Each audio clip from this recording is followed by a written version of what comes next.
Class 1, if you're in Class 1, please come to the show ring. We need to start marshaling. Class 2, start working your way up here also. Class 1, Angus heifers. We are looking for Calder Jones, London Matthews, Lee Sholigan, and Chaz Damatsky. If you guys can hear me, we should be up here in the show ring, in the marshaling area. We're going to start right at 12 o'clock. So get working your way to the show ring. Jonesy's up here ready to marshal you, so please come in. Come into the north side of the pole shed, and that's the gate we will be entering the show ring in. So come to the north side of the pole shed and come all the way to the west.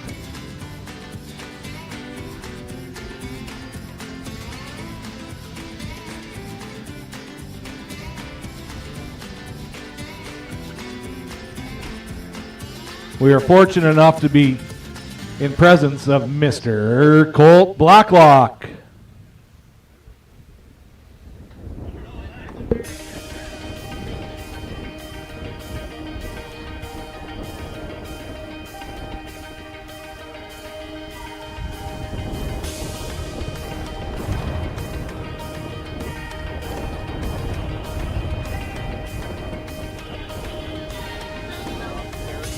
So if you're in split 1, please work your way to the show ring. If you're in split 1, let's get to the show ring.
Split 2 should be working their way to the ring also. Split 2 should be working their way to the ring. Abigail Tomlin, Avery Borison, Cheyenne Simmons, Tatum Harlock, and Kaylin Bartle.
Hang on, Jonesy. 4 minutes to showtime.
Split two. Split two, please come to the marshalling area. Split two, work your way to the marshalling area. For split two, we are looking for Abby Tomlin, Avery Morrison, Cheyenne Simmons, Tatum Harlock, and Kaylin Bartel.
$12 o'clock, we are going to start our second edition to Prairie Thunder Spring Classic here in Nokomis, sponsored and in conjunction with the Nokomis Ag Society. What a great day we have. What a great cattle show we're going to partake in, and we got to welcome our judges for today. We are awfully, awfully honored to have these two folks judge our heifer show today. Lee and Don Wilson have judged cattle all over the world. I will read your bio here, their bio in a bit. But we're pretty fortunate to have people of this quality be able to judge this show. Lee and Don are from Bashaw, Alberta.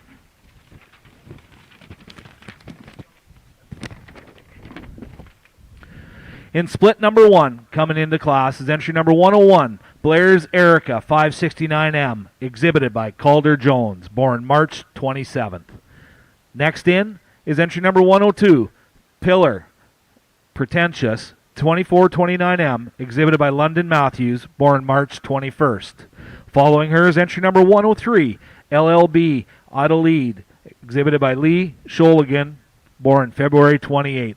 And rounding out the class is entry number 104, Blair's Erica 520M, exhibited by Chaz Demansky. That is our first class of Angus heifers. Class 2 should be in the marshalling area.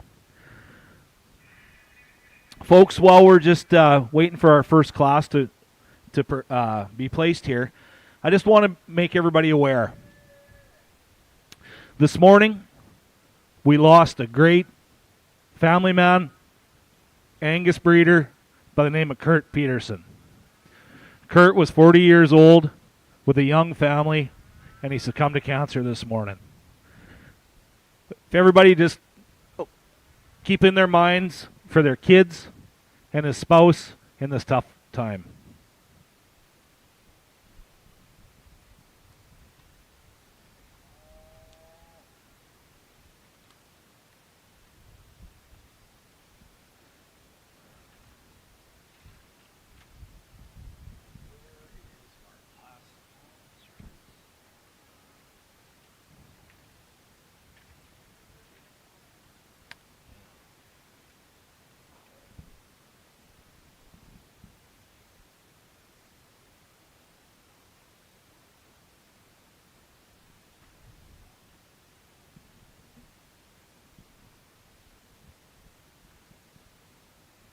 So while we're placing our first class of cattle, I'm going to introduce our heifer judges for today. Lee and Don Wilson from Bashaw, Alberta.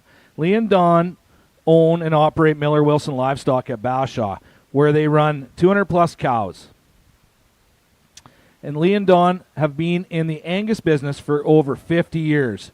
During that time, they have had an extensive ET program and have exported their genetics to 27 countries. Lee and Don have an extensive judging resume, including the Pinskauer World Congress, Solaire World Congress, Geltby World Congress, Japan National Angus and National Polled Hereford Show, Australia National Angus Show, Sydney Royal Easter Show, Colombian National Angus and Brangus Show, Mexican National Angus Show, Tullamore Show in Ireland, and the National Angus Show in South Africa. In addition to traveling all over the world, Lee and Don have judged 10 national breed shows in the U.S., 19 national breed shows in Canada, and hundreds of provincial and regional shows across Canada. Lee and Don's sole livelihood is cattle. They have a real passion for showing cattle and have been fortunate to produce many national champions in Canada and around the world. There may only be one thing that Lee and Don are more passionate about. That is their family. They have 3 kids, Ty and Arlie, Dakota and Bobby, Jaylyn and Lauren, as well as 9 beautiful grandchildren and 1 more on the way. Folks, we are awfully fortunate. The only thing they missed in this bio is now they've judged Nokomis show. That is probably on the top of their list, but thank you to these folks for coming out here. We are awfully, awfully privileged to have Lee and Don judge this show. Let's give them a round of applause.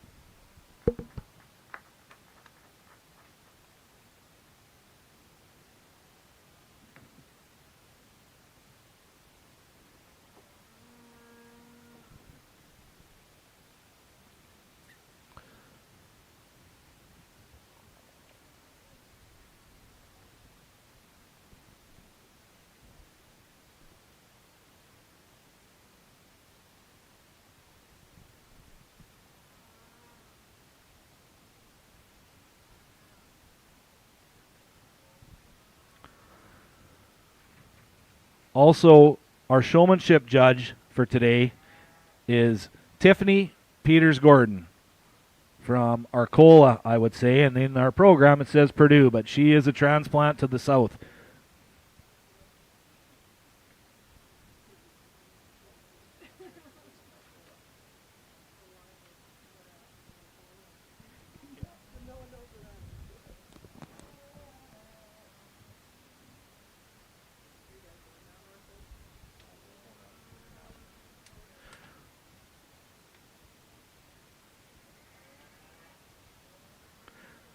Looks like we're ready for our comments on our first split of Angus class, and Lee gets the privilege to start.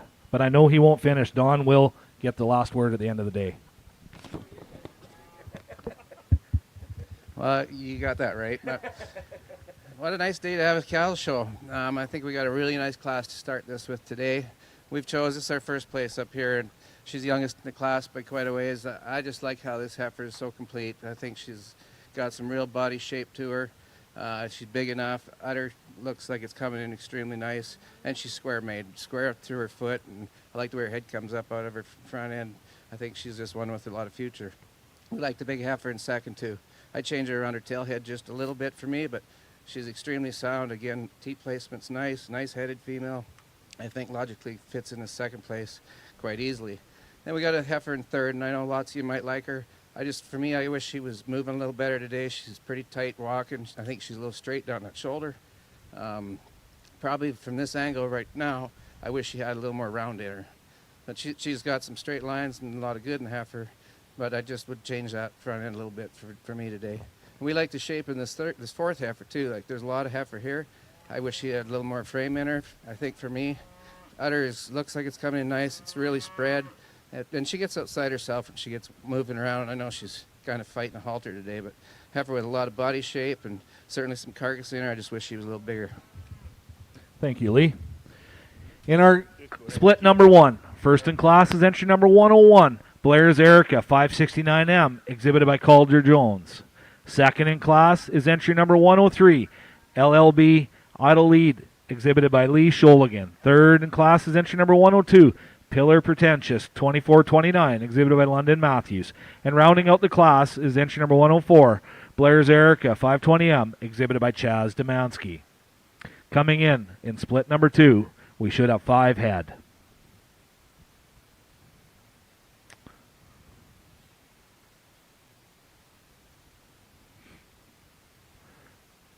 Our rookie ringman here is given the instructions of what's going on.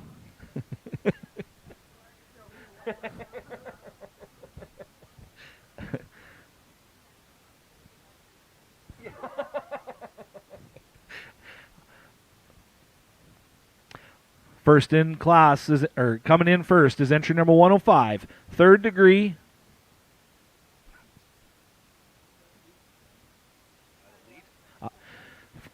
Third Degree Idolette 34M, exhibited by Abigail Tomlin.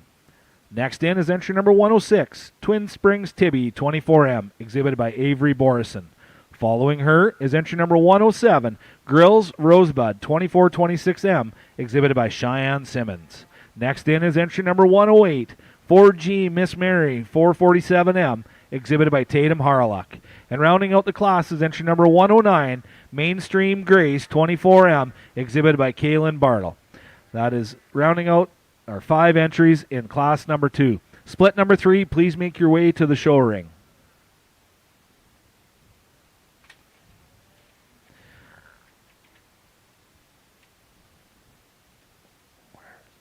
Our major sponsors on the day is Manitou Mainline Chrysler, the king of trucks, out of Watrous.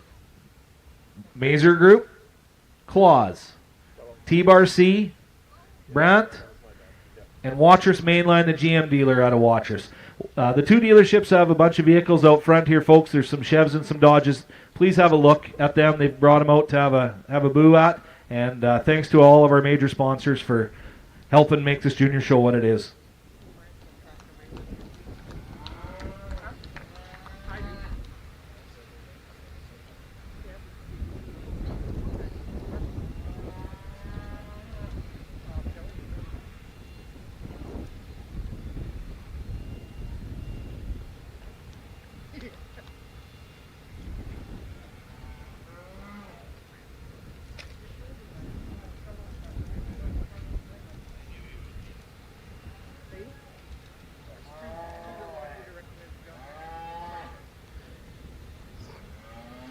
I was just brought to my attention by the little general that Brandt Equipment has brought a tractor and baler out front.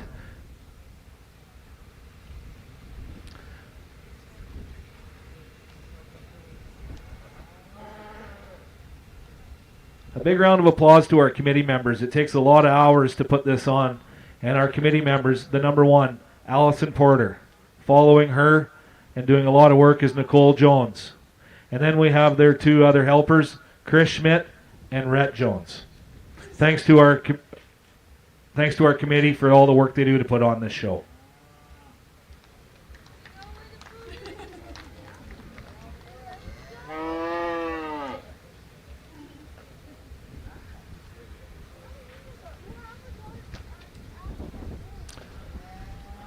Our champion heifer is sponsored by Graco Angus Ranch, Kent Marine Schmidt out of Prairie, and also is Hollinger Land and Cattle, Chad and Brianna Hollinger from Neudorf.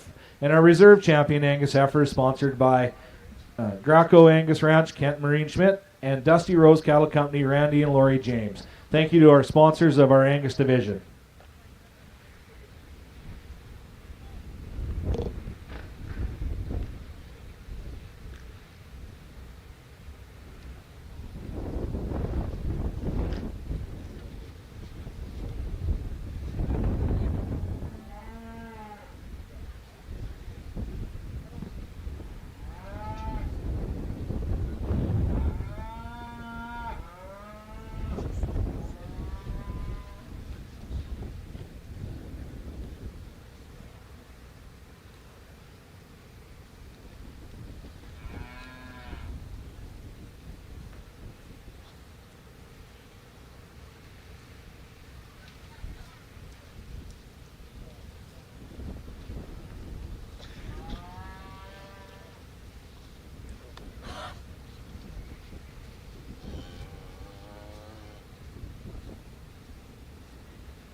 And here's our comments from Dawn on split number 2 of our Angus heifers.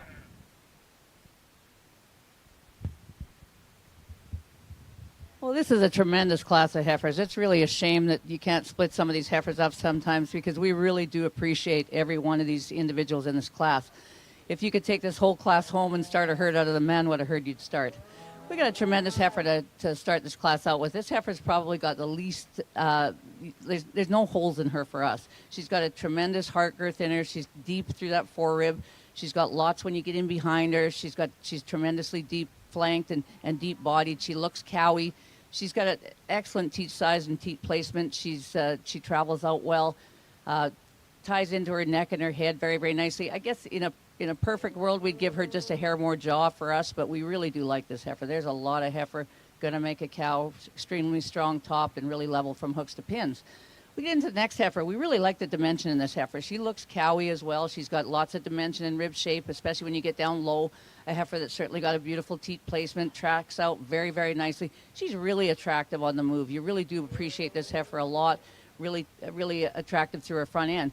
Where she doesn't fit as well for us is through her heart girth in comparison to the front heifer. She's certainly got enough, but that other heifer is a little bolder through that forerib, ties in just a hair nicer into her shoulder, and that's what's going to set these two heifers apart today. But those are two tremendously good individuals. We really like this third heifer. She's tremendously good. She ties in as nice from her forerib to her shoulder to her front end as any of the heifers in the class. When you get in behind her, she hasn't got quite as much natural dimension as the other heifers have got, and yet this heifer's so good. It's just such a shame that she ends up in a class with two real power heifers. And we like all sizes of the heifers. We lean always to a little more power, I guess, in our own herd, and so she hasn't got quite as much as these heifers. But man, that's a beautiful made heifer. Tracks out very, very nicely, and certainly going to make a beautiful cow. And then the female that's in behind her, again, doesn't she have cow written all over her? She's just a beautiful, bold sprung heifer that's got lots of top and lots of shape in her. Certainly appreciate this heifer a lot. She gets a little bit plainer when you get in through her shoulder. She gets a little higher chimed, a little deeper in her chest floor, and yet it's not too much. We love those kind of heifers. Those are the kind they've got all kinds of doability. They're going to go out into the pasture, and you're never going to have to do anything extra for them. They're going to do their job all day long, going to make a beautiful cow. Same as the heifer that comes in behind her. We really do appreciate her. She's a female, again, that's just what Angus cattle, what you want them to be. She's got all kinds of doability, all kinds of springer rib, a female that's got lots of top in her. She gets a little more set to her hind leg, again, just a little plainer in her makeup in comparison to what's on top of her, and yet she's not plain. That's a beautiful female that's got so much good in her, and again, it just hits a really tough class. Really strong, solid heifers from top to bottom. You all should be proud of your projects. Thanks, Don. First in split number 2 is entry number 109, Mainstream Grace 24M, exhibited by Kaylin Bartle. Second in class is entry number 105, Third Degree Idolette, exhibited by Abigail Tomlin. Third in class, entry 107, Grills Rosebud 2426, exhibited by Cheyenne Simmons. Fourth in class is entry number 106, Twin Springs Tibby 24M, exhibited by Avery Borison. And rounding out the class is entry number 108, 4G Miss Mary 447M. So returning for our champion drive will be entry number 109 and 105. Moving into split number 3, our final split in our Angus heifers.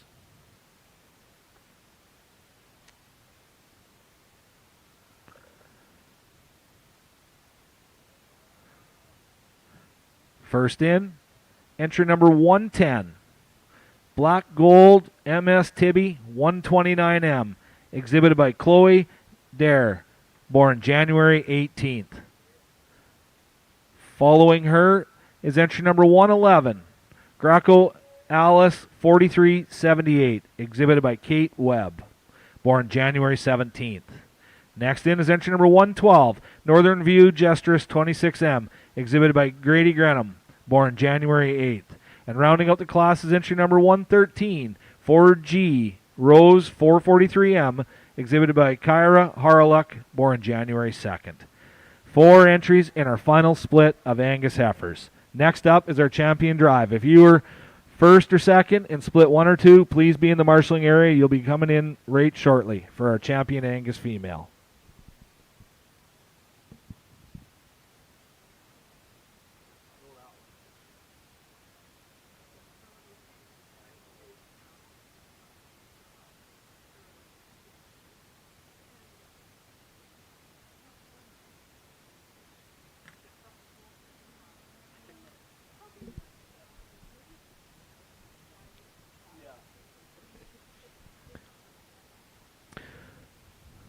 All day we're going to have our our camera people running around taking pictures and backdrop pictures after. First off is 7D Media. Kaylee and Kylie are here with 7D Media taking pictures, and we're doing some really nice promo videos by Double B Media. Baxter Blair is down here in the ring taking promo videos. They are really neat to see when you follow him on Instagram and whatever other social media events that he posts on, but I'm not on them, so I can't comment. But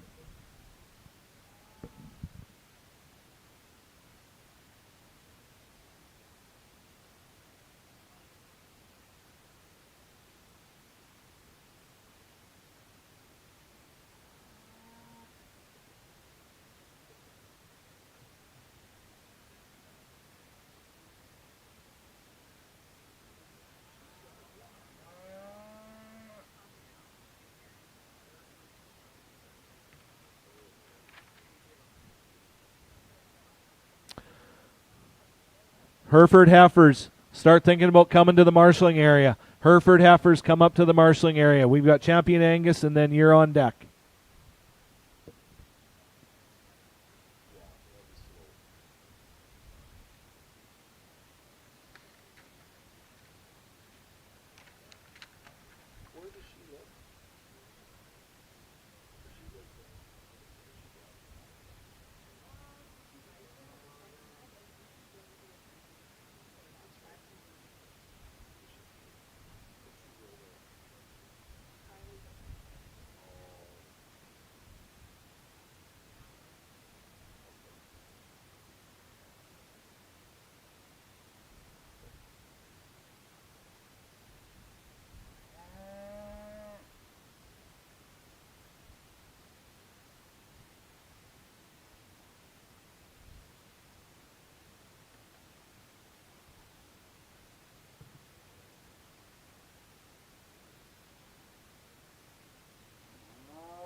Looks like we're ready for comments on split number 3 from Don.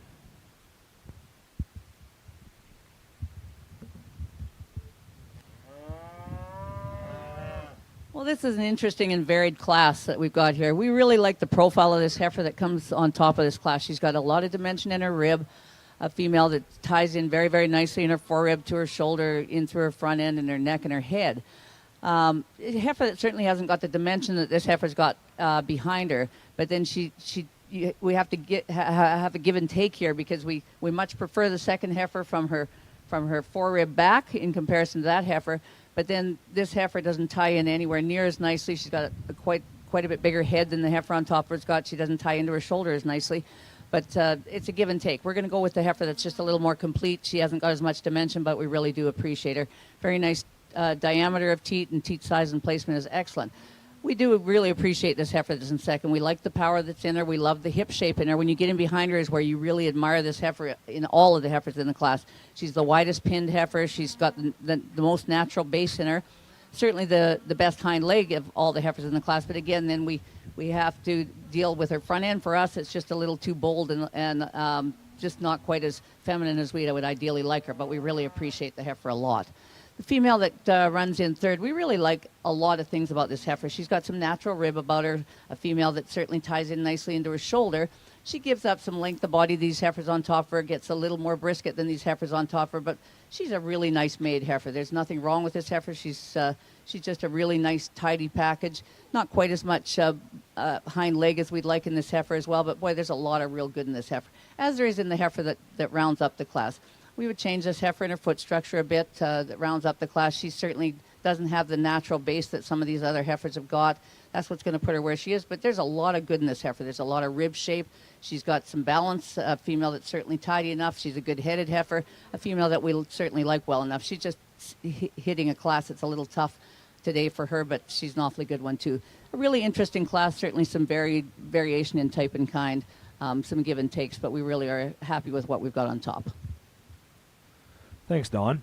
In split number 3, first in class is entry number 113, 4G Rose 443M, exhibited by Kira Harlock. And second in class, coming back in our champion drive, is entry number 110, Black Gold MS Tibby 129M, exhibited by Chloe Dare. Third in class, entry number 111, Greco Alice 4378, exhibited by Kate Webb. And rounding out the class is entry number 112, Northern View Gestress 26M, exhibited by Grady Granum.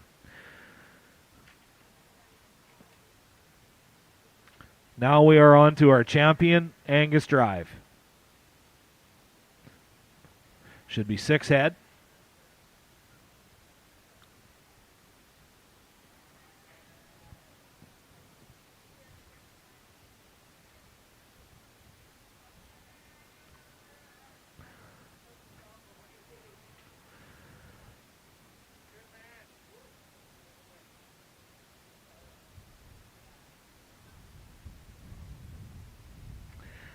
Coming in out of split number 1.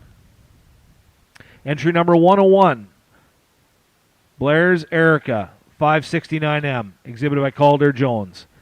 And second out of split number 1 was entry number 103, LLB, Ida Lead, exhibited by Lee Sholigan. Out of split number 2. First in split 2 was entry number 109, Mainstream Grace 24M, exhibited by Caitlin Bartle. And second in split number 2 was entry number 105, Third Degree, Idolette 34M, exhibited by Abigail Tomlin. Out of split number 3, first in class was entry number 4G Rose 443M, exhibited by Kira Harlock. And second in split number 3 was entry number 110, Black Gold MS Tibby 129M, exhibited by Chloe Dare. 6 head vying for our champion and reserve champion female, sponsored by Greco Angus Ranch, Kent Marine Schmidt, and Hollinger Land and Cattle, Chad and Brianne Hollinger. And our reserve champion Angus heifer, sponsored by Greco Angus Ranch, Kent Marine Schmidt, and Dusty Rose Cattle Company, Randy and Lori James. If anybody's here, please come up to the ring for handing out our banner. We are our champion and reserve champion female, we're just going to take headshots in the ring. And after we select our grand champion female, then we're going to take them all to the backdrop to get our backdrop photos. But for now, we're just taking our headshots in the ring so we don't take our judges away from the heifer show or our photographer.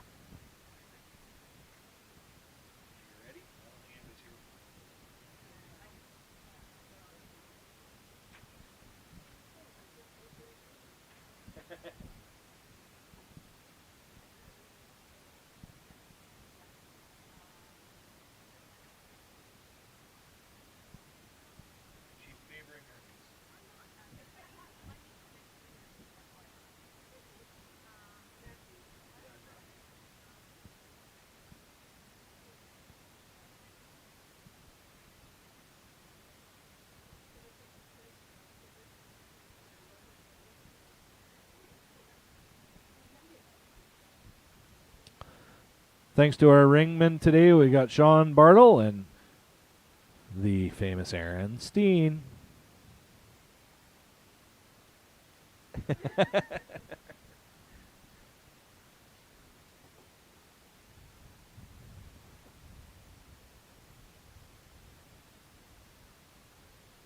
going to have comments from Lee on our champion Angus females. Well, let's give these guys a round of applause. I think we got a really nice division here to start our day. And I think we're living in a pretty good time to be in the cattle business. Never have we seen these kind of prices, and I guess that's where I'm going at this point is we like cattle that are going to suit a lot of markets, but they got to weigh something at the end of the day. They got to have a little frame, to put some weight on, some power in them. We like power cattle at home, and I think a lot of our commercial guys are starting to like them more and more all the time too. With that, I think we got 6 individuals that are going to make pretty nice cows for these young people, and we're going to pick the 2 that we think are just the most complete and the smoothest and cattle that's got some longevity in them. Thanks, guys.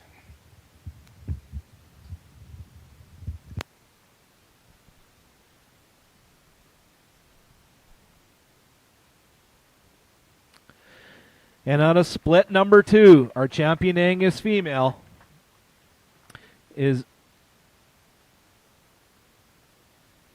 They're staying with split number 2. Champion Angus females, entry number 109, Mainstream Grace 24M, exhibited by Kaylin Bartle. And our reserve Angus female, out of the same split, is entry number 105, Third Degree Adelet 34M, exhibited by Abigail Tomlin. We're just going to take a...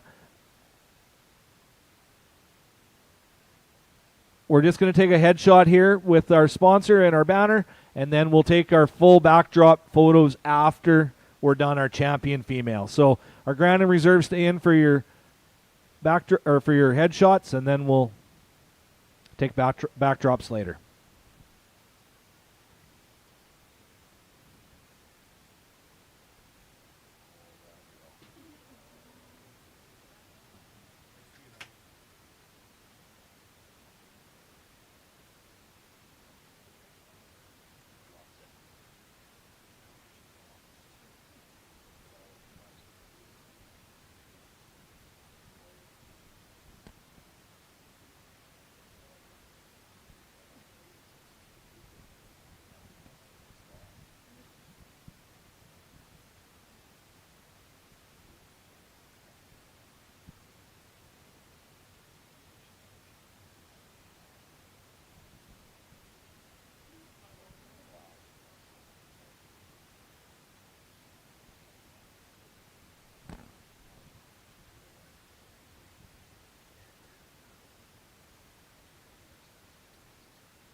Now we should be into our Hereford heifers. We've got 1 split of Herefords, sponsored by Crittenden Land and Cattle, The Cliffs, Holmes Polled Herefords, and Mortensen Farms. First in, entry number 114, WBHR Moonshine 7M, exhibited by Mia Mackey, born May 4th, Next in is entry number 115, Ayers Acres Kalen 89M, exhibited by Ty Ayers. Following her is entry number 116, Oaks Rose 4019 ET, exhibited by Ava Mackey, born January 30th.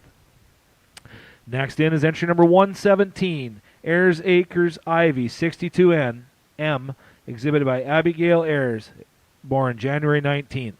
Next in is entry number 118, Ayers Acres Zeta 40M, exhibited by Chance Ayers. And rounding out the class is entry number 119, Ayers Acres Laney 21M, exhibited by Kenzie Ayers, born January 8th. This is also our division champion and reserve division champion.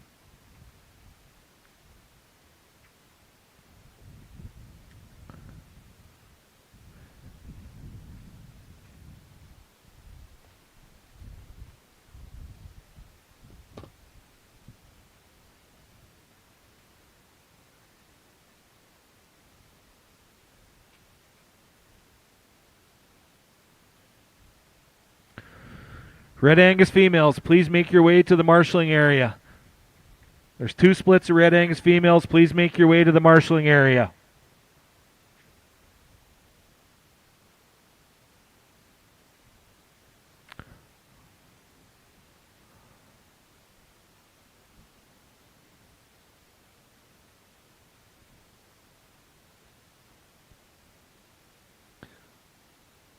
Again, champion female, sponsored by Crittenden Land and Cattle, Howard and Sheridan Crittenden. And the Cliffs Farms, David and Kathy Reed and Curtis and Selena Reed and family.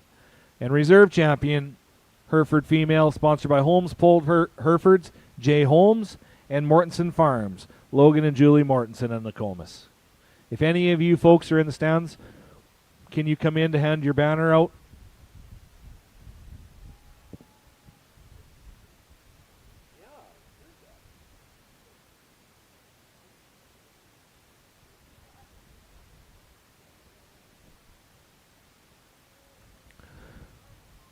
Red Angus females should be making their way to the marshalling area. Red Angus females, come to the marshalling area.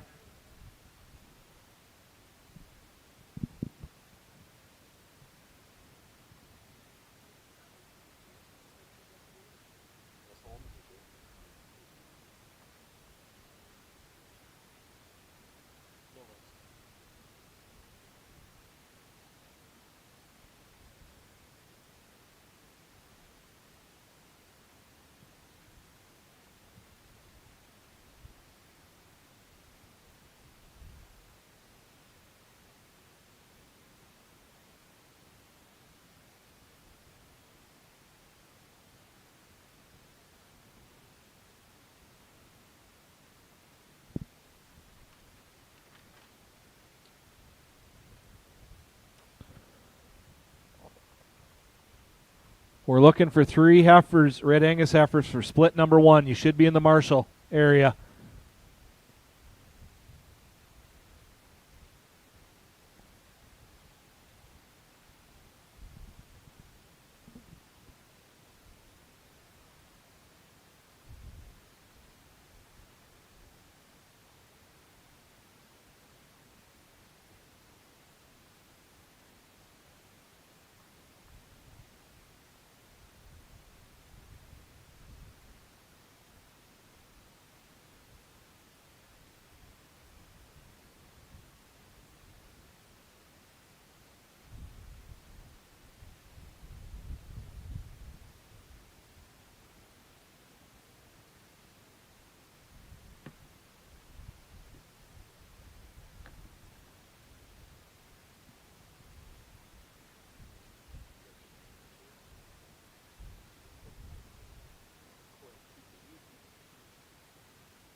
looks like we're ready for our comments and our division of our Hereford females.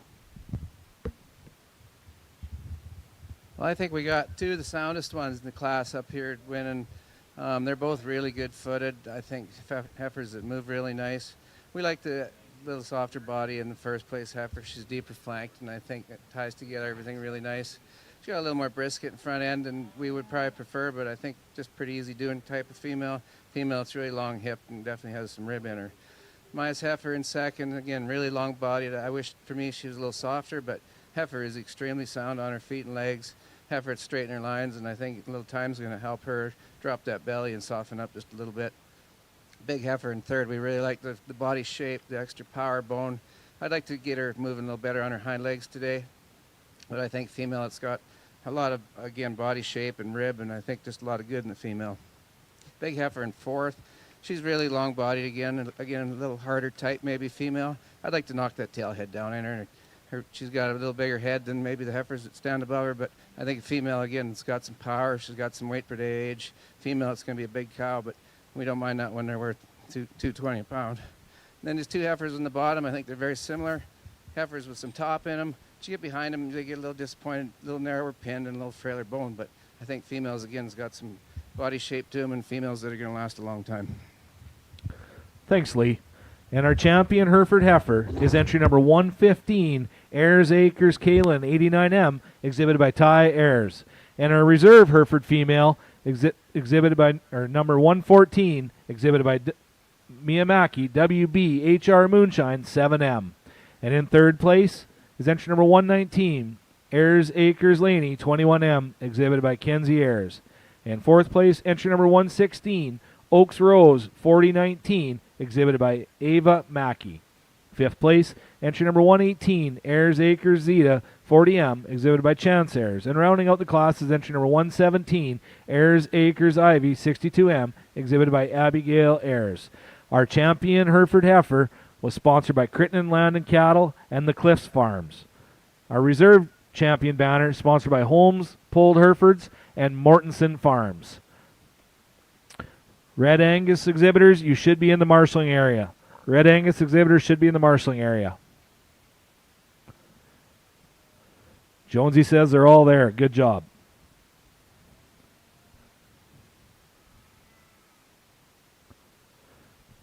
Giving out our banners today for the Herefords is our Chrysler dealer in Watrous, Mainline Chrysler.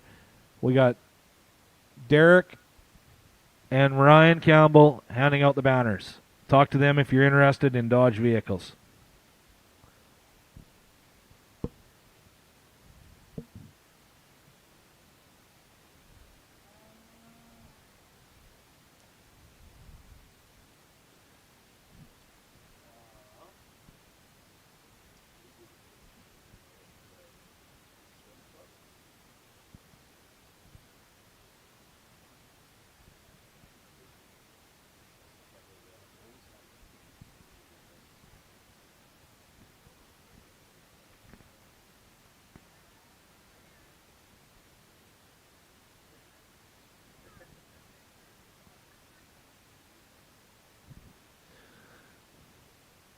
So parents, if you didn't hear me before, after we slap our Grand and Reserve female, that's when we'll get our division backdrop photos. So after we select our Grand and Reserve, we'll go over and do our backdrop photos. Right now we're just doing our headshots in the class, and then we'll do our backdrop photos after. That way we're not taking our judge away from the show and our photographer.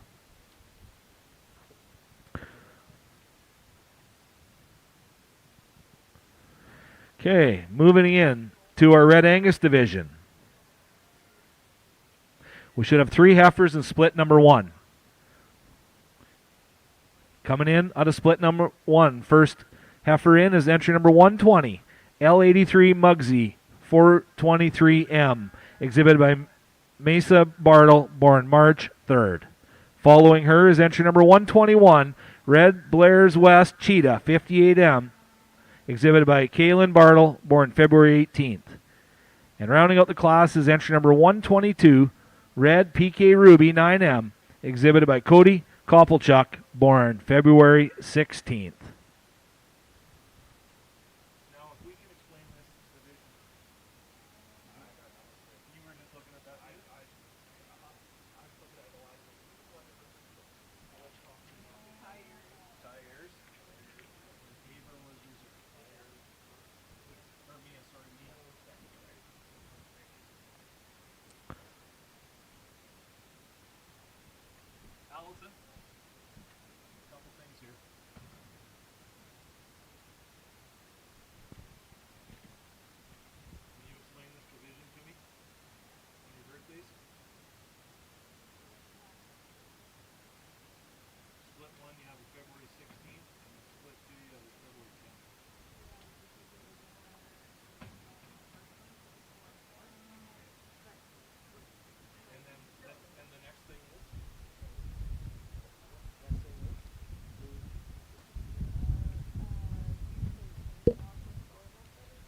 Our champion and reserve champion sponsors of today are Double B Angus, Baxter Blair, that's down taking photos or videos right now, and Wilbar Cattle Company, Brian and Tracy Wilms and family.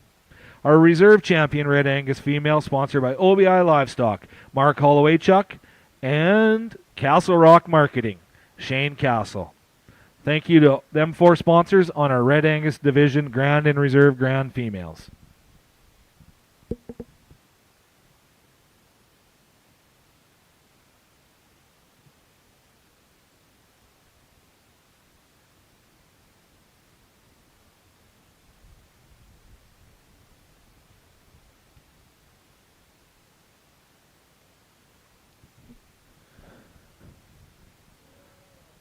This is the first time for Nokomis.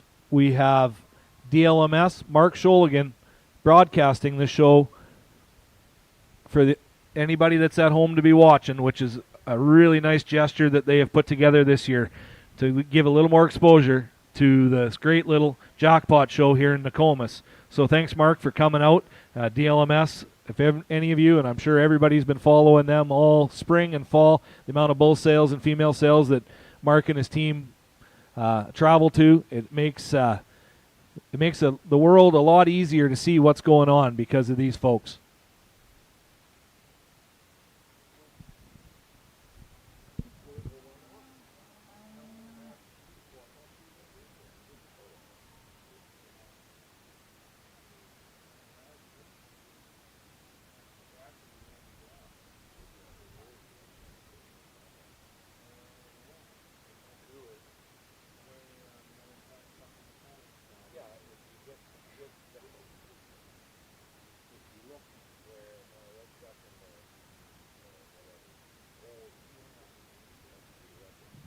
Here's Dawn on our split number 1 of Red Angus females.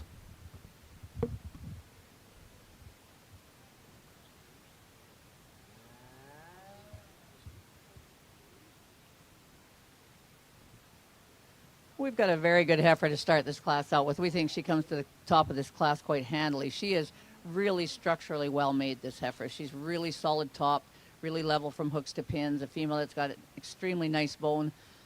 It's a flat bone, yet she's got enough. She's really good footed. The female that tracks out straight and has some real fluidity in her movement. When you get in behind her, she's got a lot of dimension. A female that's really wide pinned and wide topped, and yet she ties into, again, a really feminine head and an appropriate sized head for us. Nice necked female, really tidy shoulder, and a really strong heart girth in this heifer. Lots of dimension in her rib. She's bold sprung and a female that just looks like she's got Cal written on all over her. We do appreciate a lot of things about this heifer that runs in behind her. She's a female that's got enough rib shape about her as well. She certainly looks maternal, this heifer. She does get a little slack topped in comparison to our heifer on top, and we've certainly changed the hind leg in her to put her any higher. She wants to set that hock out way out behind her, and it's certainly sound enough. It's just not it's not an ideal leg, but it's certainly sound enough, and she'll last for lots and lots of years on it. A female that we just appreciate the length of body that she's got and just ties in nicer with as far as the performance and amount of heifer that's there with our top heifer. We get into the third heifer, and she's a really nice package. Like your eye is drawn to this heifer because she's attractive. She's well balanced. There's a lot of good in this heifer. She's solid top. She gets a little higher chimed for us, and a heifer that wants to toe out on her fronts, but we really do appreciate the bone in this heifer, the hind leg in this heifer, the dimension when you get in behind her, but then she just gives up some overall mass to the 2 heifers on top of us today, and yet we really do appreciate this heifer a lot. Really solid group of heifers, a really, really strong top end. Thank you, Don. Out of split number 1, winning the class is entry number 121, Red Blair's West Cheetah 58M, exhibited by Kaylin Bartle. Second in class, and coming back for our champion and reserve female is entry number 122, Red PK Ruby 9M, exhibited by Cody Koppelchuk. And rounding out the class is entry number 120, L83 Mugsy 423M, exhibited by Mesa Bartle. Split number 2 of Red Angus females, we should have 4 entries.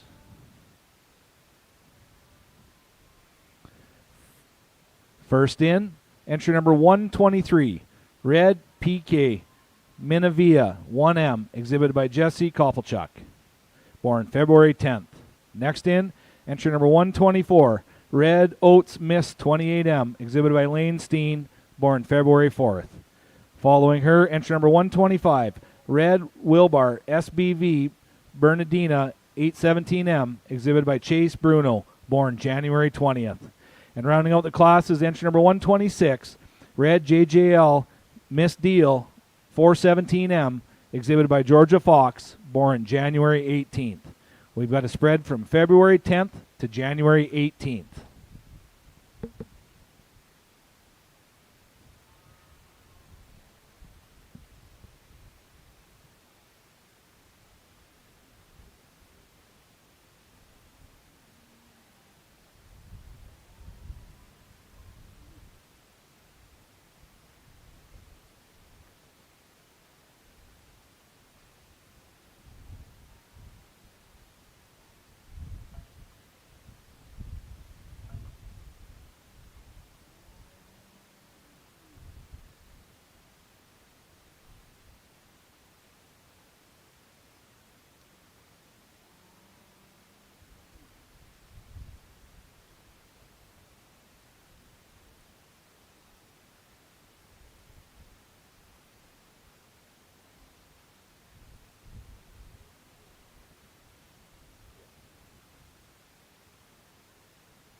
Any of our sponsors that are around the show today, if you see them, shake their hand, thank them. Without them, we can't put on one of these great events for the juniors to partake in. And what a great day we got, and great prizes, great people. So please shake their hand and thank them for putting their hard-earned money forward to make this show go on.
Looks like we're ready for our comments from Lee on our second split of Red Angus females.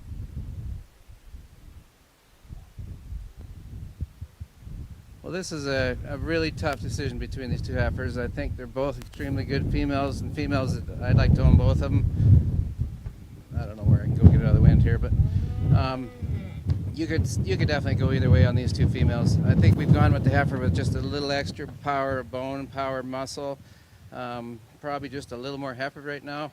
I don't know if she's 10 years down the road going to be the prettiest of the two, but I think for right now, we just like that extra rib shape. You get behind her, she's square over that hip, and she's got just a little extra dimension of muscle in her. I think both extremely good females, very sound. Udders are coming in nice on both of them, so you pick your heifer and you won't be wrong. We really like this heifer in third. I think she's coming in here a little greener. I think time's going to be her best friend on grass, and go see her in 2 months and she's going to be a different heifer. But right now she's running up with two extremely good ones that are ready to be here, a little more ready than she is, I believe. I think a female with a lot of good in her. She's got a real eye appeal look to her. She's straight and she's sharp. It just gives up a little bit of power muscle today to these top two winning the class. And we'd like to have her in fourth too. Like, she's got a lot of muscle shape, a lot of carcass value in the female. I think female gets a little shorter bodied, a little clunkier made over that hip structure for us, but four really good heifers. Thanks, Lee.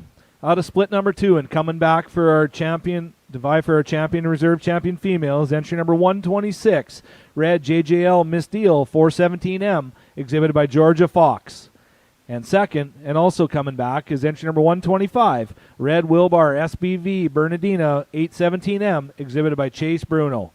Third place, entry number 124, red Oats Miss 28M, exhibited by Lane Steen. And rounding out the class, entry number 123, red PK Minavia 1M, exhibited by Jesse Koppelchuk. We should have 4 heifers coming back for our champion, to vie for our champion and reserve champion female. If we can have our sponsors come in the ring for our picture, Double B Angus, which he's in there, and Wilbar Cattle Company. First in, out of split number 1, is entry number 121, red Blair's West Cheetah 58M, exhibited by Kaylin Bartle. And second, out of split number 1, is entry number 122, red PK Ruby 9M, exhibited by Cody Koppelchuk. Out of split number 2, first in class was red JJL Miss Deal 417M, exhibited by Georgia Fox. And second in split number 2 was entry number 125, red Wilbar SBV Bernardina 817M, exhibited by Chase Bruno. Again, our sponsors for our champion and reserve champion females are Double B Angus Baxter Blair, Wilbar Cattle Company Brian Tracy Wilms and family, reserve champion Red Angus females OBI Livestock Mark Holloway-Chuck, and Castle Rock Marketing Shane Castle. Thank you to our sponsors on our Red Angus females.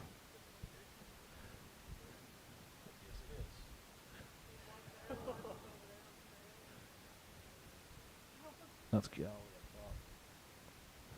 Holy. We got some tents blowing away out in the back. Yeah. I see that. Yeah.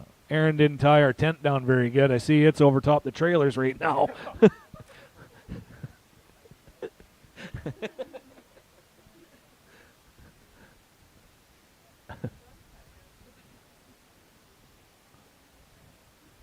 Well, I'm sure.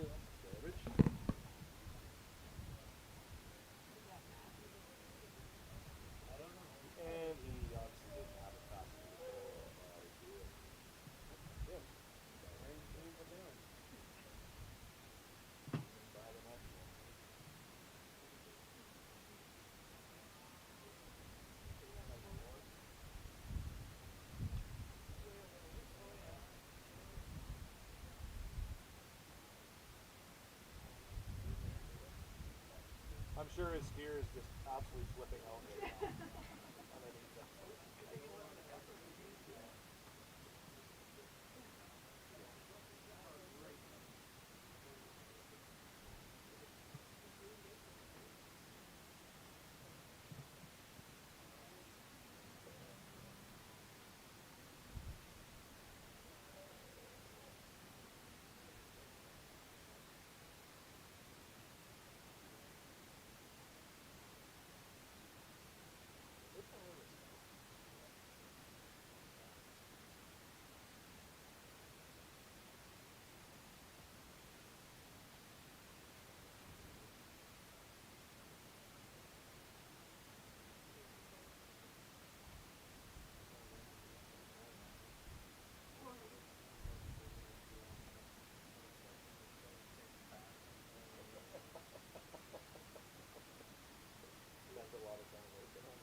Our Simmental heifers, split number 1, should be in the marshalling area. There's 5 head in split number 1. You should be in the marshalling area.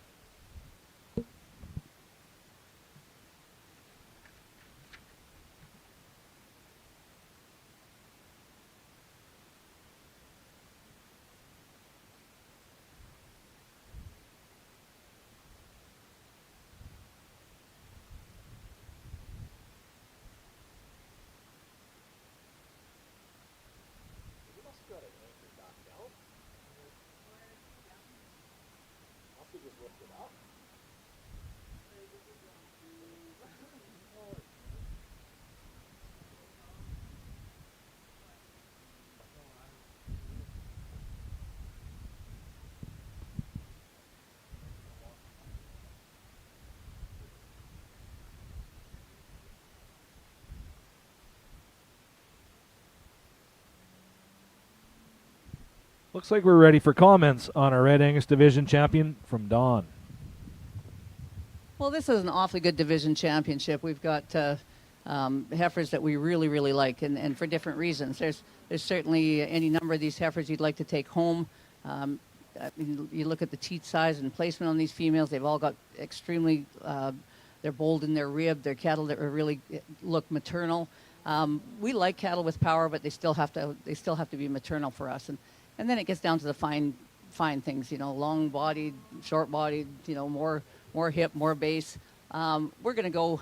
Lee's going to go and slap our champion, and I'll maybe give a little bit of comment just because we've got 3 heifers in here for sure that we could use any which way. So Lee's going to go and slap our champion, and I'll tell you why.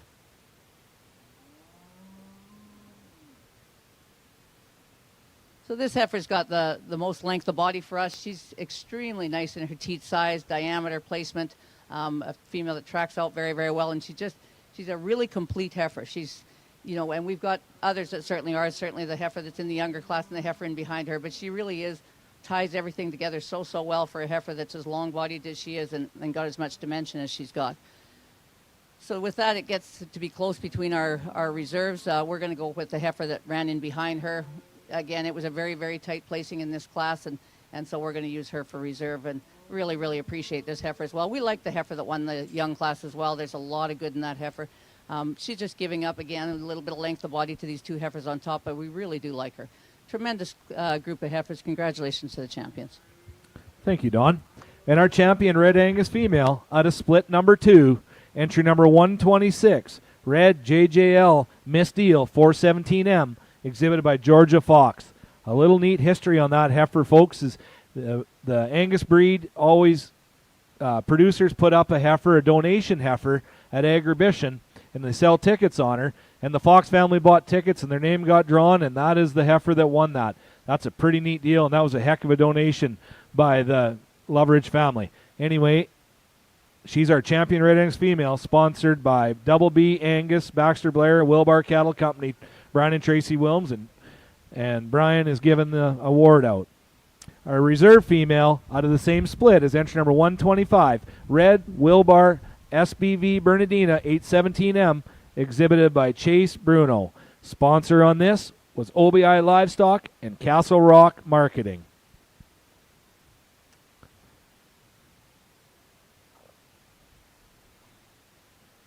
Chase Bruno. And Baxter Blair was from Double B Angus, was presenting the reserve banner.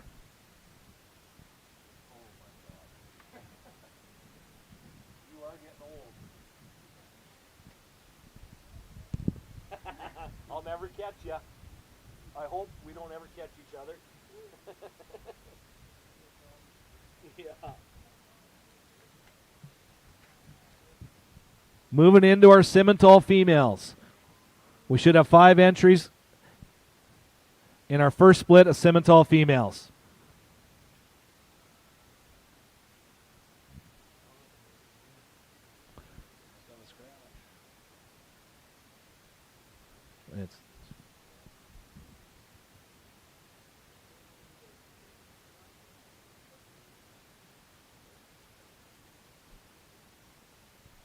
First in, entry number 127, Mapleham Sweet Emotion 5M, exhibited by Taylor Mackey, born March 17th.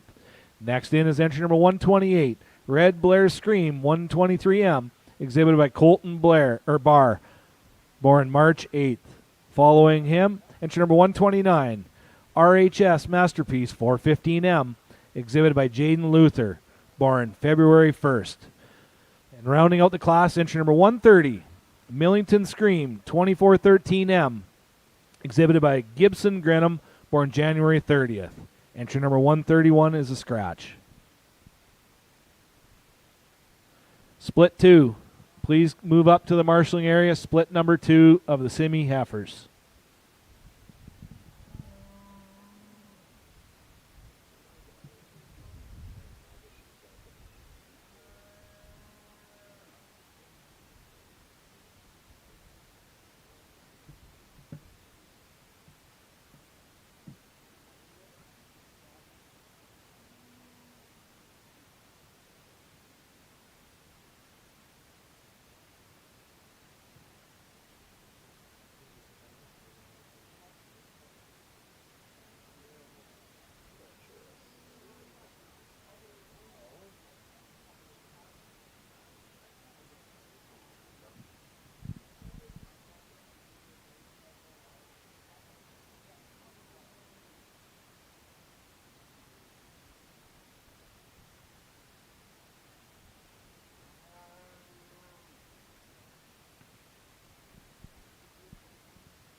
For everybody that's just joined us, I'm going to introduce our judge for today on our female show, Lee and Dawn Wilson.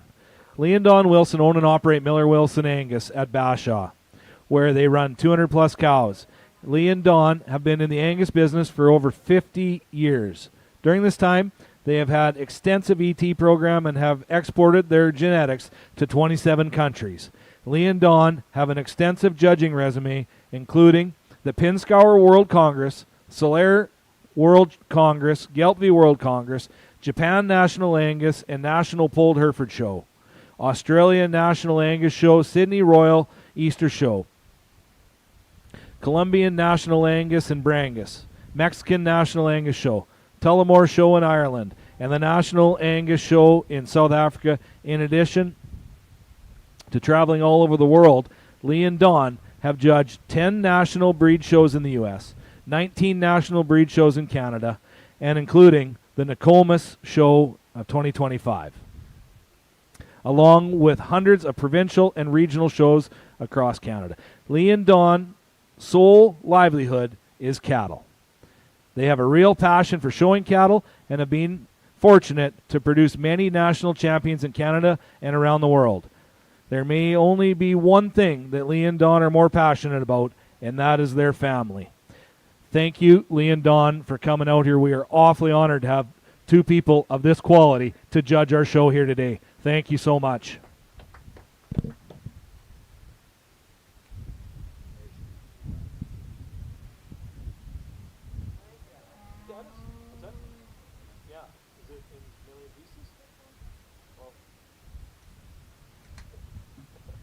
I'd just take it to the garbage. Yeah.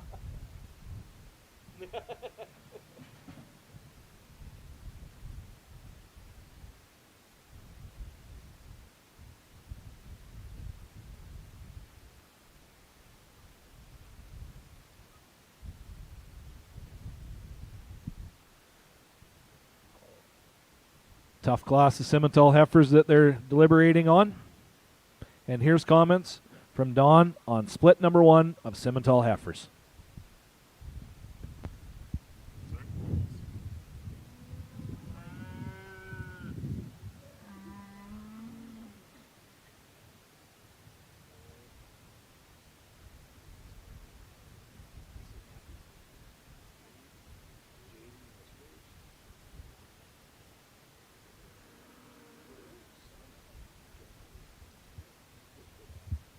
Well, again, we've got a class of real give and take for us. There's certainly differences in type and kind, differences in movement, differences in foot structure.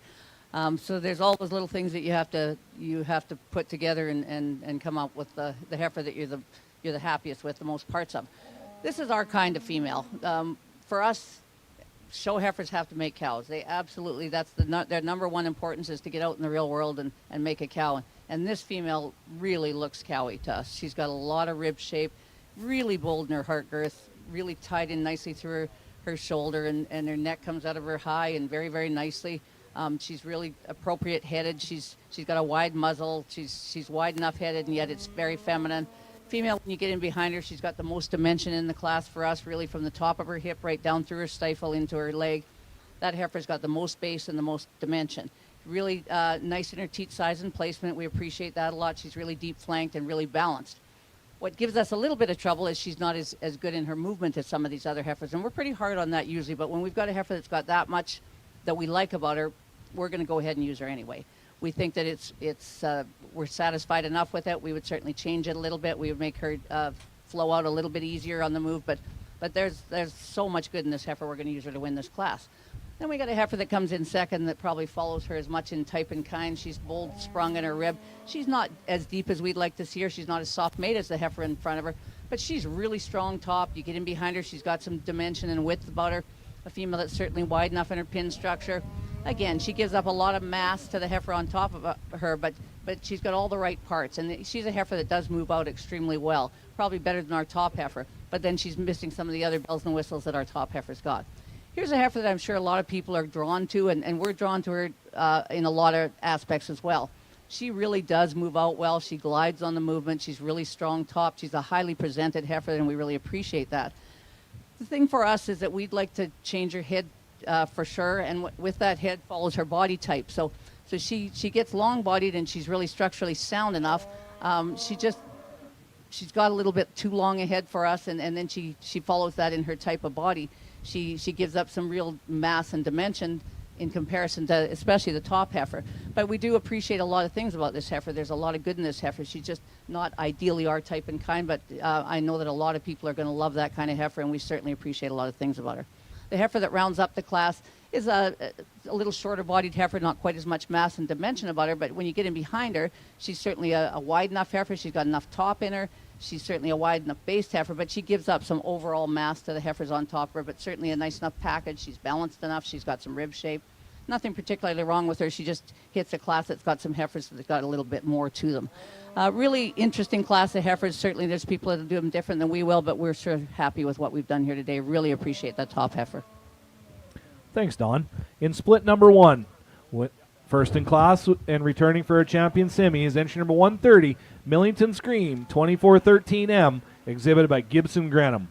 And second in class is entry number 129, RHS Masterpiece, 415M, exhibited by Jaden Luther.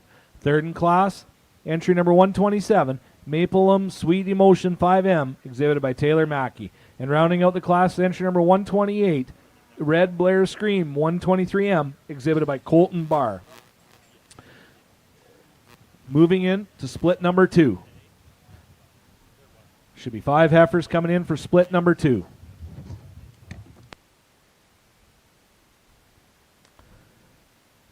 First in, entry number 132, TCC Miss Carly 10M, exhibited by Ava Tim, born January 14th. Following her, entry number 133, RHS Amber 458M, exhibited by Jordan Luther, born January 13th. Next up, entry number 134, HFL Beretta ET 4021M, exhibited by Rebecca Porter, born January 6th. Following her is entry number 135, Macintosh Bright and Shiny 416M, exhibited by Carter Macintosh, born January 4th. And rounding out the class is entry number 136, Arch Misty 551M, exhibited by Chaz Demansky, born January 2nd. 5 heifers in split number two.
Running our food booth today is the U13 Watrous Volleyball Club.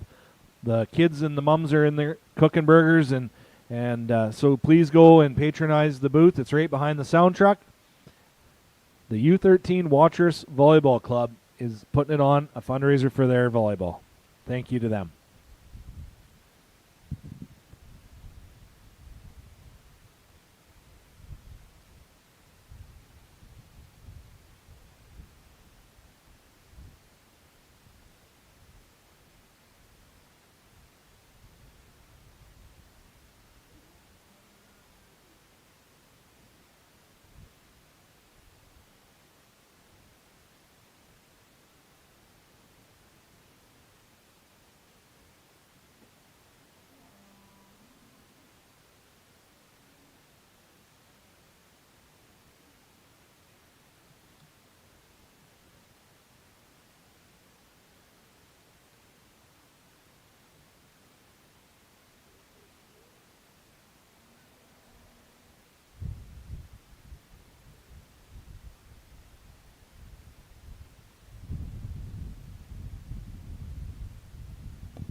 Well, we're going to go ahead and use the power heifers in the class. And this heifer is big, that comes out at the top of the class, but she does put everything together very nice. I think she's a little smoother bodied than the heifer that follows her, a little deeper, a little softer sided maybe. I think her shoulder ties in a little nicer, but she moves around here pretty nice for a big girl. And you know, we like the extra power, but she's on the just close enough to being big enough for us. I think female that for her size has got a lot of future in her and longevity by the soundness she has, the looseness she has. The heifer in second follows her in type as much as anything. She's really up-headed, but she gets a little broken down that top a little bit for us. She maybe doesn't move as nicely as the big heifer that beats her for me today, but females that you got to keep together, I think they're very similar in their type. We like the Baldy coming in third too. She's got some real muscle shape to her. I think a female that's yet feminine enough. She's getting a little stove up on that front end today. She gets laboring a bit on that front end, and I don't know that that's her fault, but she's made very nice. I think a nice teat placement, female that hopefully will last a long time. We like the red heifer coming in fourth too. A female again with lots of dimension about her. I think female that you get her on the move, she breaks up a little more than maybe the heifer ahead of her. And that's what puts her here today. When they come in, we had her in third, or I had her in third here for a long time until they got moving that second circle, and things just went sideways for her a little bit, and that's where the Baldy beats her. But then we'd like the Baldy also coming in and rounding up the class. I think she gives up a little bit of muscle and performance to these top girls. And these top girls are a lot of power. And this heifer coming in the bottom, there's nothing wrong with her. She's just in a really tough class of some exceptional females. Thanks, Lee. Out of split number 2, and then advancing to our champion Simmental division is entry number 135, McIntosh, Bright and Shiny 416M, exhibited by Carter McIntosh. And second in split 2 is entry number 134, HFL Beretta ET 4021M, exhibited by Rebecca Porter. Third in class, entry number 132, TCC Miss Carly 10M, exhibited by Ava Tim.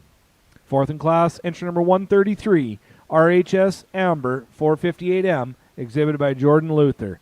And rounding out the class, entry number 136, Arch Misty 551M, exhibited by Chaz Demansky. We should have 4 heifers coming back for our champion Simmental and reserve champion Simmental divisions. Sponsored by Millington Ranch, Dean and Gina Santos and family. Also W2 Farms, Don and Tammy Williams. Our reserve sponsors, Porter Simmentals, Gerald and Barb Porter, Mike and Carrie Porter, and Westway Farms, Tom and Carol Hadaway, and Braden and Andy Schmidt. Thank you to our sponsors. Out of class number 1, advancing to our champion drive, was entry number 130, Millington Scream 2413M, exhibited by Gibson Grenham. And second in split number 1 was entry number 129, RHS Masterpiece 415M, exhibited by Jaden Luther. First in split number 2 was entry number 135, Macintosh Bright and Shiny 416M, exhibited by Carter McIntosh. And second in split number 2 was entry number 134, HFL Beretta ET 4021M, exhibited by Rebecca Porter. Forehead, vying for our champion and reserve champion Simmental female. If we have any of our sponsors here, if they could work their way to the ring for our headshot pictures with the banner, please.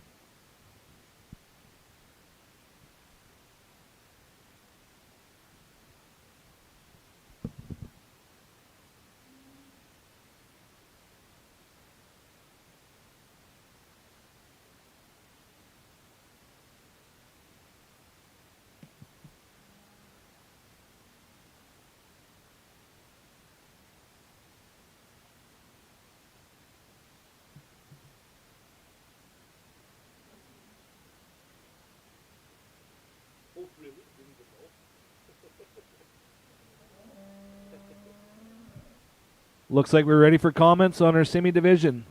Lee Wilson's going to give us comments. I think we got 4 nice individuals out here, and I think this is the beef business. If you're a commercial man looking in, these are cattle that everyone can use, and they're going to provide you a lot of pounds in the fall.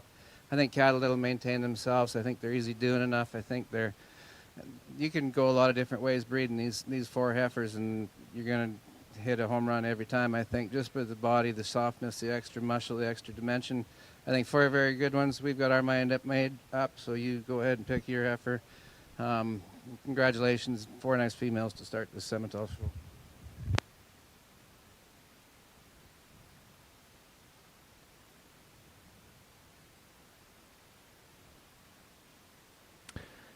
Our Simmental champion out of split number 2, McIntosh. Bright and shiny, 416M, exhibited by Carter McIntosh. And our reserve Simmental division out of split number 1, Millington Scream, 2413M, exhibited by Gibson Grenham. Congratulations, juniors. We'll just get our sponsors in for our headshot pictures, and then we'll move on to our next division, which is all other breeds. There's 5 head. Please be in the marshalling area. You just made a kid's day, guys. Lee and Don. You just made a kid's day. Gibson Grenham. For reserve, he's never been at the top of the class before. Yeah. She's not exactly. They're in our place. When they bought her, they had that little online deal during the exhibition. I don't remember who put it on. I don't think Scotty did. They're from Raymore, I think. Sent it. Yeah, lots of it.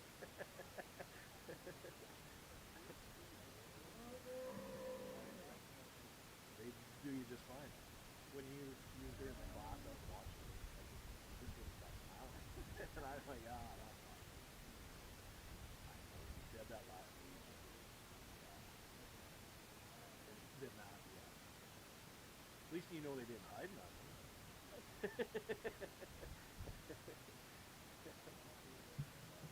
Yeah. 135. Hang on 2 seconds. Go ahead. Yeah.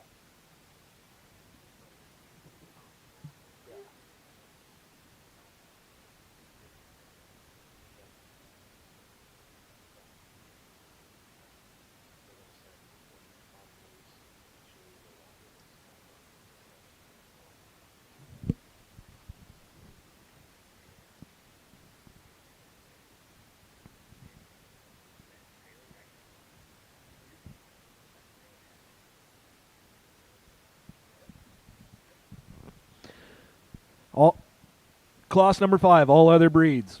First in, entry number 137, FRL, FIR River Miss Maple, 427M, exhibited by Colt Rebniak, born March 31st. Next in was entry number 138, PCF Millie, 74M, exhibited by Taylor Reed, born March 11th. Following her, entry number 139, Carps Martini, 491M, exhibited by Ethan Yaremko, born February 18th. Following her, entry number 140, Longview Promise 5M, exhibited by Grace Woitas, born January 12th. And rounding out the class is entry number 141, RASA Licorice Twist 557M, exhibited by Jack Archdeacon, born January 6th. This is also our division, sponsored by Flat Top Cattle, Tyler and Suzanne Smythe, which have their booth right across from the sound truck. Go support it.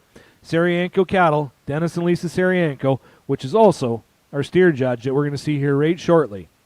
Our reserve champion female, sponsored by Simmons Land and Cattle and Dance Land, Lane Manson at Manitou Beach.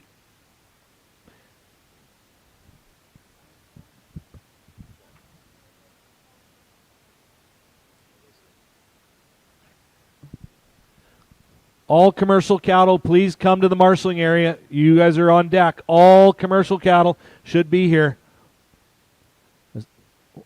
We're looking for 3 head in split number 1 of commercial heifers and 4 head in split number 2. So you should be up here in the marshaling area. Commercial heifers, please come to the marshal area.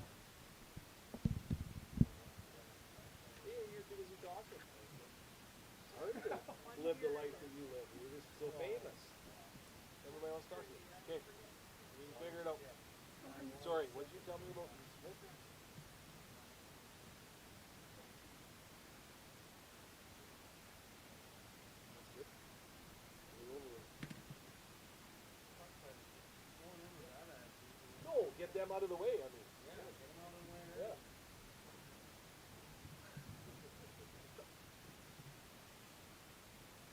Can't beat them, you can't win the show. You know, get them over with. Get them out of there, you gotta get them.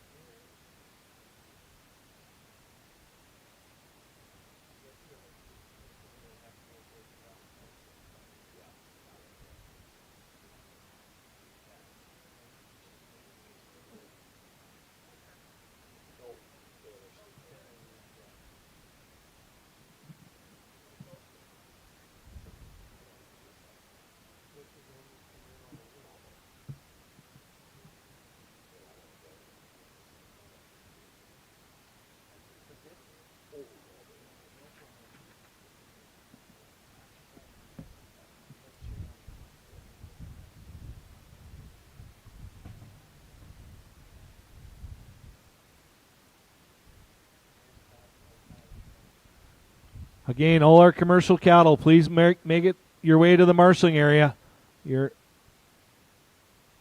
All the commercial heifers come to the marshaling area.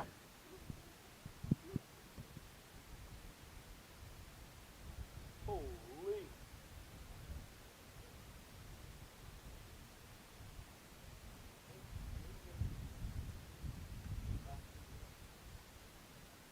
You probably draw a lot of fans.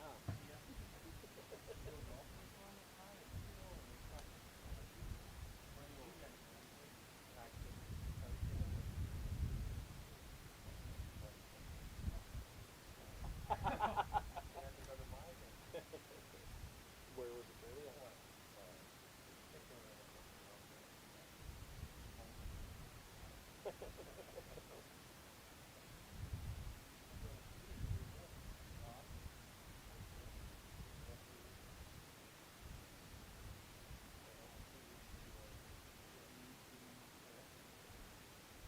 Are you gonna get done here in the next day or so?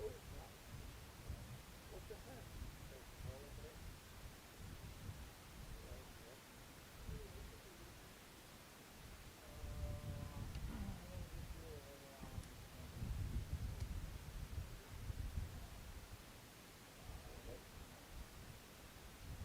See you, man.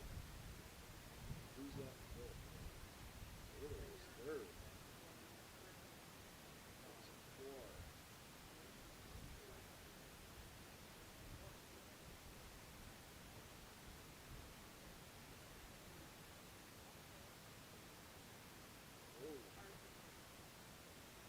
Holy. Going up? Oh, now to second.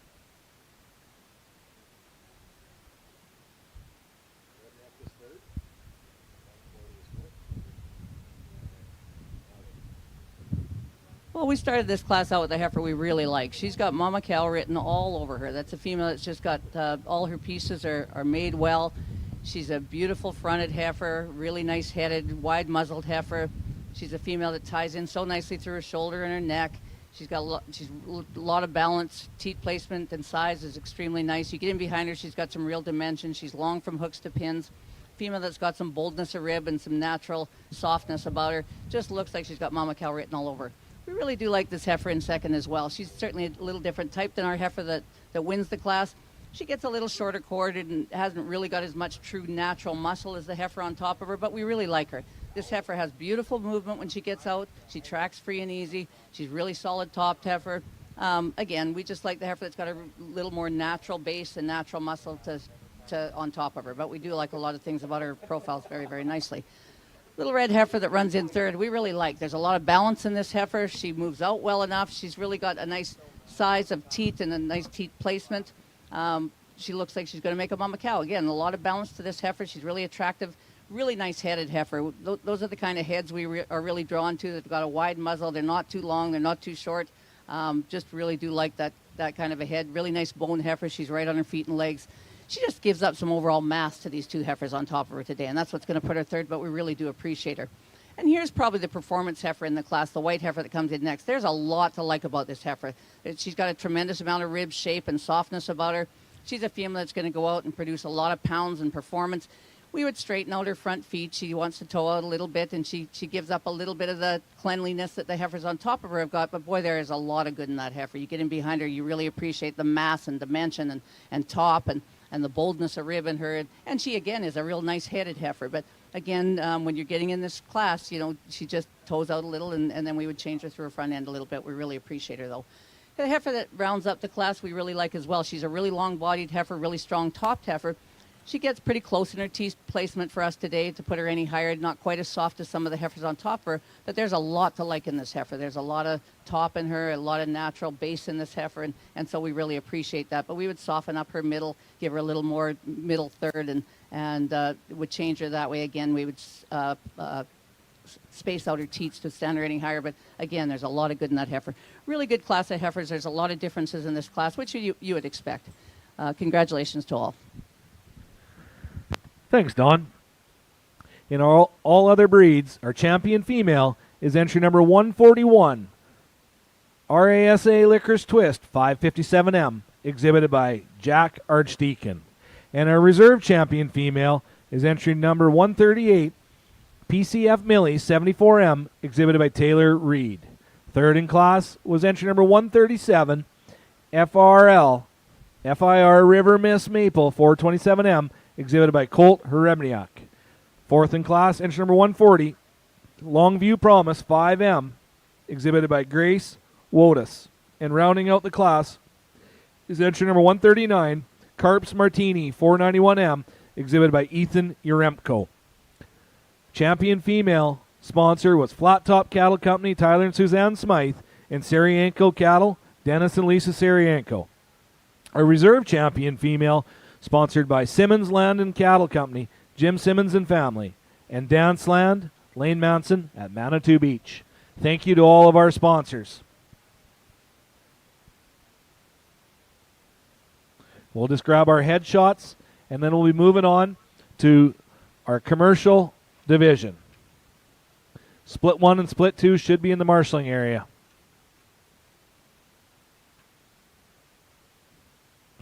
There's 5 splits of commercial heifers.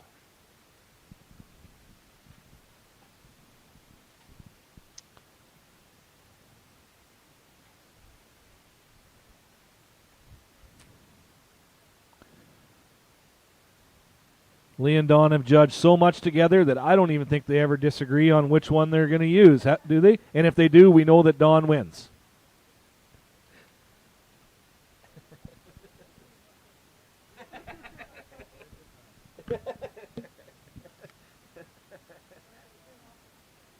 You have disagreed? And then who wins that argument?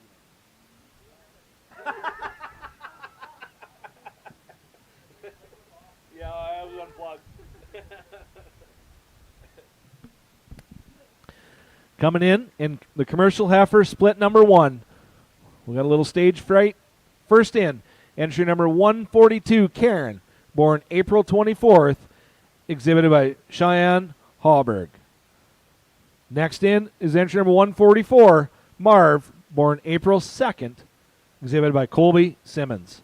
And rounding out the class, entry number 145, Copper, born March 27th, exhibited by the goalie himself, Calder Jones.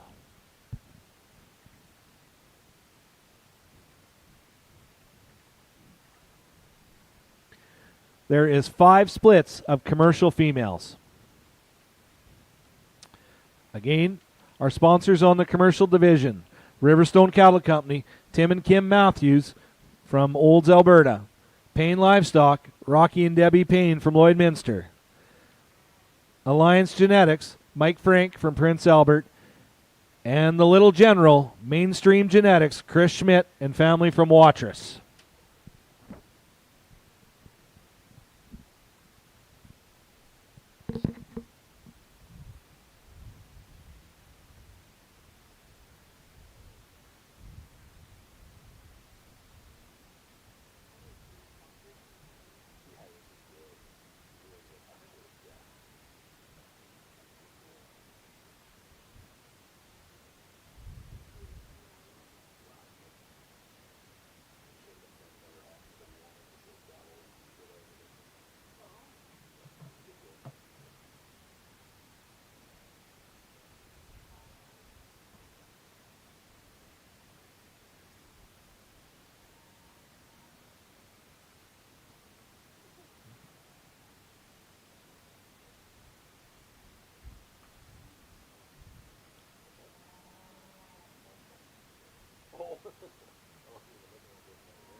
General.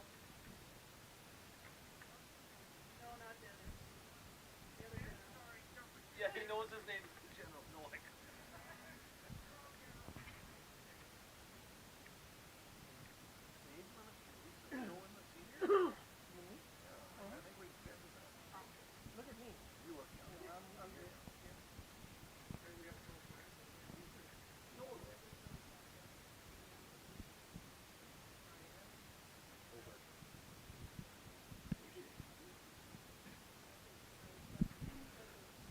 Looks like we're ready for comments and our split number 1 of commercial heifers from Lee.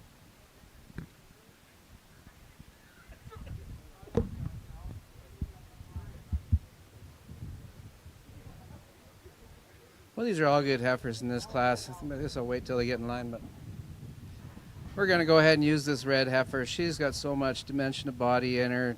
Very sound female. I think just these are all April heifers too. She's the youngest one in the class. She comes in here. She weighs a lot for an April commercial heifer. I think just a female that, again, has a lot of longevity in her. I think female, if I'm going to put embryos in any of these, she's my go-to heifer every time. She's going to have some pelvic in her that's going to calve, and I think just a really sound, attractive female with no holes in her.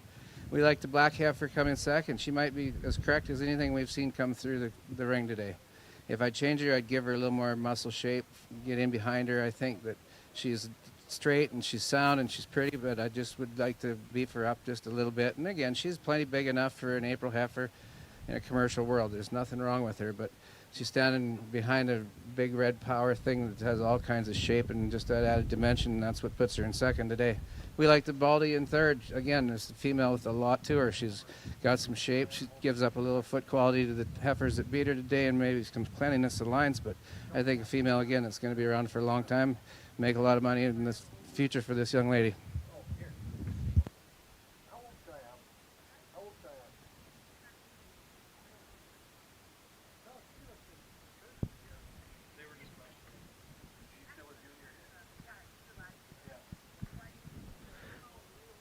Sorry, we were having a discussion back here.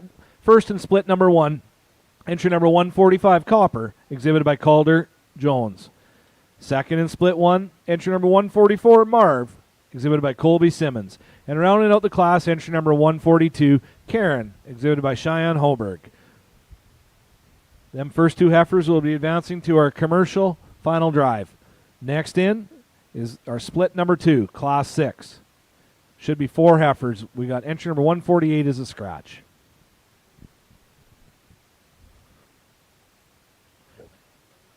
Coming in, entry number 146, Bell, born March 20th, exhibited by Kirk Rutten. Following him, entry number 147 is SC Malibu, born March 15th, exhibited by Owen Moore. Next in, entry number 149, Ice Spice, born March 12th, exhibited by Courtney Hansen. And rounding out the class is entry number 150, Porter's Miss Dolly 10M, born March 10th, exhibited by Tyson Porter. We have an age gap from the 10th of March to the 20th of March.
Looks like we're ready for comments on split number 2 from Don.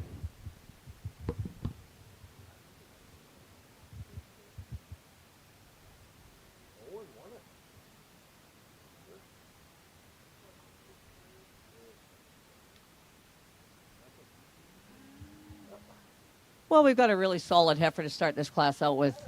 She's a heifer that's got a lot of balance, a female that's got some muscle and some shape about her, and yet still feminine with that muscle and shape. She's got enough spring of rib, enough boldness of rib.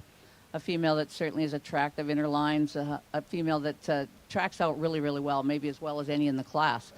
Would we shorten up her teats just a hair? Absolutely, we would. But they're certainly very acceptable. Really do like the heifer a lot. Again, when you get in behind her, she's really wide based and got some wide pins, and a female that tailhead lays into her really, really nicely. We really like this whitish, grayish, I'm not sure what you'd call her heifer, really solid top heifer. There's a lot of mass in this heifer. We really do appreciate that. A lot of bone in this heifer. You would tidy her up through her chest floor a little bit through her neck in comparison to the heifer on top of her, and maybe let her track out just a little bit more free and easy in comparison to the heifer that wins the class.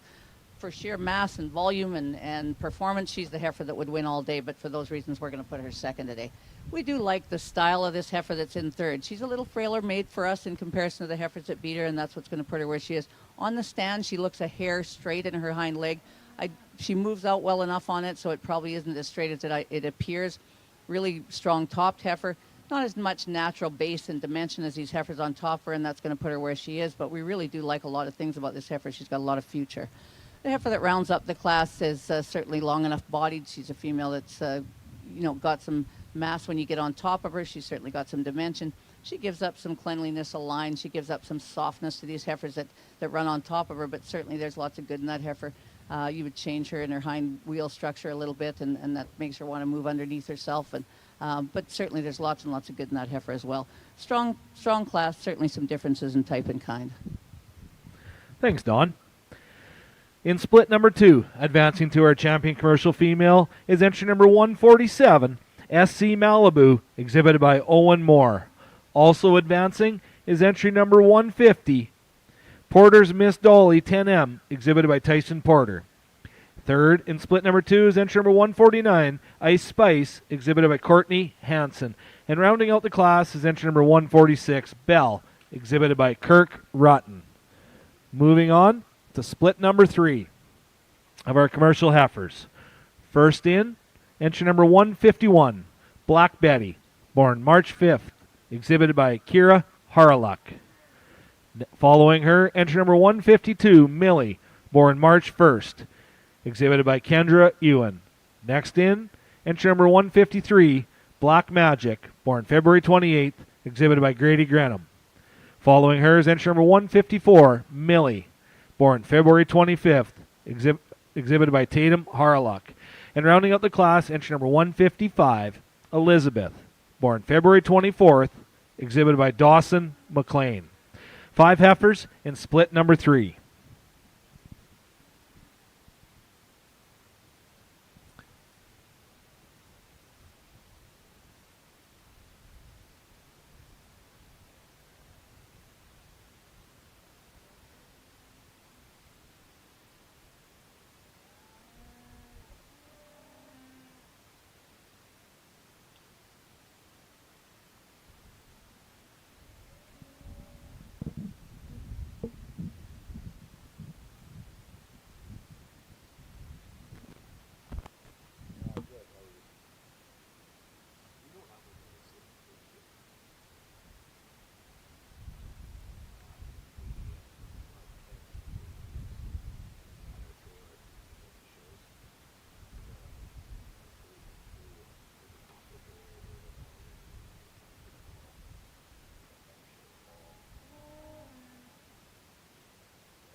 follows it so close. We joke. One time he got telling us it was last year about the Morrison folks. I'm like, how the hell do you know all this? He knows it. Yeah, he loves it.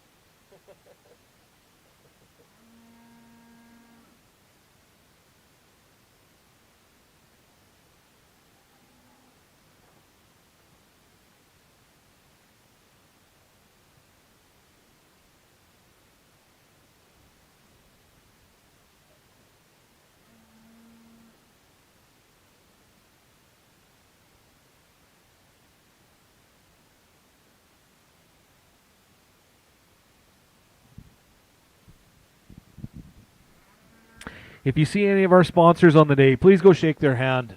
Without them, and I know I said this before, but without them, we can't make this great show in Nokomis go, and we really appreciate it. The Prairie Thunder Show, this is their second one. They worked really hard to get it off the ground last year, and it was a big success, and they've grown on it this year.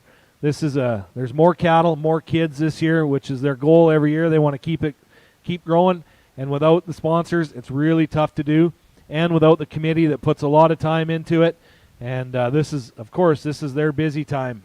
That whole committee between calving cows, breeding cows, and two of them are selling fertilizer and chemical for Blair's.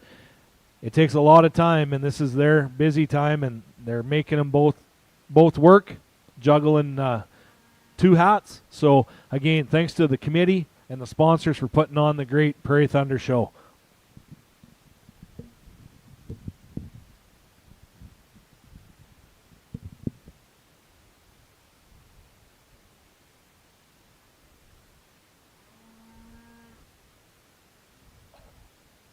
I hear that your daughter's judging next week in Regina. Yeah. Yeah.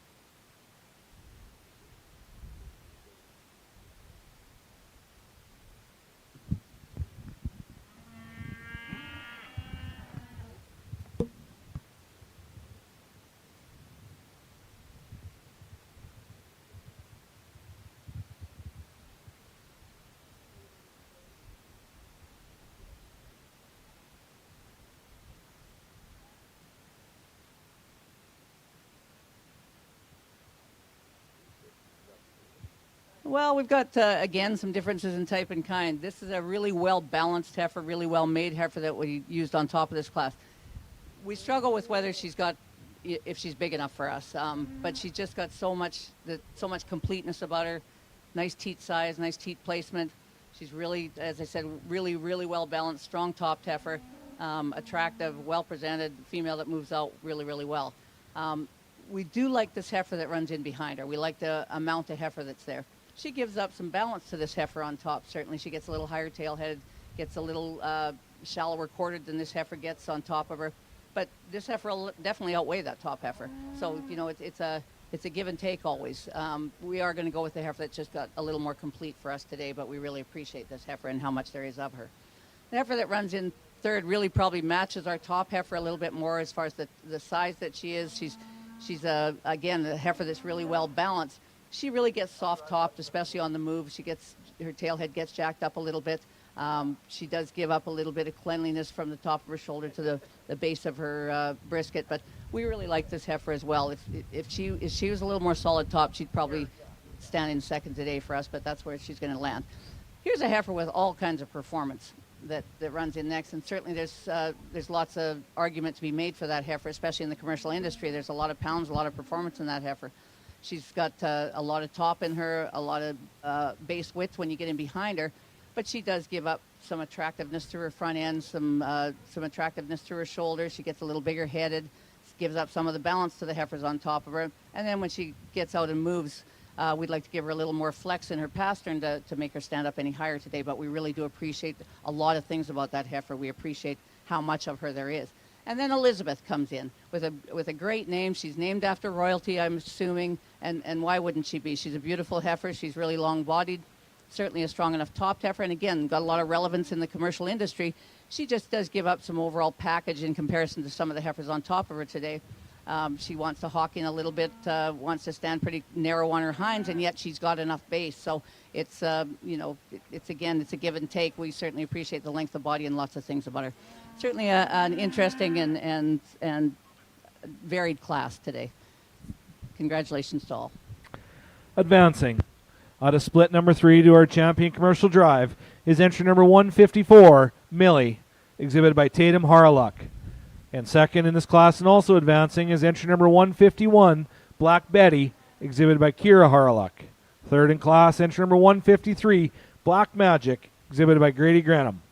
Fourth, entry number 152, Millie, exhibited by Kendra Ewan. And fifth in class, entry number 155, Elizabeth, exhibited by Dawson McLean. Moving into split number 4.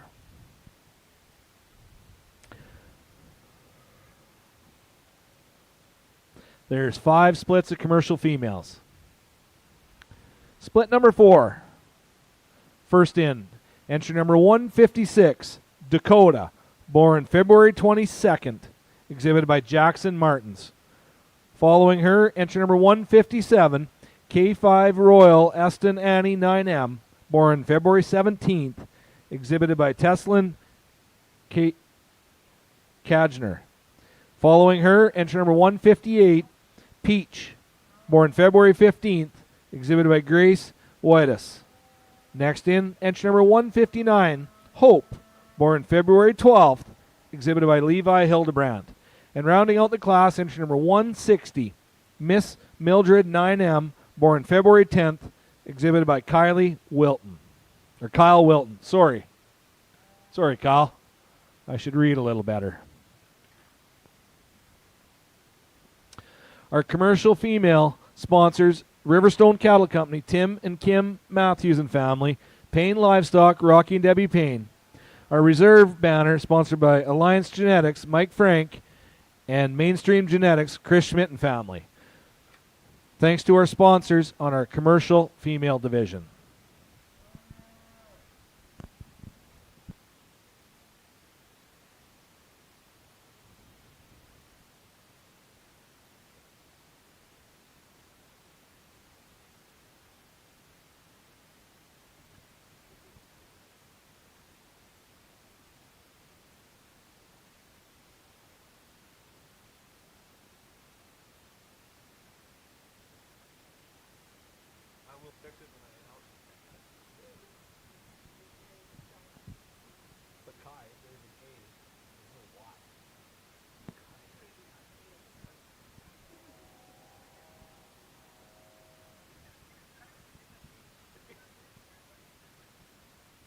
Oh, really?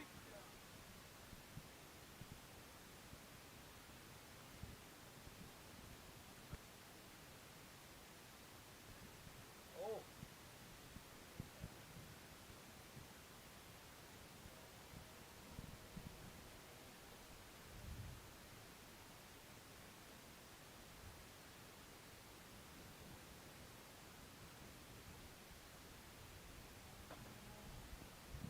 Well, I failed there. I know I did. I failed it though.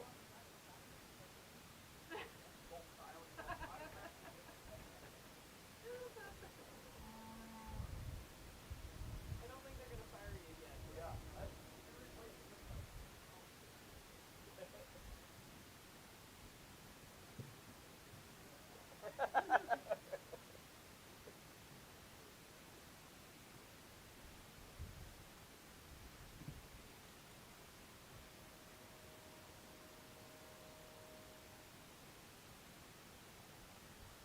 Hooked on phonics. I won't mess it up now.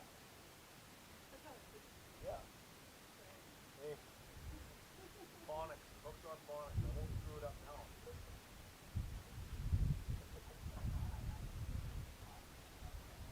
Kiner.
Well, we got a nice top end of this class. We really like these first two heifers. I think they're just very balanced females. They're females that are made so attractive.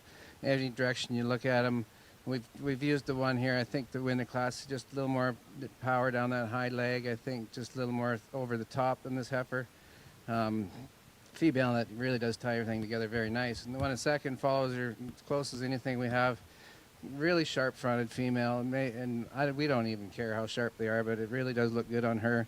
Really nice through her lines. I think female gives up just a little bit of power base to the heifer that wins the class, but for profile, you certainly appreciate the attractive package she is.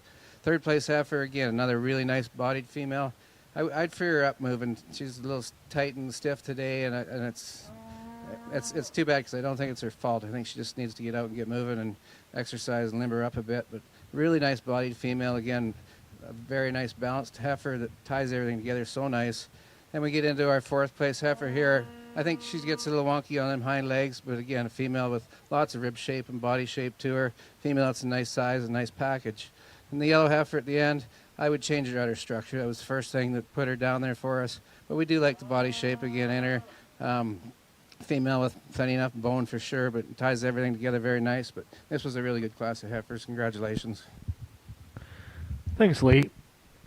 Advancing on a split number 4 is entry number 159, Hope, exhibited by Levi Hildebrand.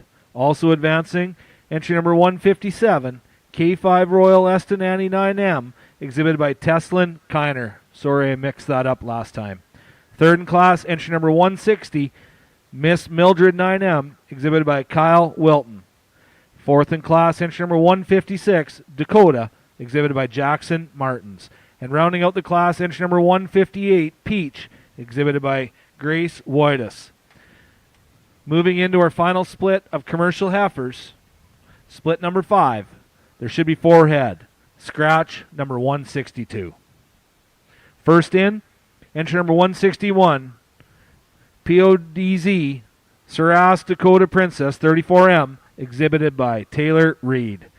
Next in, entry number 163, Eldom ASM Lizzo 401M, exhibited by Autumn Wilkie. Next in, entry number 164,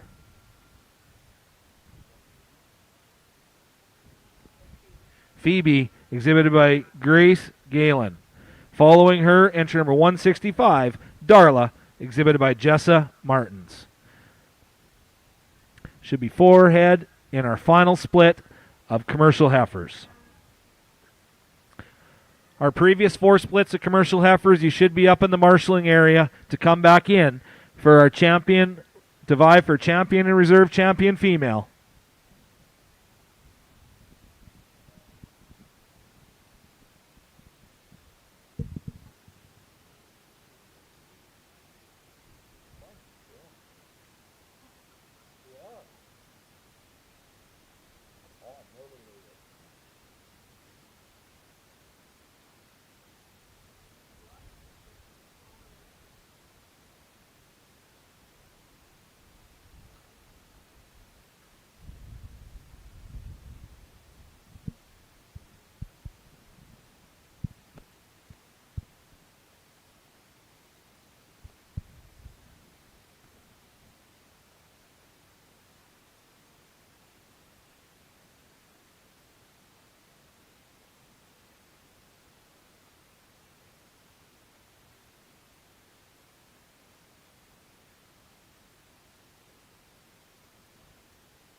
I see we've switched up our ring help.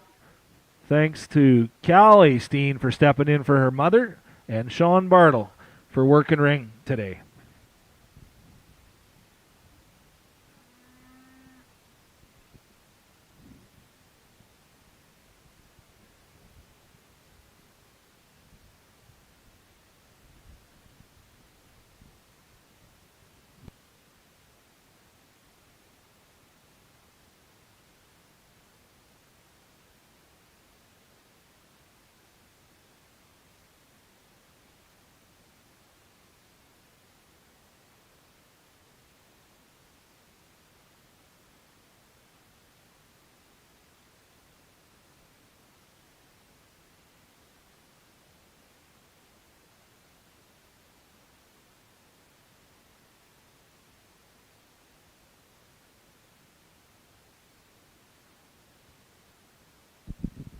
Here's our comments from Don on split number 5, our final split of commercial heifers.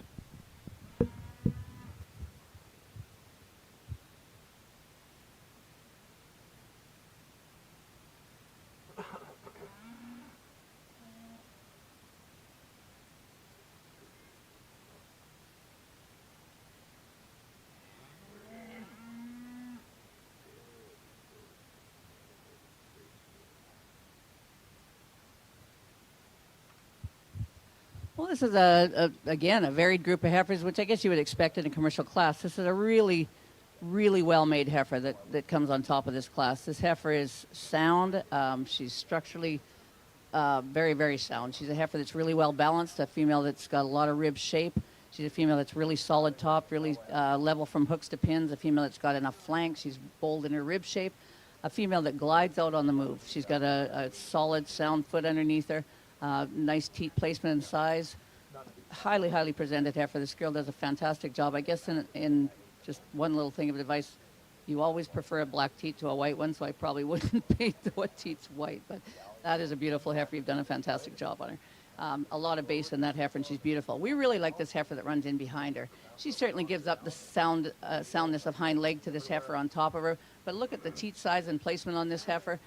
Looks like she's going to make a mama cow all day, and to us, of course, that's super important. She's really long-bodied, a female that's got certainly some lower third, a female that, and yet not too much. We don't like them to be washy-middled. We want them to have some boldness and springer rib, but she's got the right amount and the right kind.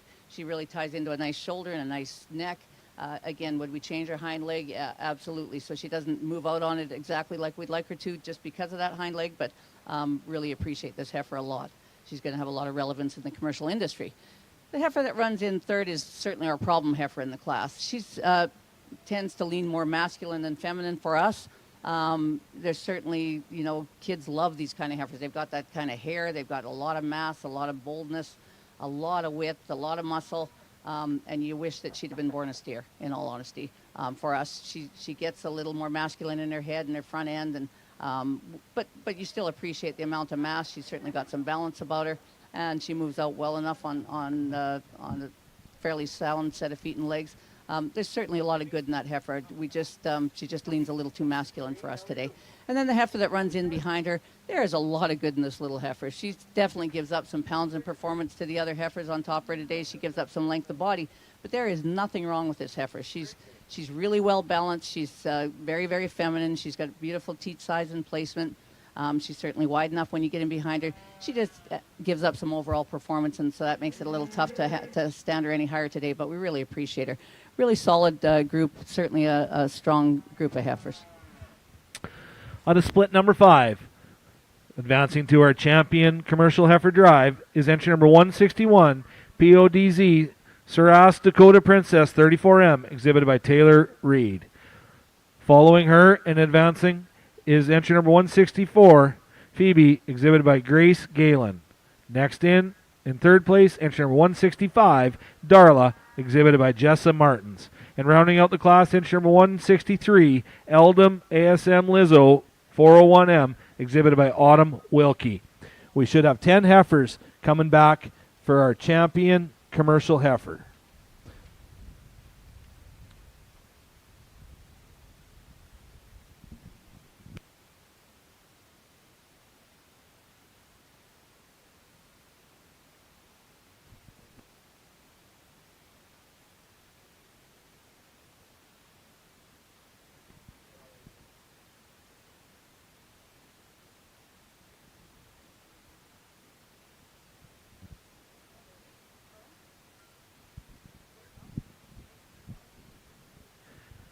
Out of split number 1 is entry number 145, Copper, exhibited by Calder Jones. Second in split number 1 was entry number 144, Marv, exhibited by Colby Simmons. Moving into split number 2, entry number 147, SC Malibu, exhibited by Owen Moore. And second in split number 2 was entry number 150, Porter's Miss Dolly 10M, exhibited by Tyson Porter. In split number 3, first in winning split number 3 was entry number 154, Millie, exhibited by Tatum Harlock. Second in split number 3 was entry number 151, Black Betty, exhibited by Kira Harlock. Out of split number 4, first in, entry number 159, Hope, exhibited by Levi Hildebrand. And second in split number 4, entry number 157, K5 Royal Eston Annie 9M, exhibited by Teslin Kiner. In split number 5, first in split number 5 was entry number 161, PODZ Saras Dakota Princess 34M, exhibited by Taylor Reed. And second was entry number 164, Phoebe, exhibited by Grace Galen. That'll round out our commercial heifer division. Our champion commercial heifer sponsored by Riverstone Cattle Company, Tim and Kim Matthews, and Payne Livestock, Rocky and Debbie Payne. Reserve champion female sponsored by Alliance Genetics, Mike Frank, and Mainstream Genetics, Chris Schmidt and family. If we can get any of them sponsors that are here to come to the ring to present our champion and reserve champion banners. One of the Matthews family, I can see Kim is looking at me at her truck. Can one of your family come and present? Please, Kim.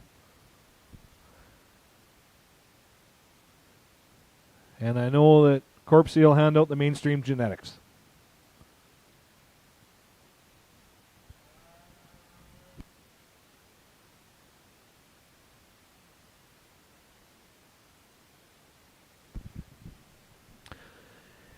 If you are ground to reserve in your division, please make it over to the marshalling area. We are moving into our Grand Champion Female Drive as soon as this is over. So please make your way to the lean-to. You can stand in the shade, but please have your Grand and Reserve Champion heifers into the marshalling area because you're coming in as soon as this class is done.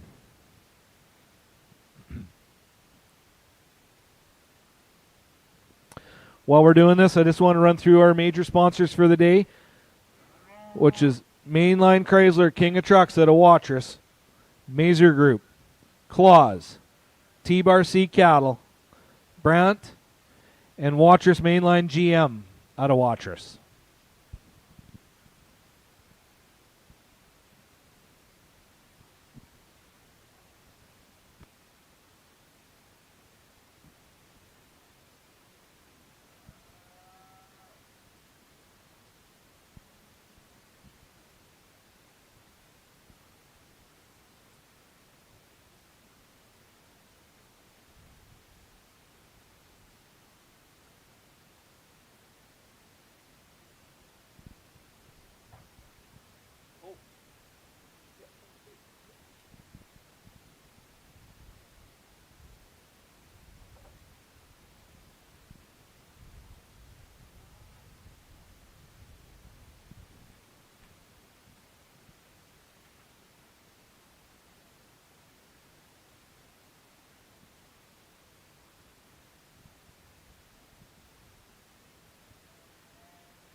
Looks like we're ready for comments from Lee on our champion commercial heifer division. Well, I'll just say a few words before we have a little discussion here. What a nice set of heifers, and I think we should congratulate these young people. I think they're all practical yet showy cattle. And I think also it's important in our world. We like showing heifers as much as anybody, but there has to be some practicality to them at the end of the day, and they have to have some longevity. They got to be sound to be able to make it to 10, 12, 15 years old. I think a lot of these will. Some maybe won't, but there's different ways we could go here and for different reasons. But I think if you pulled 100 commercial men, they'd take every one of them home, and they're going to make money on them. So, again, congratulations to you young people. We're going to have a little visit here and decide what we're doing. But thanks for having us today. It's been our pleasure, and it's been very fun.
And out of split number 4, our grand champion commercial heifer is entry number 159, Hope, exhibited by Levi Hildebrandt.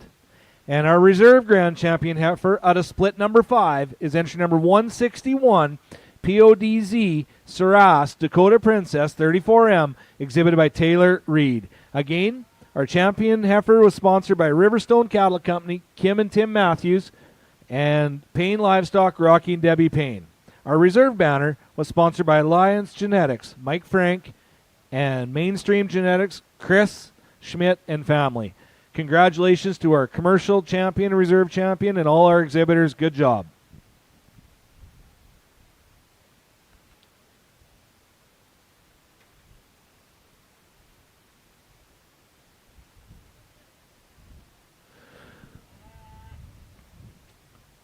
We are going to, as soon as we're done these headshots here of our our champion and reserve champion commercials, we're going to start marshaling in our division winners for our grand champion female.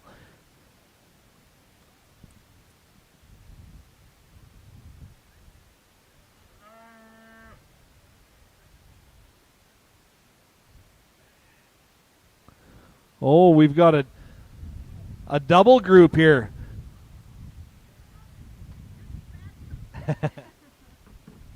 We got Elliot representing Payne Livestock and Kim Matthews, of course, with Riverstone Cattle Company.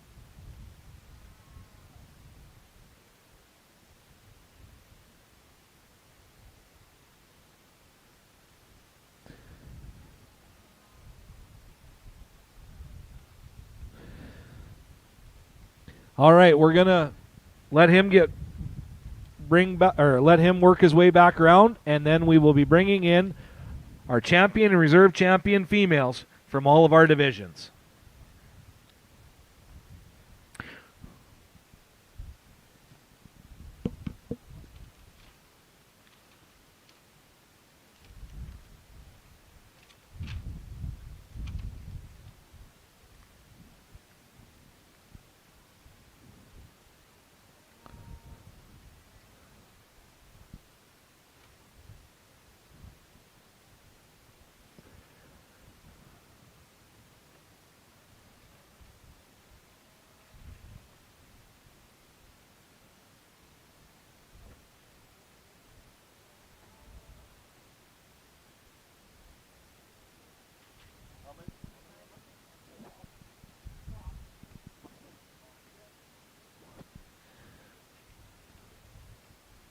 All right, into our grand champion female drive.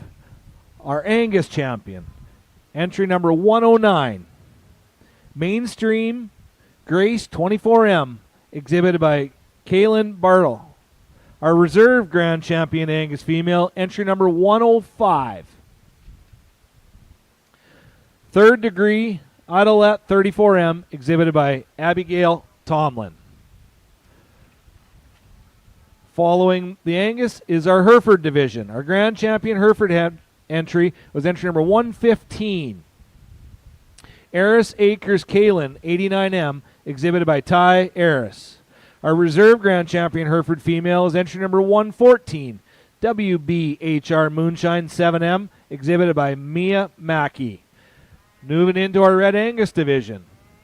Our grand champion Red Angus heifer out of split number 2 is entry number 126. Red JJL Miss Deal 417M, exhibited by Georgia Fox. Our reserve grand champion Red Angus female, entry number 125. Red Wilbar SBV Bernardina 817M, exhibited by Chase Bruno. Next in is our grand champion Simmental, entry number 135. McIntosh Bright and Shiny 416M, exhibited by Carter McIntosh. And our reserve grand champion female is entry number 130, Millington Scream 2413M, exhibited by Gibson Granum. Next, following them, is our All Other Breeds. Our grand champion All Other Breeds is entry number 141, Raza Licorice Twist 557M, exhibited by Jack Archdeacon.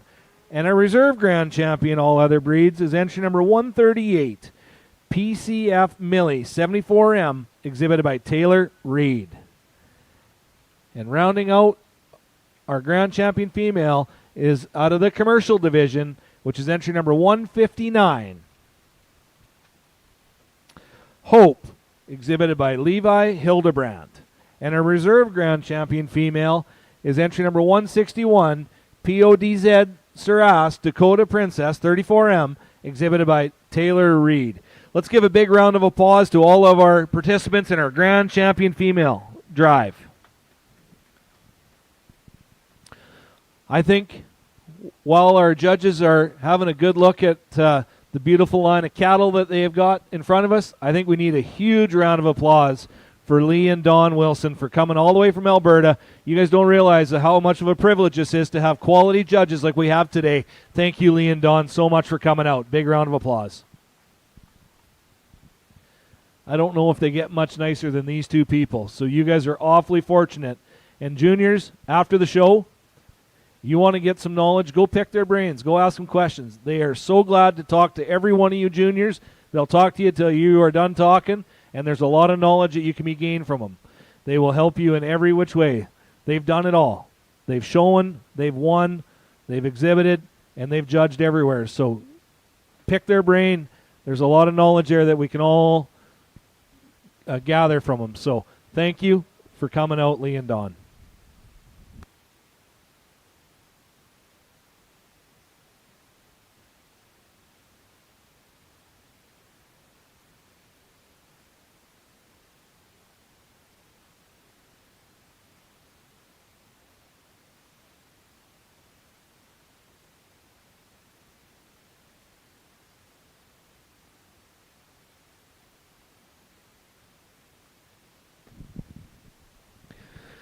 All of our major sponsors, please go to the outgate, and Chris Schmidt will be there to hand you the banners so we can go get pictures at the backdrop. All the major sponsors, please make your way over to the outgate, and Chris will hand you your banner.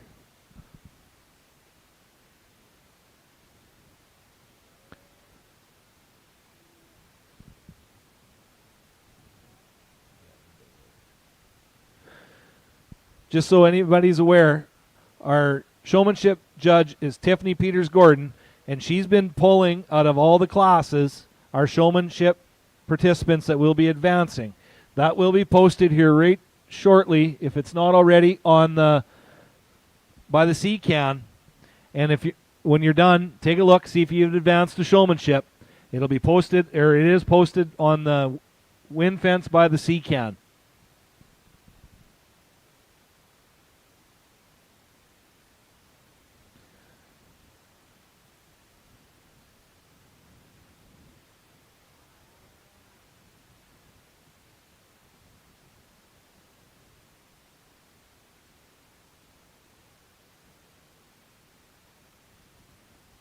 Looks like we're ready for comments on our Grand Champion Female Drive. Here's Dawn. Well, where would you rather be in the world than in Nokomis, Saskatchewan? It's beautiful. It is beautiful. What a fantastic group of kids we've seen today. I mean, that's our resource. I mean, cattle are our commodity, but the kids are our resource, and they've been amazing. It's just so wonderful to see. It's heartwarming. It's just impressive. It's impressive that these kids are this age and they're this accomplished. The cattle are impressive. We've seen really good ones all day. We've seen some variation for sure. And so, there's going to be talks throughout the barns of which one you'd have used and which one I'd have used. And certainly you're not wrong. There's lots and lots of good ones. We're always judging for something that's going to make a cow. They absolutely, for us, have to make a cow. It's a non-negotiable for us. We love show cattle. We love them to be fancy and we love them to be good, but they have to have some mass, some doability, the ability to move out, the ability to get into the real world and make a difference, and I think that so many of these cattle really will. Isn't it a great time to be in the cattle business? It is. We've never seen a time like this, and the excitement in the business is fantastic. It just can't get better than this, or maybe it will, but we're sure lucky to be in this time. With that, I'd like to give a huge round of applause to everyone that we've seen today. Certainly not just what's left in the ring, but every child that we've seen today, every heifer that we've seen today. It's been a wonderful show to judge, and to the sponsors and the people that have run it. So let's give a huge round of applause to all those people. A lot of times that's a thankless job, running these shows, and there's lots of people behind the scenes that I certainly don't know, and lots of you probably don't know. And so I really do want to give a heartfelt thanks to them. Lee and I have judged a lot together. It's been a rare time that we've disagreed, and we haven't disagreed today for sure. We really do like these cattle, and we like the same kind of thing. With that, did you want to say anything? Huh? No? I guess not. Okay. Well, again, thank you so much for having us here. We've really appreciated it. I know there's a lot of tremendous stockmen around the ring. You pick the kind you like, and we're always going to pick the kind we do. Congratulations to all of you. With that, we're going to go out and select our champions. And we were right. Don does get the last word at the end of the day. Remember that, Lee.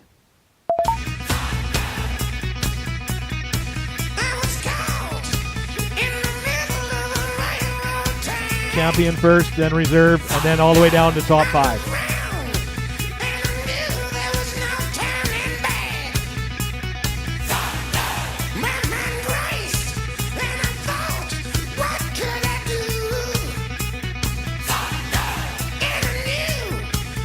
Out of our Angus division, our grand champion female, and of course,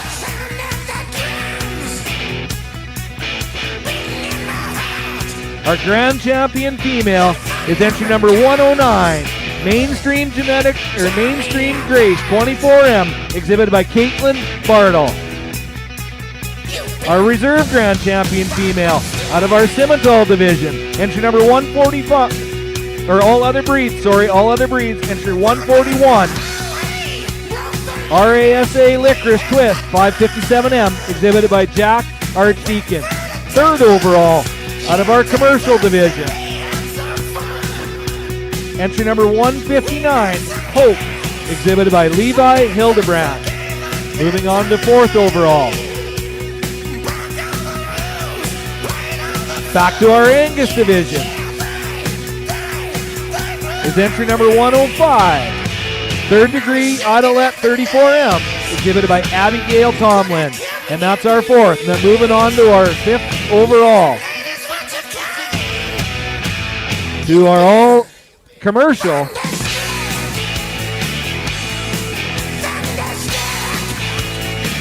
is entry number 161, PODZ, Sarah's Dakota Princess 34M, exhibited by Taylor Reed. Let's give a big round of applause to our top 5 of our Prairie Thunder second annual show. All 12 that are out here right now, you have to go to the backdrop to get our photos. Congratulations to all our junior members. We will take a little half-hour break and we'll be on to steers. Congratulations, guys, but all of you head to the backdrop for our photos, the backdrop photos.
By the time we get our backdrop photos, it'll be 10 after 3 before we start.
quickest way to clear out stuck poop can't go, do this to clear out stuck poop fast. On June 17th in 2019, my mom was rushed to the hospital to have what was basically a log of poop surgically removed from her colon. What happened was, when she hadn't pooped in 3 days, the doctor told her to try prune juice, and then he told her to try fiber supplements, and then castor oil, and then came the prescription laxatives. But when all of these failed, and she was actually in a situation where she was in morbid danger of toxins from her poop being reabsorbed back into her body, they had to go in and admit her for surgery and with scalpels go in and excavate the impacted poop. And as it turns out, she just had all of these layers, just layers on layers of stuck poop lining the walls of her colon.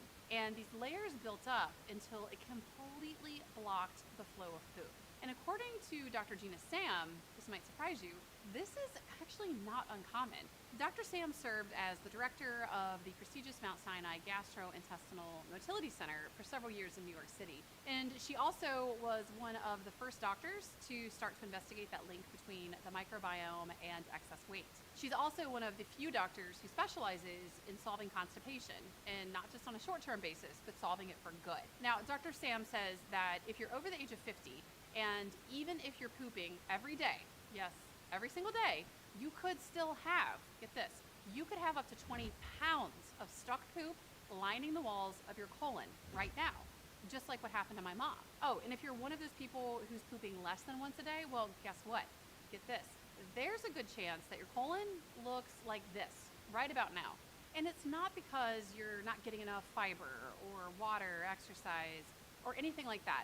See, the muscles surrounding your digestive system, they work by squeezing food along through the stomach, kind of like when you brush your teeth and you squeeze toothpaste from the tube, right? Well, what happens is when your gut isn't well, this squeezing process, which is called peristalsis, it slows down. And this is a problem, a big problem, because when peristalsis is slow, the undigested food in your body, it doesn't have that momentum to avoid getting stuck in all of those twists and turns and grooves that are inside your intestines.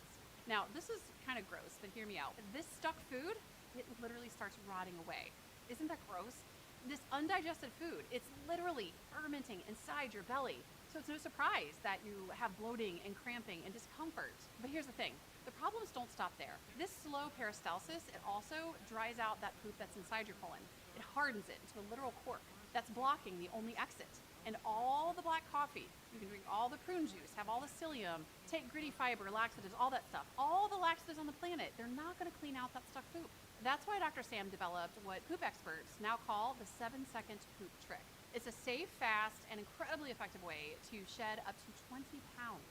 Yes, 20 pounds of stuck poop without the cramping, the squeezing, or that urgent, I've got to go to the bathroom feeling. And she just recorded a brief presentation that explains exactly how this 7-second morning ritual can give you safe, comfortable, and satisfying poops every single morning from now on. So if you're feeling backed up, if you're feeling bloated and constipated, take a minute, do yourself a favor, tap the button below this video, and you can see Dr. Sam's 7-second poop trick right now. You'll be moving things right along in no time, clearing all that stuck poop out of your bowels. Best of all, you could feel 10, 15, maybe even 20 pounds lighter for the rest of the day. Tap that button right now, and you can see Dr. Sam's 7-second morning ritual at this moment. Tap the button below this video.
Big retailers don't want you to have this zoom lens, but there's nothing they can do to stop it. So there's this new super powerful monocular, and it's got the zooming power of a military-grade sniper scope. It's already banned from Home Depot, Amazon, Walmart, all those big box stores, for being too powerful. And now the company behind it is cutting out the middleman, selling over 1.5 million units in the last month, all without those big retailers who just jack up the price tag. What makes this powerful zoom lens unique is that it can be attached to your smartphone camera to make movie-quality pictures and video footage. Now, this thing has been featured on Global TV, CTV, City TV, you name it. But here's the kicker. Some folks are saying it could be banned soon. Why? Because the Product Safety Committee thinks civilians shouldn't have access to something so powerful, something designed for military use. So while it's still legal, people are scrambling to get their hands on one before any restrictions hit. Originally, this was made for military use, essential for military sniper teams during recon missions in the toughest environments. And now, it's been adapted for us regular folks. It's called the StereoScope 360, and it's wild. Originally developed for the Canadian Special Forces, this compact zoom lens lets you zoom in on stuff miles away. And the kicker? It takes photos and videos with this insane clarity, like those fancy DSLR cameras. It's using military-grade optics technology to magnify 30 times more than any other monocular out there. Stick it on your phone and you're shooting movie-quality footage. It's tough as nails too, waterproof, freeze-proof, and can handle the desert heat. And man, the uses are endless. Whether you're hiking, stargazing, hitting up a concert, or even playing spy, this thing's got you covered. Since hitting TV, they've sold 2 million units in the last 30 days. And get this, by cutting out the middleman, they can offer it at a much lower price without the extra markup. Lucky for us, the company behind StereoScope is doing some market research and giving away their zoom lens to first-time buyers for 50% off in Canada. Yeah, you heard that right. You can get it at half price today. Thousands have already jumped on this promo. Just fill out your shipping info and they'll send you the StereoScope at 50% off. But remember, this is a limited time deal and stock runs out fast. Last time they sold out in under 3 hours. So why risk paying full price tomorrow when you can get it for 50% off today? Check it out ASAP. Click the button below to grab yours at half price.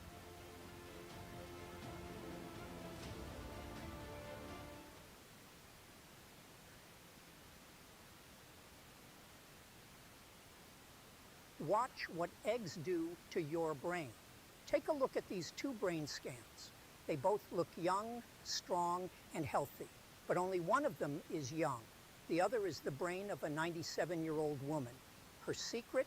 Doing this one simple thing each night before bed. I'm not sure if this might interest you, but if you or a loved one is often forgetting things or suffering from brain fog, then I've got something important to share with you. So, about a year ago, my husband came home from his doctor's appointment, and he had this note that totally knocked me down. It said, "Your husband is showing signs of dementia. You can try to slow it down with medications, but that's really all we can do." How could this be?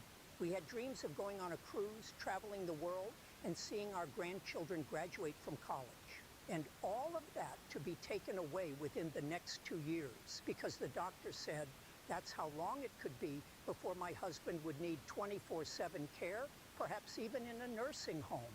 So it turned out, after a lot of tests, my husband's brain was all clogged up. It had plaques. Really scary, to be honest. And this can happen to so many of us. It was literally suffocating his brain, like his brain was all clogged up. That's why he was experiencing forgetfulness. He was tripping up on his words. Sometimes he couldn't put a complete sentence together. And the scary thing is, if you just ignore forgetfulness and brain fog and do nothing about it for too long, the damage could be irreversible and devastating. We're talking about possibly losing your independence. But the reason I'm sharing this is not to scare you, but to share what we've discovered as the way to fix this for good, without dangerous pills or anything unnatural. It brings tears to my eyes even talking about this, because we literally just stumbled upon it. Right when we got the dementia news, we saw a program on TV about an award-winning doctor, Dr. Sam Walters, who is a former NASA scientist and a true pioneer in brain health. He did thousands of brain scans, and he discovered that memory loss and dementia has actually nothing to do with aging or even genetics. Instead, it's caused by the consumption of 5 neurotoxic chemicals used extensively within the American food industry. These neurotoxins clog your brain, altering your ability to properly speak and destroying your mental clarity before completely erasing all of your memories. Dr. Walter's discovery was a billion-dollar secret he wasn't supposed to know because it led to a clinically proven 7-second brain detox loophole that can self-repair the brain while you sleep. And what this brain detox loophole does is it clears out all the toxins from the brain. You can do it tonight, no matter how old you are, no matter your current condition. And it self-repairs the brain back to normal.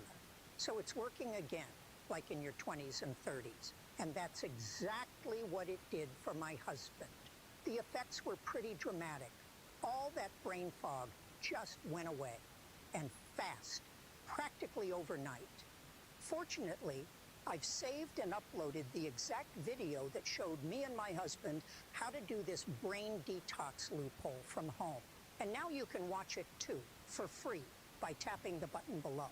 But I need to warn you, big pharma CEOs don't want this getting out to the public because they know it exposes the lies they've been telling us for years. No need for dangerous pills or anything unnatural. And this brain detox loophole works, whether you've been suffering from brain fog and memory problems for 3 months, 3 years, or even 10 years. You just gotta keep using this loophole. And since it's natural, you won't build a tolerance for it, and it will continue.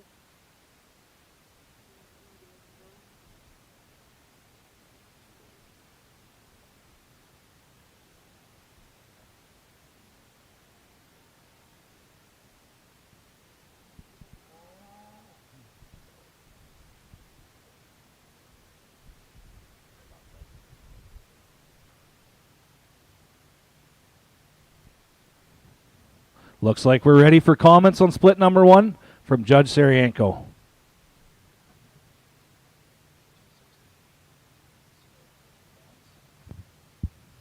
Well, good afternoon, and it's really an honor to be here in Nokomis, and what a great ring, great facility here.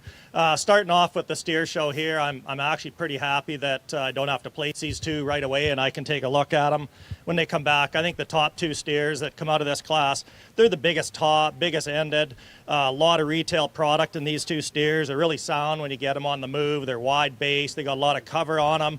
I think, we get into it's end of May here, and I think a lot of our endpoints, it's going to cover a lot of that in June and July. So we want to see these steers with some cover and get more market weight on them. So I think 2 really, really good individuals that we're really splitting hairs here. Get into our 3rd place steer. He really types the most in type and kind to our top 2. Really, really a good looking steer. He's really attractive, really sound, just not quite as overpowering as far as his top and as far as being market ready along as our top 2 steers. But he's really built the same. He's sound. He's going to be big topped. He's going to be big quartered. He just needs a little bit more time to get up with these next 2. We get into the big black steer here. Love the length of side in this calf. There's a lot of product there. Just not quite the muscle mass and hip and lower quarter that our top steers above him have, but you love his look and you love his length. Get into the gray steer. Love the muscle shape in this calf. He just gets a little shorter coupled, a little shorter bodied, a little quicker as far as a terminal endpoint. Get into the red steer. Love the length. You got a good cover on that calf. He's got lots of width at the base. Just not quite the muscle dimension over his top and in through his quarters. The top steers above him, but what a great class to start off the day. Thanks, Dennis. Advancing out of split number 1, entry number 242, Lexus Zigansberger, and entry number 237, Abigail Tomlin. 3rd place, entry number 216, Austin Krieger. 4th place, entry number 208, Grace Galen. 5th place, entry number 220, Jackson Martins. And rounding out the class, entry number 213, Colt Heremiak.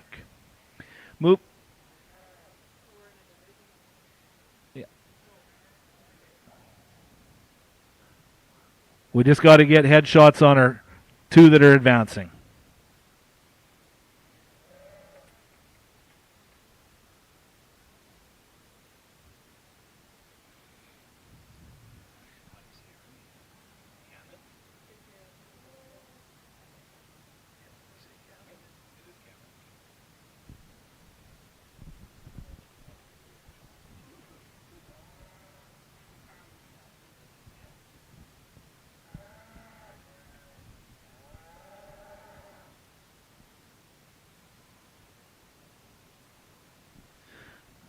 Good job, juniors.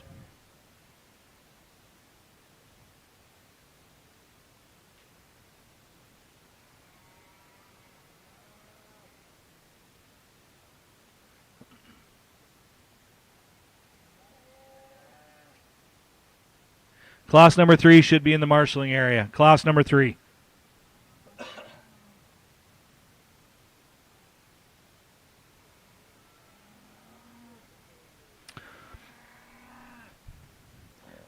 All right, coming in to class number 2. We have a 45-pound weight break from top to bottom in class number 2. First in, entry number 201, Jack Archdeacon, weighing 1195. Entry number 210, Kylie Hansen, weighing 1205.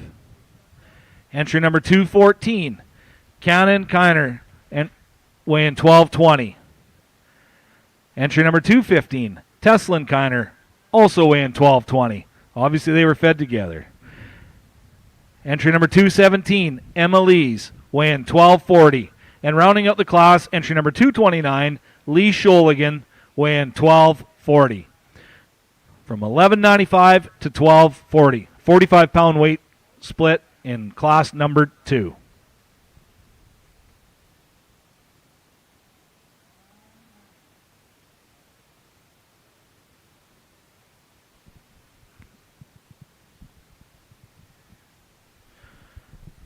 While we have our judge critiquing the steers, our judge is Dennis Sarianko. Dennis, along with his wife Lisa and daughters Katie and Cassidy, operate Sarianko Cattle Company, raising purebred Charolais cattle at Maymont. The Sarianko's operation is proud to have successfully bred and exhibited many Canadian champions, as well as Agribition and Farm Fair International Supreme champions. The Sarianko family is honored to have had Sarianko bred cattle excel on the international scale, with having success in the United States at the major American shows, having Sarianko cattle being declared champions at the Denver National Western Stock Show, Oklahoma Cattlemen's Congress, Kansas City's American Royal, Houston Stock Show, Fort Worth Stock Show, Louisville's North American International, along with further abroad with Sarianko bred champions being declared. In Mexico and Australia, Dennis has evaluated cattle at many of the major shows in North America, including Canadian Western Agribition, Denver National Western Stock Show, Kansas City American Royal, Toronto Royal, and Edmonton Farm Fair, as well as internationally at the Expo Ganadera in Jalisco, Mexico, and the 100th anniversary of Angus Show in South Africa. In 2021, Sarianko had the honor of evaluating the two largest breeds at Canadian Western Agribition's 50th anniversary, as he was selected to judge both the Black Angus and the Hereford shows at this historic event. Dennis is the CMEX Beef Sire Acquisition Manager, where he evaluates sires of all breeds in various geographic regions as to both phenotype and genotype for the CMEX Global Beef Program. Let's give a big round of applause to our very astute steer judge, Dennis Sarianko, to evaluate today.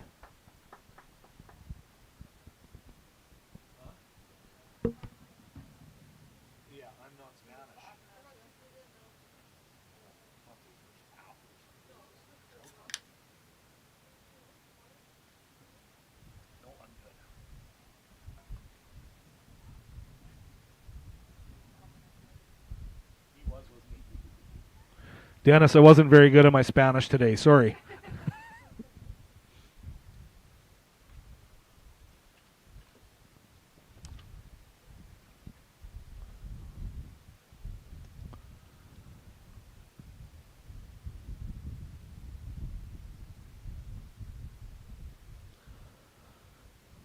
Again, I'd like to really thank our show committee that puts on a lot of hours to make the show work.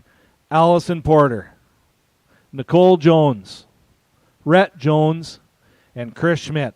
They put a lot of hours in to make this show what it is. So a big round of applause to our great committee. 4 people do a lot of work to make this work.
Split number 4, make your way up to the marshalling area. Split number 4, make your way up to the marshalling area.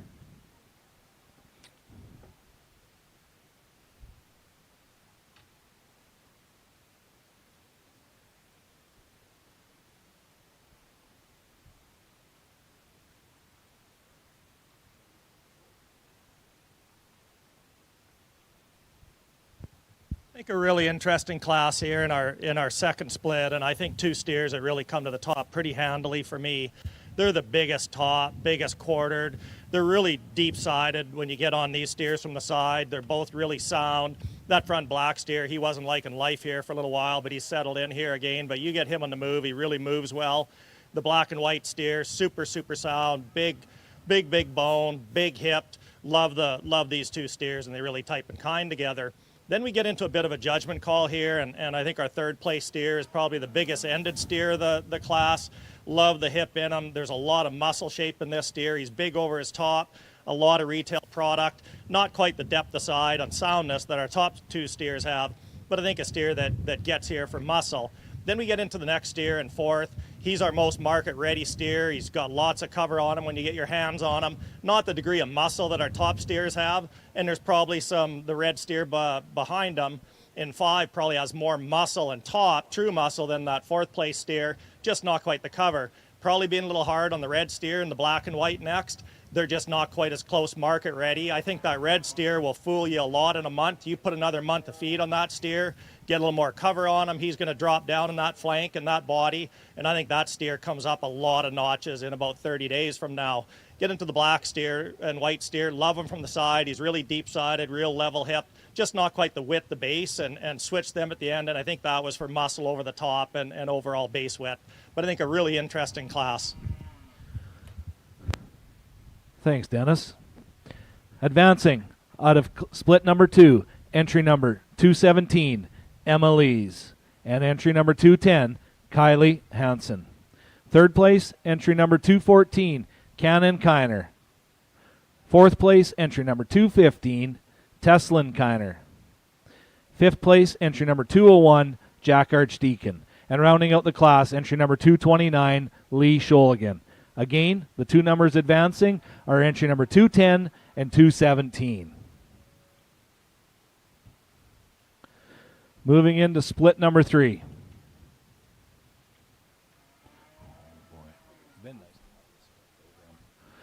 Our Class 1 sponsor, sorry that we missed this, our Class 1 sponsor was Elliot McGregor. On both of them, Class 2 sponsor was Integra Tire, Vaughn and Darlana Jones on our top 2 steers. Thanks to both of them, Elliot McGregor and Integra Tire, Vaughn and Darlana.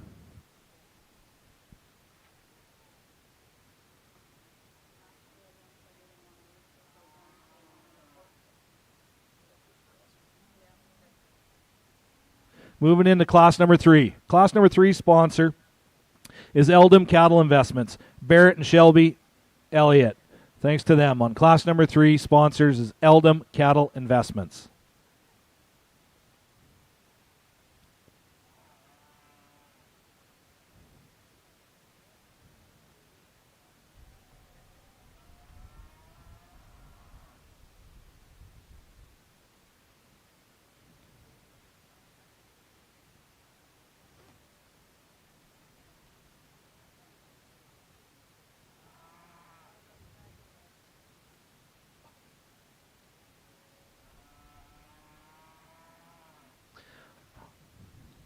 Looks like we're ready for class number 3.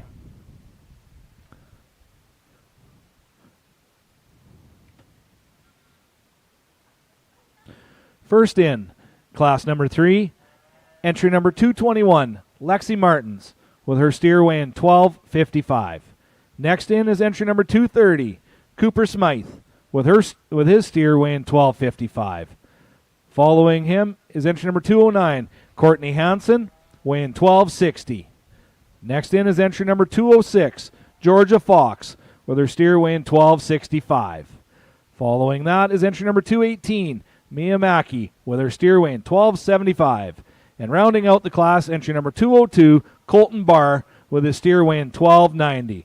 We have a 45-pound weight spread in class number 3, sponsored by Eldom Cattle Investments, Barrett and Shelby Elliott.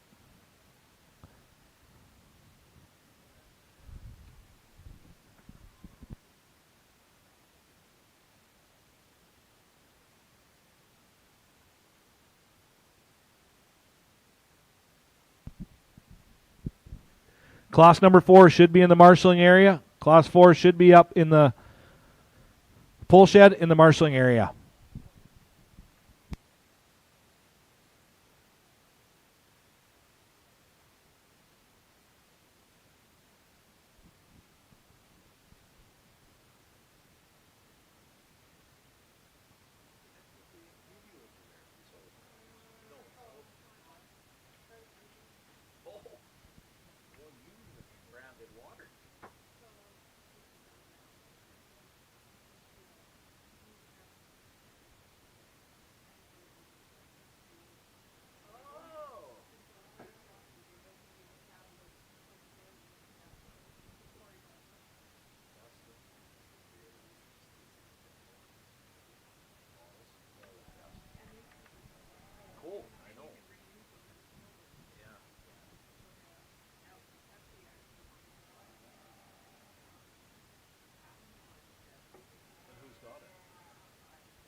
Thanks to our two ringmen for the steer show. We got Bev Borison and the trooper, Sean Bartle, that's been out here all day.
I think a really an interesting top three in this class, and I think I'll comment on the two and then get to this third place steer. And I think this third one is one that could really fool you in about 30 days. But I think decided to go with the two steers that pattern a little more and type and kind.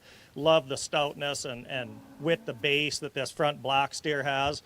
You know, he's maybe a titch moderate, but he carries a ton of weight to him. Great center body, big bone, great hip, and gives you a really good look. And there's a lot of muscle and mass in that steer. Then we get into the black and white. Really love this calf from the side. He's great in through that hip. He's real level, hooks to pins, but yet he's really expressive down in through his lower quarter. Great in his center body.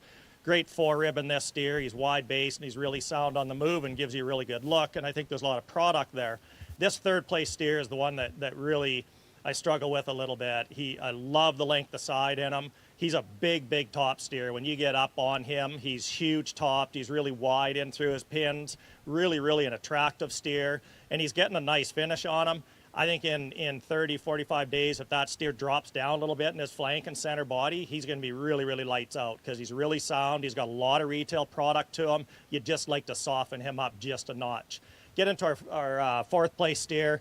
He's just a good, easy doing, real practical kind of a steer. You love his top, love his muscle. He's just not quite the degree of length aside and quite the muscle that our top steers have, but love his finish and just a real practical, easy doing type of steer. Then we get into the red and the black. They're really good, practical kind of steers, just not quite the base width or the depth of body that our top steers above them have, but a really good class from front to back and some really interesting decisions on these top three. Thanks, Dennis. Advancing out of class number 3, entry number 230, Cooper Smythe, and entry number 206, Georgia Fox. In third place, entry number 209, Courtney Hansen. Fourth place, entry number 221, Lexi Martins. Fifth place, entry number 218, Mia Mackey, with her OH steer. And rounding out the class, entry number 202, Colton Barr. Congrats. Again, this class was sponsored by Eldom Cattle Investments.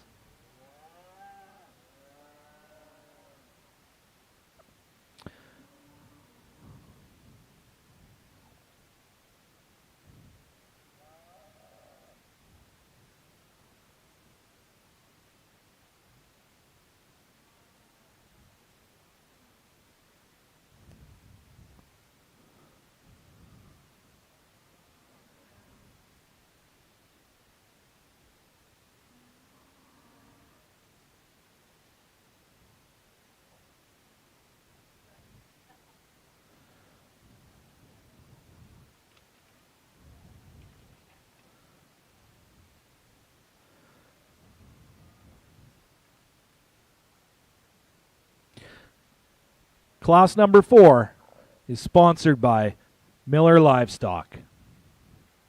Again, we should have 6 steers coming in to class number 4.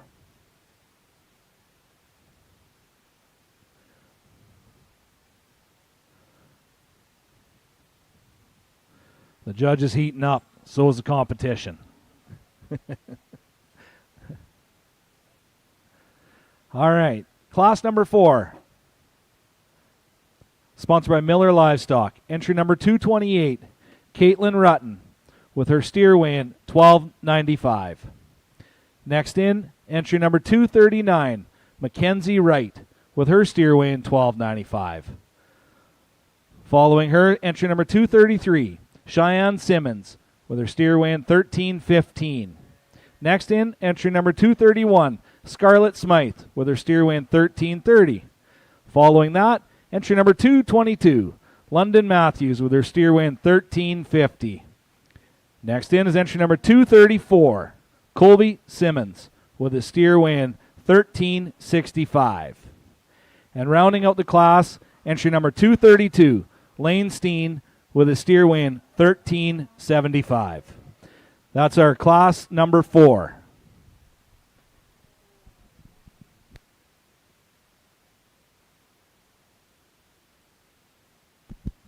Again, class number 4 is sponsored by Miller Livestock. We have an 80-pound spread from top to bottom in class number 4.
We have 6 splits of steers today. Class number 5, please be in the marshalling area.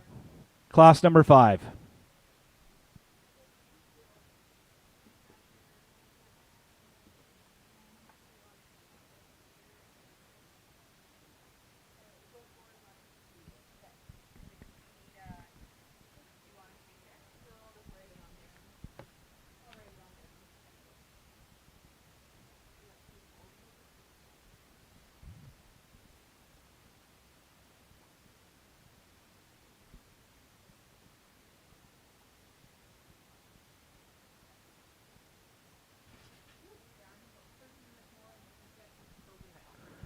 If you're wanting food, the concession's closing in 30 minutes. So sneak to the concession if you're interested in some food. In 30 minutes, they're going to be closing the kitchen. So head over if you need something to eat in 30 minutes, within the next 30 minutes.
Well, this was a really, really, really good class, and I think it's pretty apparent, anyone watching on the outside of the ring. I mean, this from one end to the other, and I know you hear it in judges and classes, but this truly is, right from one end to the other, is a really, really stout class. And I think with that, you can go a lot of different directions. And I think for me, what I gravitated to in this class was muscle, mass, and power. And I think steers that were big-ended, they were big-topped. They're steers that are practical as far as bridging a show steer in the commercial industry. So we need that muscle, we need that top. All these steers handle really well. Every steer in this ring really handles quite well. I think the two steers that come to me, that's what I really admire, these two steers. They're big hip, they're really, really expressive in through their lower quarter, steers that are good in their angles, and steers that'll give you a good look.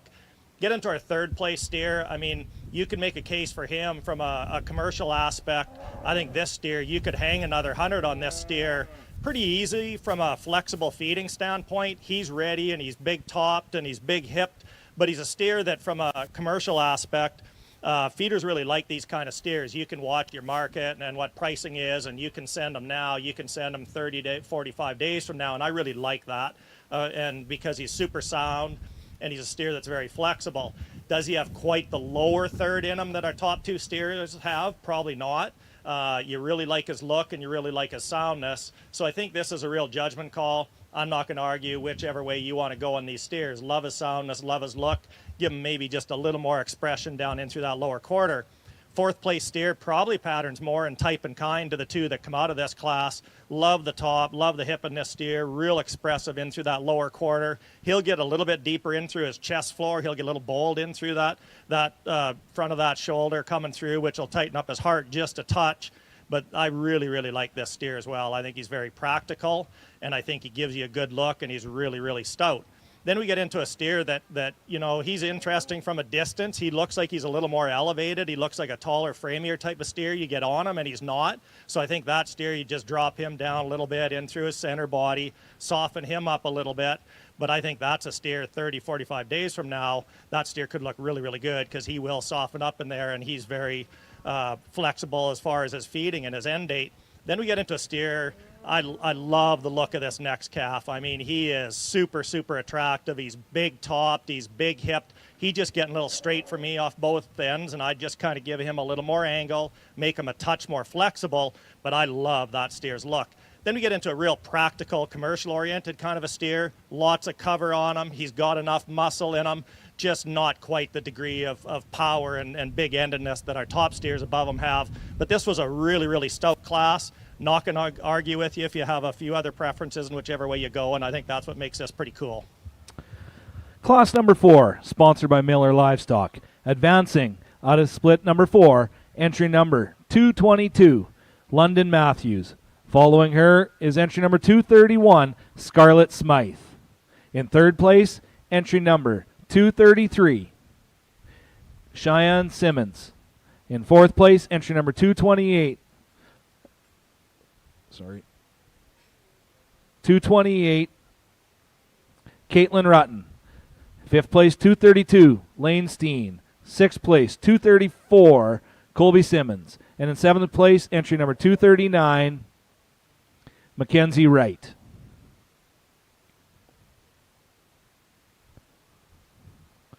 Moving into class number 5. We should have 6 steers in class number 5.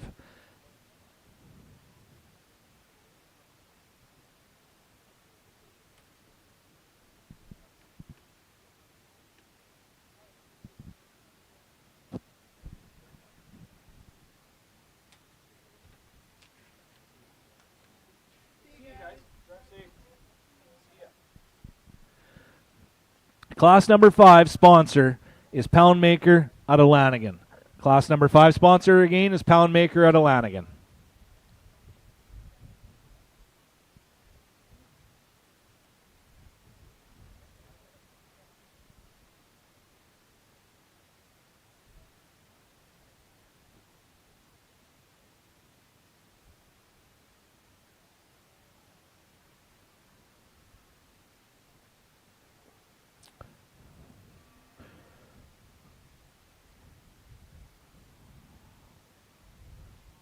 We should have 6 steers in Class 5. First in. Again, this class is sponsored by Poundmaker. First in, entry number 227, Tyson Porter, with a steer weighing 1385. Next in is entry number 226, Rebecca Porter, with her steer weighing 1395. Following her, entry number 204, Tyrell Bueller, with a steer weighing 1405. Next up, entry 205, Kendra Ewan, weighing 1410. Following in is entry number 211, Cheyenne Holberg, with her steer weighing 1415. And rounding out the class, entry number 212, Tatum Harluck, weighing 1415. We have a 30-pound spread in class number 5.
Again, I'd like to thank our major sponsors on the day.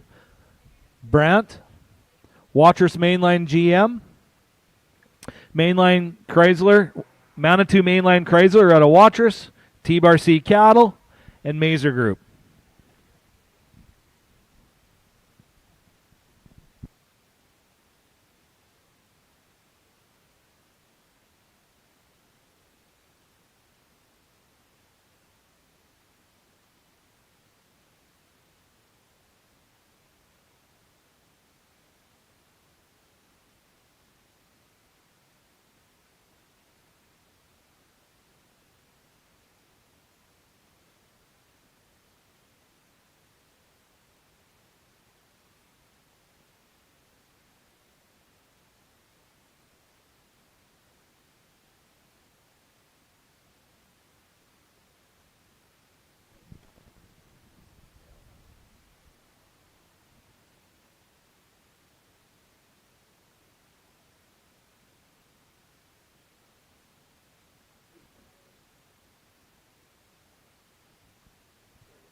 really a solid class in here, and we're getting up a little bit heavier and real, real market ready weights, and decided to go with 2 steers that really pattern and type and kind. They're real clean lined, attractive type of steers, but they're long sided, they're big topped, a little more muscle expression and with the body and with the base in these steers. So I think from a yield dressing side of things, I think these 2 steers will do that really, really well. Get into our 3rd place steer. He really patterns a lot type and kind that our top 2. You just square him up a little bit, hooks to pins. He'll round off in through that hip, which will go in through his flank and in through his body. But you square up that steer a touch, and he'll get right up in with these top 2. Then we get into 3 really practical type of steers. The next calf, I mean, he just needs a little more muscle shape and for yield and performance and that type of a deal, but he's really got lots of cover and I think a real practical type of a calf. Then we get into the black and the white steer. They're just getting a little bit coarse up in through that top of that neck, a little bit staggier when we get today. And the white steer, I'd put a touch more cover on him when we get in, but I think 2 steers that are real practical in their makeup, and I think they're real good commercial type steers that'll do really well. The white just needs a touch more time. Thanks, Dennis. Class number 5, sponsored by Poundmaker and Lanigan. Advancing out of Class 5. Entry number 226, Rebecca Porter, along with her brother. Entry number 227, Tyson Porter. Following them, in 3rd place, entry number 204, Tyrell Bueller. In 4th place, entry number 212, Tatum Harlock. In 5th place, entry number 205, Kendra Ewan. And rounding out the class, entry number 211, Cheyenne Holberg. Congratulations, and sponsored by Poundmaker out of Lanigan. Class 6 in our final split of steers, sponsored by Pillar Show Cattle. Mark Pillar. Yeah. Mark, I don't know if you're up by the ring, but when Class 6 is in, would you come to the ring to hand out your banner, please, Mark? I know I seen you here somewhere.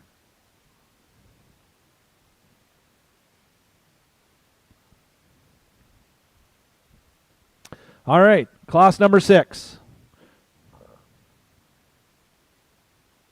Should be 6 steers in our final split of steers.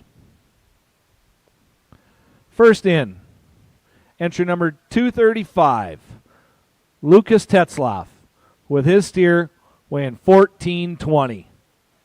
Following him, entry number 224, Carter McIntosh, with his steer weighing 1465. Next in, entry number 241, Ethan Yaremko, with his steer weighing 1470. Following that, entry number 219, Dawson McLean, with his steer weighing 1475. Next up, entry number 236, Ava Tim, with her steer weighing 1480. And rounding out the heavyweight division, entry number 238, Gavin Wright, with his steer weighing 1505. We're from 1420 to 1505, 85-pound split, weight split in our heavyweight class. Our champions are 2 steers that advanced out of each class. Please be up underneath the tent or underneath the pole shed. We are going to come in for our champion steer drive as soon as this class is done.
So I guess the consensus out in the back is that they want to fire me, but nobody's going to put their hand up to be the next in line. So the peanut gallery that's saying that, let's put your hands up. The job's up for takings, isn't it, Dennis?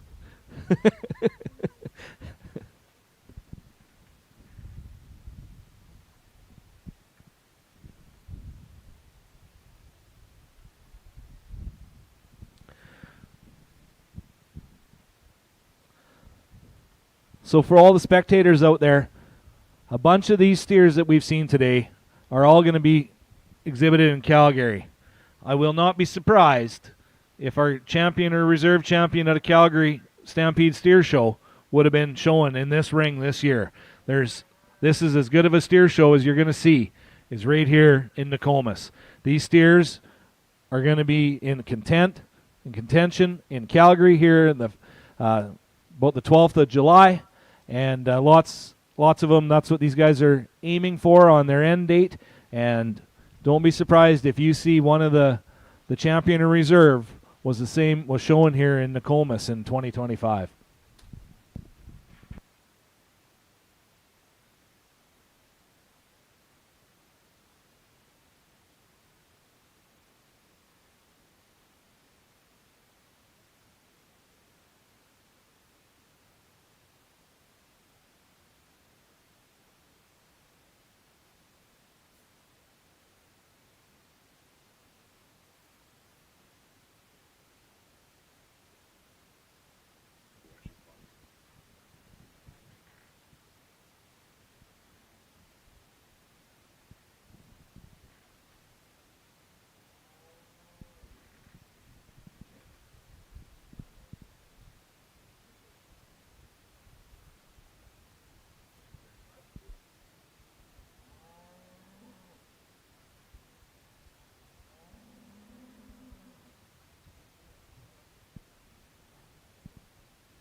If you advanced in showmanship, whatever you advanced with, you must bring back. If you advanced with both, you've got a choice. But if you advance just out of the heifer division, you have to bring your heifer. If you advanced out of both, you can choose.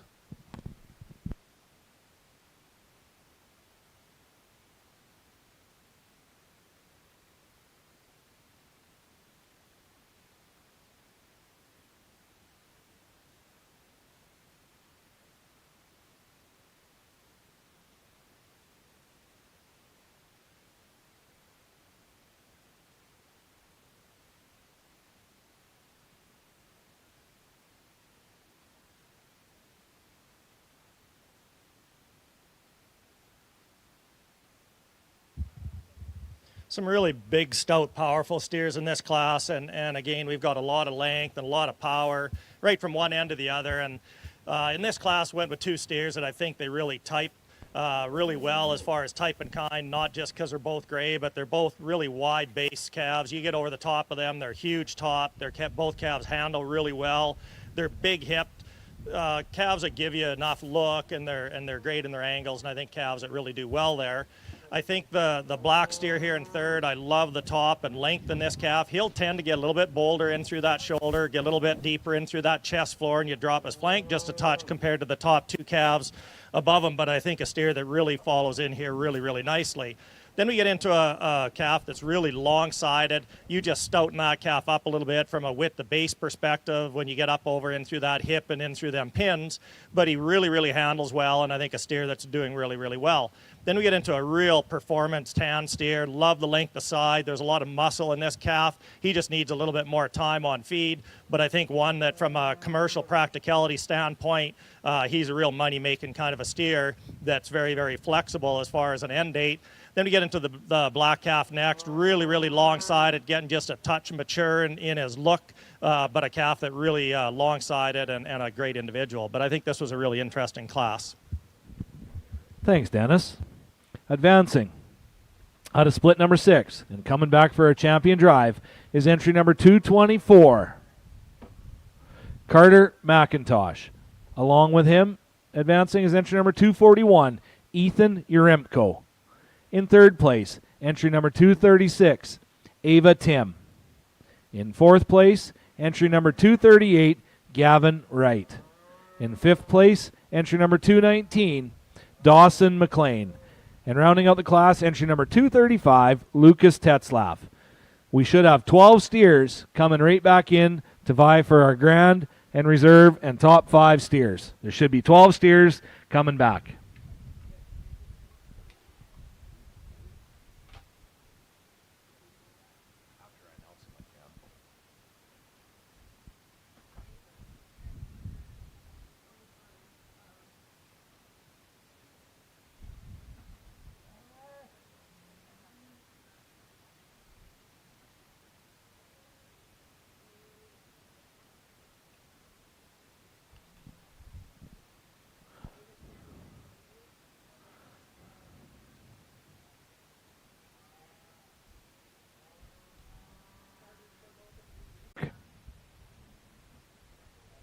We're back on the internet. Perfect. All right. Out of split number 1.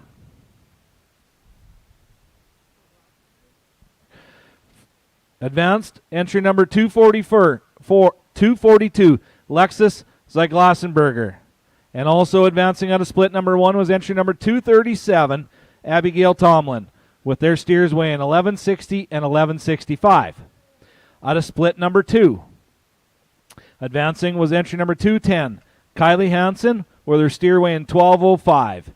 And entry number 217, Emma Lees, with her steer weighing 1240. Out of class number 3, advancing was entry number 206, Georgia Fox, with her steer weighing 1265.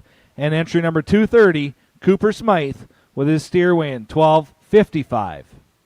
Out of split number 4, advancing was entry number 222, London Matthews, with her steer weighing 1350. And also advancing was entry number 231, Scarlett Smythe, with her steer weighing 1330. Out of split number 5, entry number 226, Rebecca Porter, with her steer weighing 1395. And also was entry number 227, Tyson Porter, with his steer weighing 1385. And moving on to class number 6, advancing was entry number 224, Carter McIntosh, with his steer weighing 1465. And entry number 241, Ethan Yaremko, with his steer weighing 1470. Now, this is our grand champion steer drive of our 2025 Prairie Thunder Show here in Nokomis. Let's give a big round of applause to Dennis Sarienko for coming out here to judge this show. This is a heck of a set of steers, and he's commented on them all day.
I think a really, really impressive final drive in this steer show when you get them all back in here and you get through them classes and catching the end of that female show. You know, it was a lot the same way.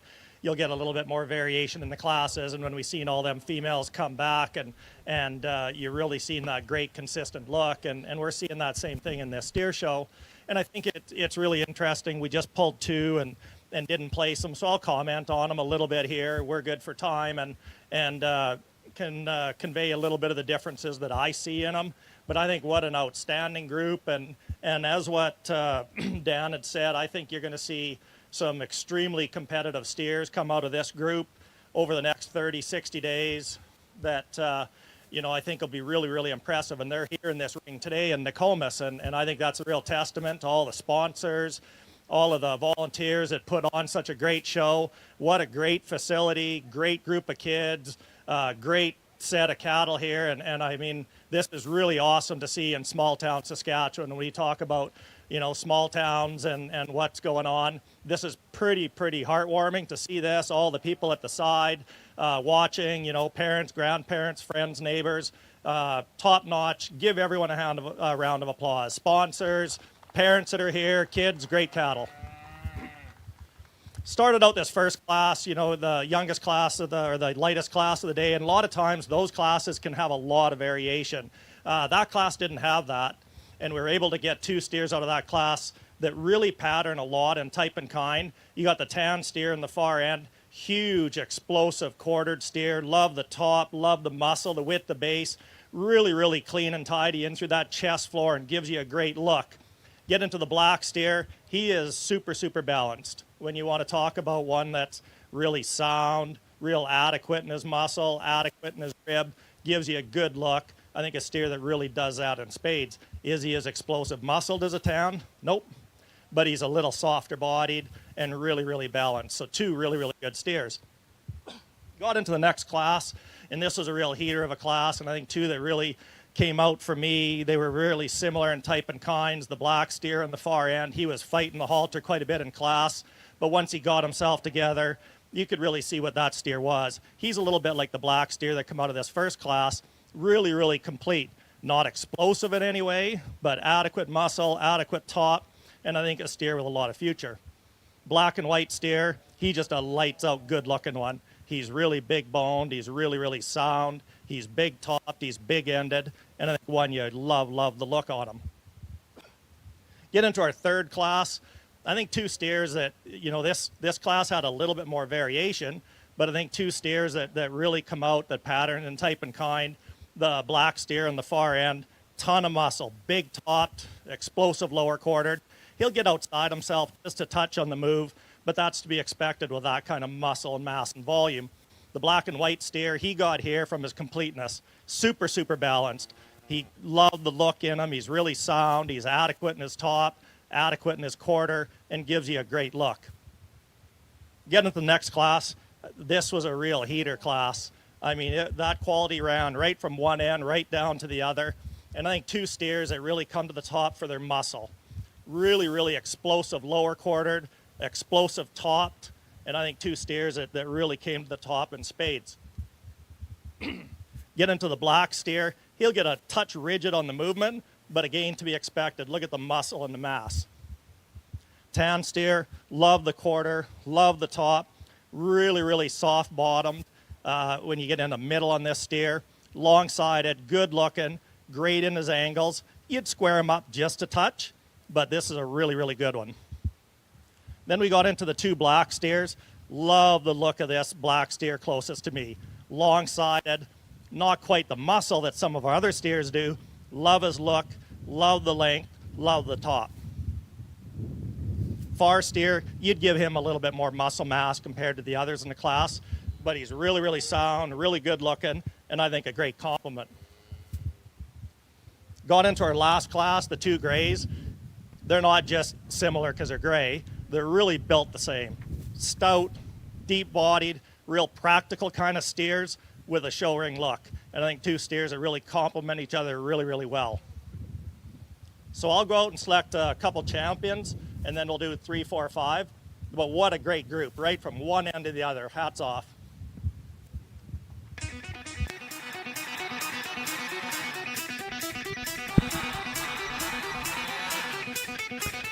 He's going to pick his grand champion first, the reserve second, 3, 4, 5 in that order.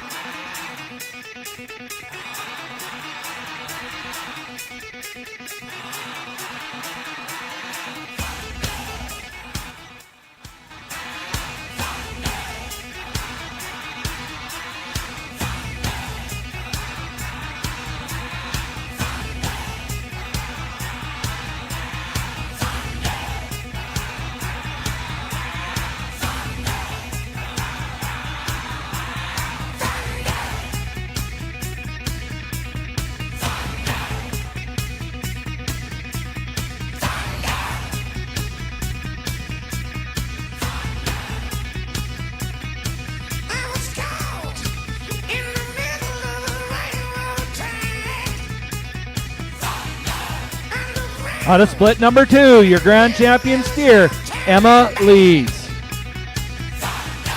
Followed up out of split number 4, your reserve grand champion steer is London Matthews. Now we're going to place our top 5.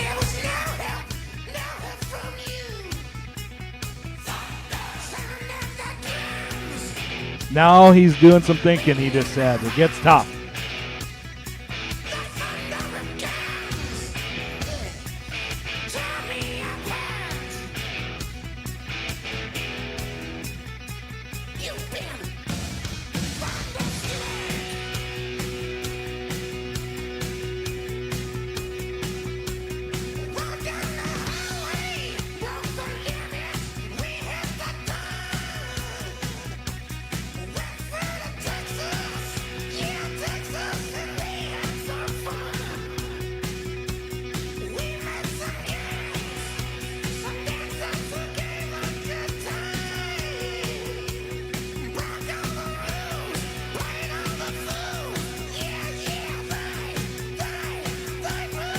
Third overall, Scarlett Smice.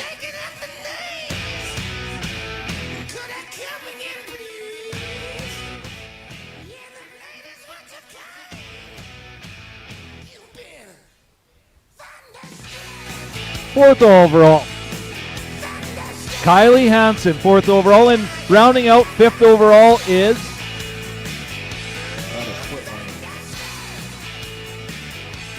Lexus Zyglassenberger, and I'm sorry if I've said that wrong all day. The What a Steer Show. Top 5 are complete. Great job, juniors. Thank you for coming. Safe travels. If you see any of the sponsors, give them a big shake their hand and thank them for sponsoring. We're going to do the Pee Wee Showmanship here next.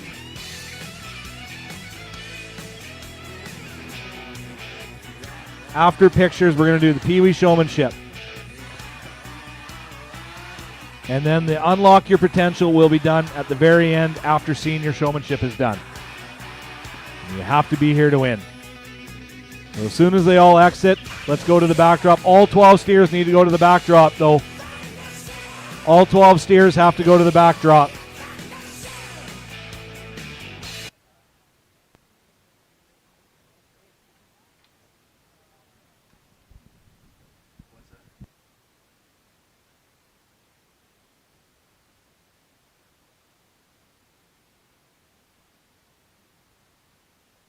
Good job, buddy.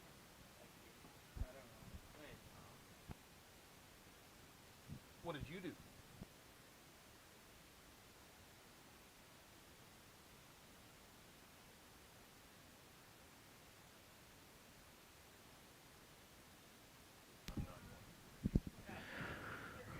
We'll be back here as soon as we're done with our backdrop pictures, and then we'll be moving into Pee Wee Showmanship and moving on with the rest of the day.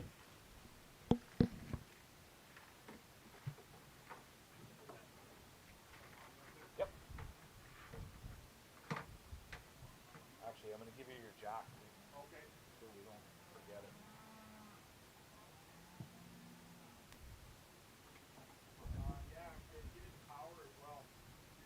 Oh, yep, yep.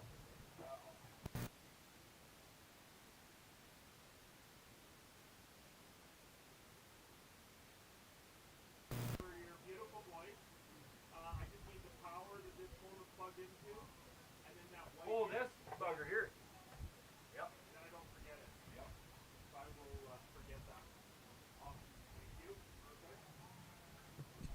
Everybody that's online, we'll be back with our showmanship. As soon as we're done with our backdrop photos, we'll be back here for our showmanship.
I've traveled this big world, lonesome I have roamed. I've laid down in green pastures, I've rolled down rocky roads. And as my hair turned silver, I lost my lust for gold. Now cups of wine can't satisfy the thirst within my soul. Narrow is the road to glory. Perdition's gates are broad and wide. On the steps you take to ponder, from the path to not far wander, for the narrow road to glory's worth the price. I broke bread with the wicked, I made my plans with fools. To the gates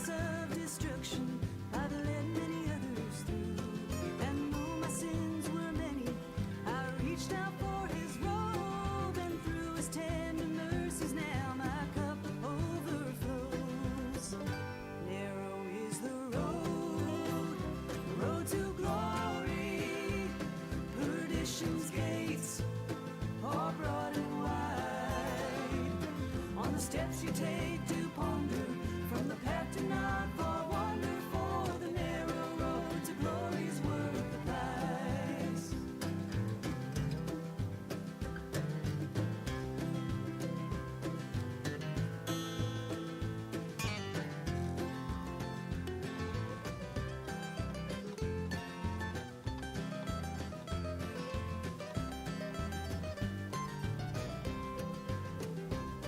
From the lonely orphan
Well,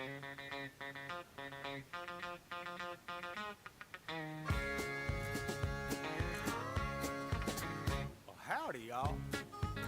Well, did you miss me? Go on and say I told you so. Yeah, now I know the straight life is a no-go. Yeah, I was wrong. I tried to get domesticated, but yesterday I finally couldn't take it. And I was gone. I probably should have told my wife, but the minute I saw the light, I just dug out my boots and threw out the fanny pack, sold the van and got my old Harley back, cranked up the bike and flew out the cul-de-sac, straight to the nearest bar. AC/DC on the jukebox, back in black. Got so drunk I was singing like a maniac, smoked so much I about had a heart attack. So it's a fact, the rascal is back.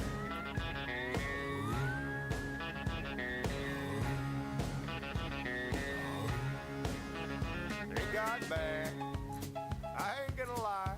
I dressed up in a suit and tie, pulled out the driveway 7:45. Yeah, in the morning. She started having baby fever. She made me trade my Harley for a Kia. Oh, help me, Lord.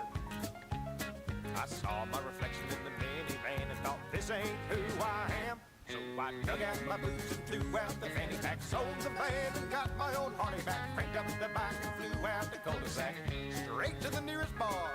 AC/DC on the jukebox, back in black. Got so drunk I was singing like a maniac, smoked so much I about had a heart attack. I woke up in someone's yard. The rascal is back.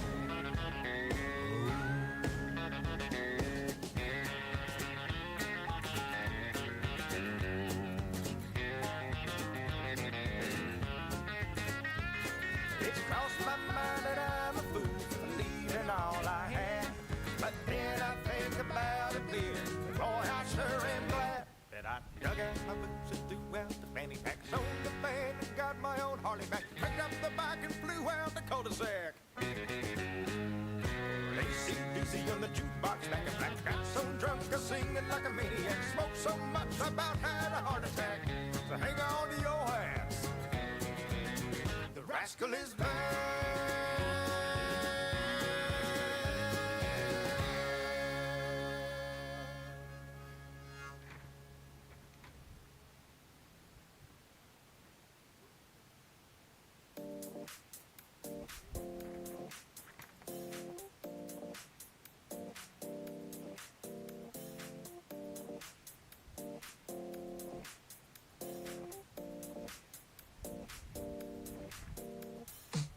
Alive, let's hit the dance floor. Don't work too hard, might break a backbone. Return of the Mac, the king is back though. Corvette and cash, I never lack those. She saw the stone, you know how that go. Fatality, my diamonds that cold. Versace trunks, I hit my backstroke. Knock on the door, she at the back, bro. All I really take is a little taste. Island girl, blue eyes with a little bass. Here for the thrill, I don't need a chaser. Wanna vibe at the getaway. Shimmy, shimmy, yeah, I got the semi-4 weight. Don't step out the line like this a probate. You hit the line and try to locate. This for the time, got time for no day. Whoa, too many, I'm going. Too crazy and I got bad ones and they ready. A good time, so now it's into it, we left that. Can't remember anything, but I know we got lit. Good times. Live in the moment, feel like summertime. Obsessed with nature, not a world mine. The room is spinning, but I feel fine. Oh my. Chandelier, limousines. Really think I'm seeing things. Read the line in mid-between. Yellow light, I gotta speed up. Get home to a cold shower. Need that pronto. Look like a rave at the condo. Heck of a night in Toronto. She said, boy, you in Morocco. Pearl white mention in the top gold. Fill up my cup with the pop, whoa. High off life in the spot, though. Running up the visa, really talking to a real life Mona Lisa. Jesus pieces hanging off the fleecer. So much going on, it's hard to focus on the features. I got too many, I'm going. Too crazy, and I got bad ones and they ready. A good time, so now it's into it, we left that. Can't remember anything, but I know we got good times. Live in the moment, feel like summertime. Obsessed with nature, not a world mind. The room is spinning, but I feel fine. Oh my, oh my.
Pee Wee members, please make your way to the ring. We're going to get started with Pee Wee showmanship right away. Announcers and show staff, please make your way to the ring as well.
Well, thank you, committee, for giving me the heads up here that we're ready to start our Pee Wee showmanship.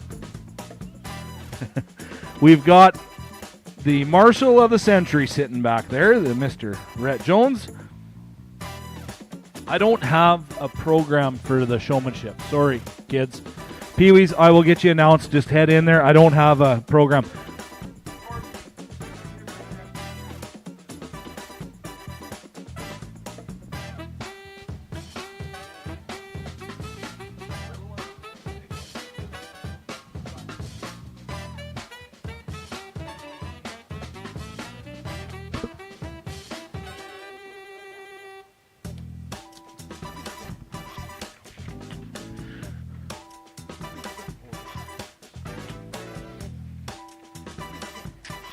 All right, in our Pee Wee showmanship, for everybody that's still here, these are ages 7 and 8. This is my favorite class to watch, and actually watch them all day. For Pee Wee showmanship, first in, not first in no particular order, Abigail Ayres, Chance Ayres, Cannon Kiner, and Scarlett Smythe. Our champion Pee Wee showman is sponsored by Blair's Crop Solution, and a reserve also by Blair's Crop Solution. We've got the matriarchs of Blair's just walking behind here with their prizes to hand out. We got Kevin and Noreen Blair that are going to hand out our Pee Wee Showman winners.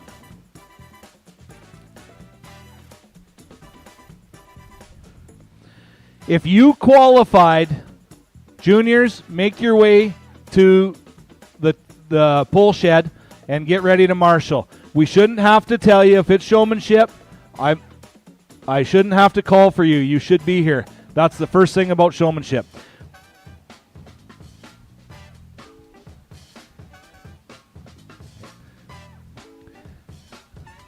And Tiffany Peters / Gordon is going to be judging our showmanship today. She's been doing it all day. She's watched all these kids all day, so she has a really good idea of what kind of showman you are. But again, our major sponsors on the day, which their banners are on the north end of the show ring. We've got Claus, Brandt, Watrous Mainline GM, Manitou Mainline Chrysler King of Trucks, T-Bar C Cattle, and Mazer Group. Thanks to our major sponsors for doing that to keep this show going.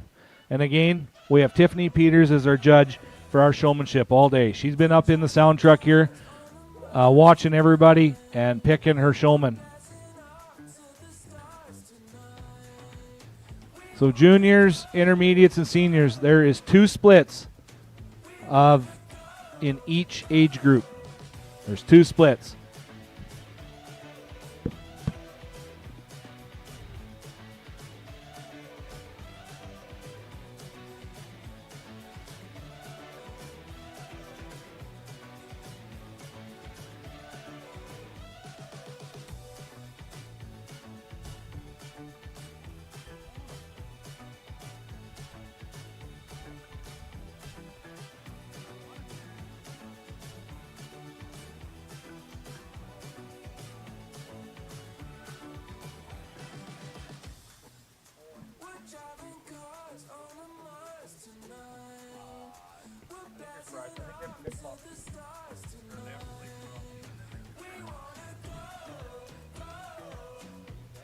Corpsey.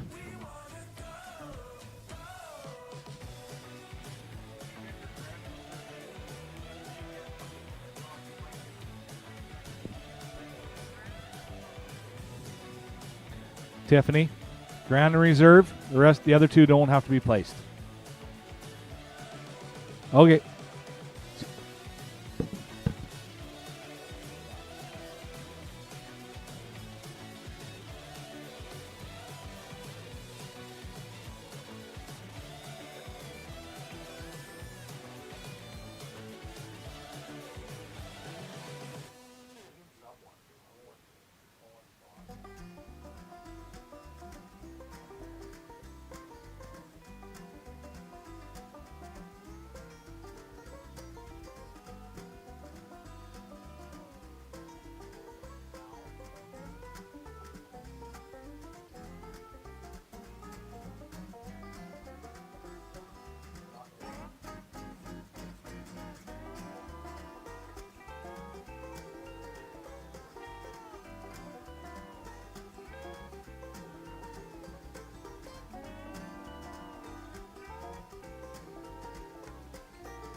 Well, we got to commend these Pee Wee kids on getting to the showmanship class because they've been out here all day.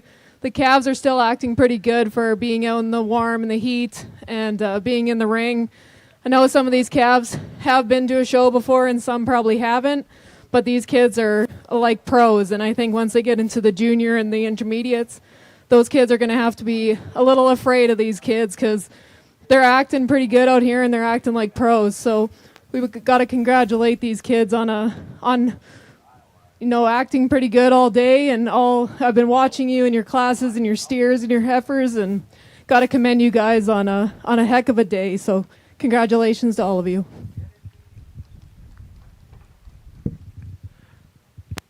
Right on. Thank you, Tiffany. Grand champion Pee Wee Showman is Cannon Kiner. Reserve is Scarlett Smythe. And then we have Chance Ayers and Abigail Ayers. Good job, Pee Wee. Heck of a job all day. Again, our sponsor on our champion Pee Wee Showmanship is Blair's Crop Solution. We got Noreen and Kevin Blair out there giving their prizes. And head to the backdrop with Kevin and Noreen to get your pictures. Kids, thanks, Kevin. You too. Thank God that there's a Rose in that group, KB.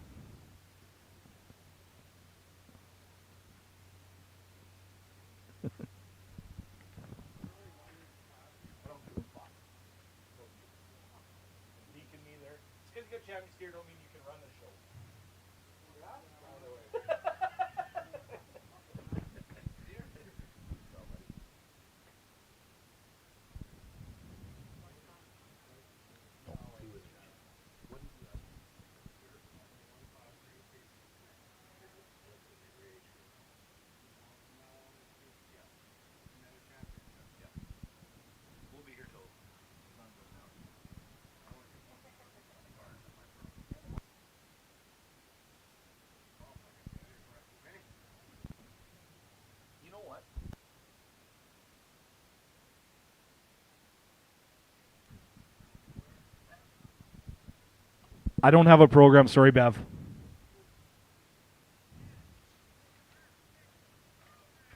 Is that what? Well, how'd they all make it?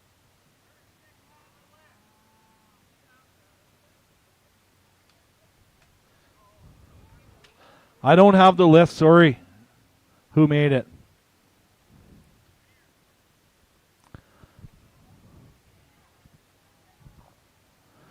This is our first split of junior showmen. There is 6 in this class.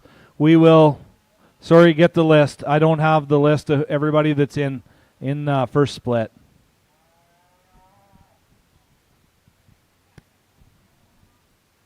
We've got our great in-ring photographer, Mr. Baxter Blair, with Double B Media.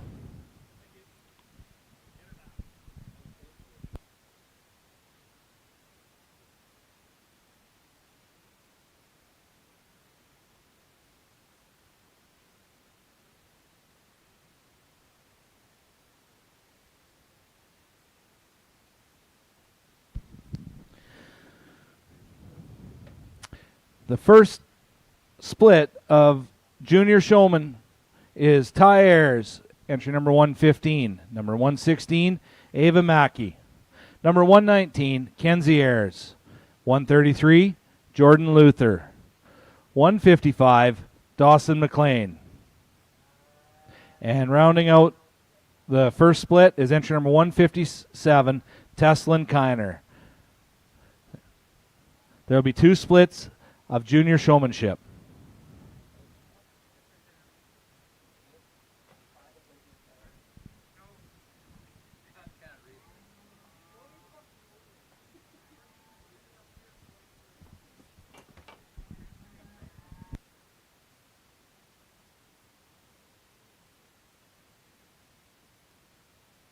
One percenter, so I'm done.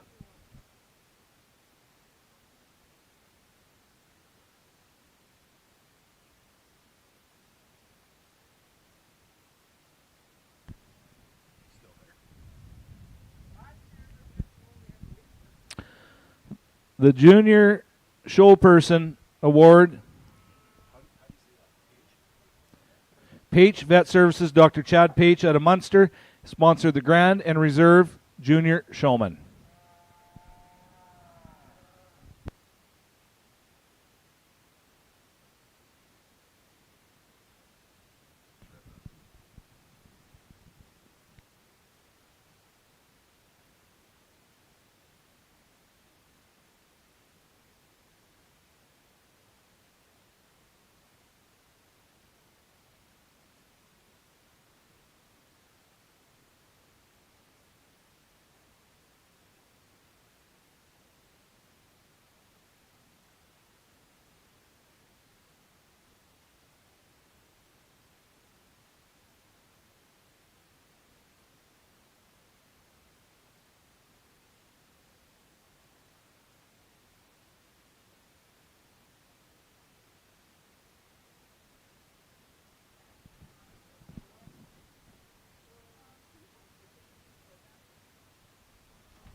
Try that.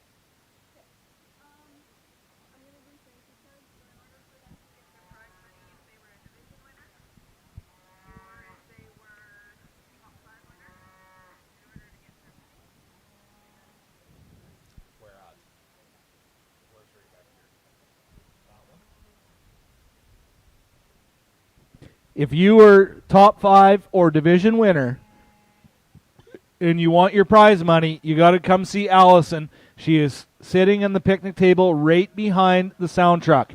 So if you hear me, if you guys were top 5 or division winners, you have to come sign the thank you card with Allison, and she will give you your prize money. That's the only way you're going to get it, is to go behind the sound truck and sign the thank you card.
So Tiffany is only pulling 2 out of this first split, is entry number 115, Ty Ayers, and entry number 157, Teslin Kiner. Them 2 will be advancing to our final, our junior showmanship final. Good job, all juniors that have entered the showmanship. You qualified. That's a big step. Great job. So you 2 just stay real close because you're going to come back in, okay? Teslin and Ty do not go very far.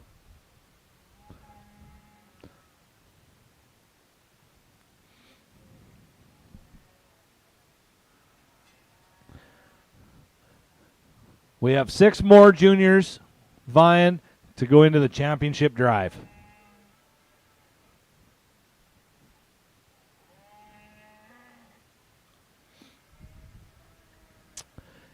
Entering the ring.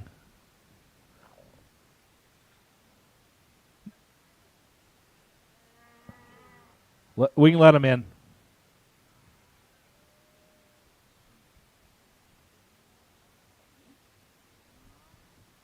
First in, entry number 165, Jessa Martins. Next up, entry 242, Lexus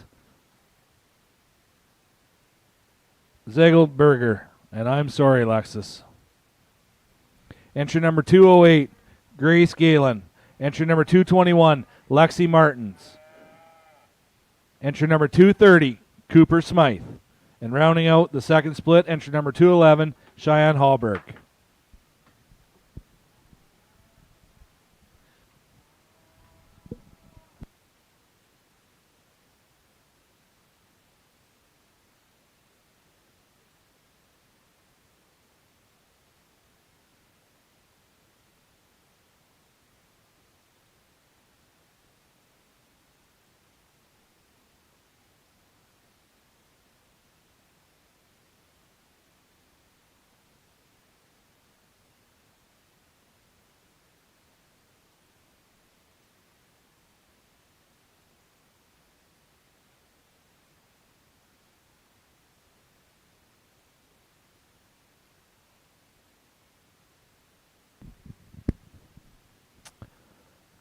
Our showmanship judge, Tiffany, will pick as many as she would like to advance to our champion drive for our junior showmanship.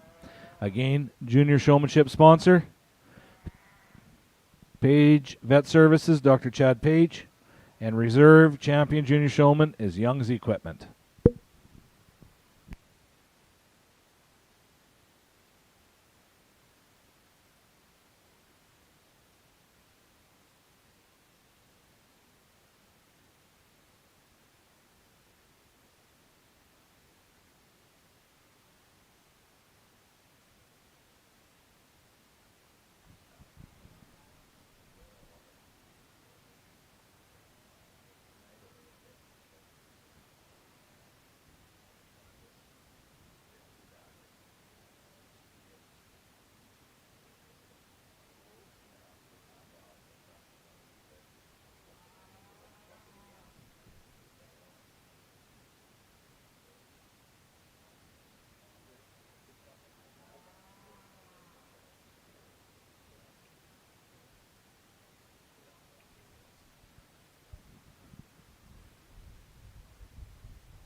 Advancing, we have entry number 208, Grace Galen, and entry number 242,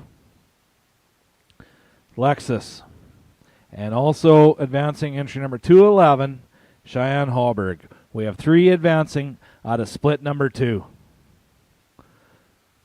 Joining them will be entry number 115, Ty Ayers, and entry number 157, Teslin Kiner. Good job, juniors. Everybody that can hear me in the back, let's not forget to leave our stall space where we've been cleaner than when we got here. This place was spotless when we got, so pick up all your trash. There's garbage cans around. If not, throw it in your trailer, in your truck, but let's leave this place cleaner than we found it.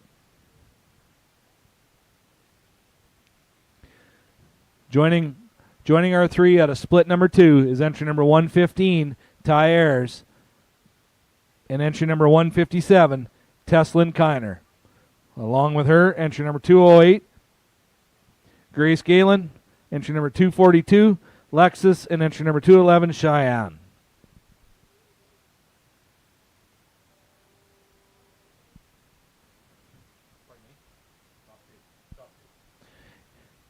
And Tiffany will be placing just the top two. The Grand and Reserve Junior Showman, sponsored by Page Vet Services, Dr. Chad Page, and Reserve Young's Equipment.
Intermediate Showman, there's two splits, so make sure you're up here at the ring. There's two splits.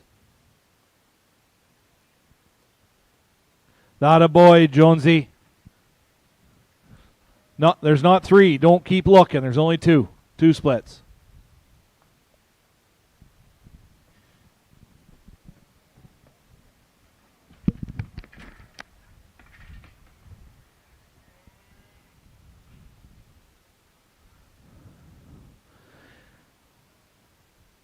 And Judge Peters is going to make her comments on our champion junior showman.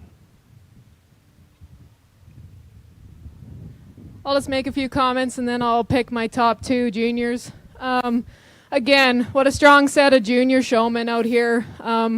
Whether you've been showing all your life, which some of you are quite young, I know, and whether it's your first time, everybody who didn't get selected into the juniors or the champion drives, don't be discouraged. You guys had a long day.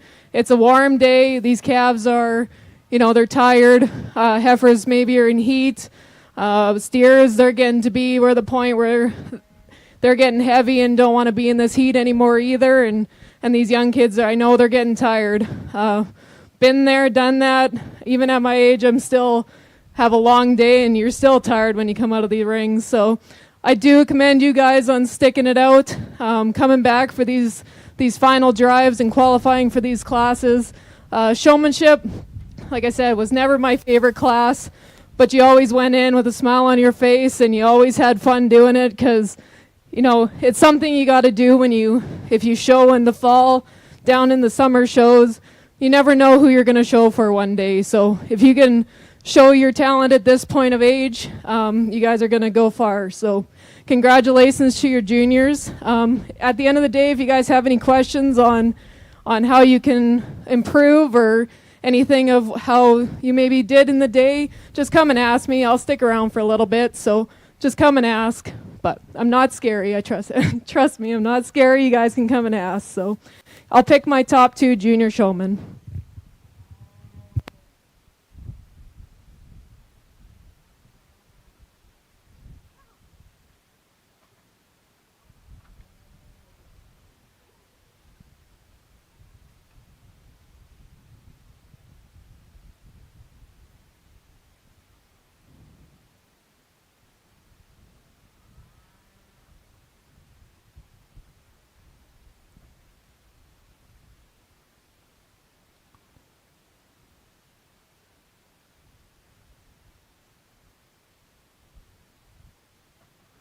Our champion junior showman is Lexi, I'll try one more time.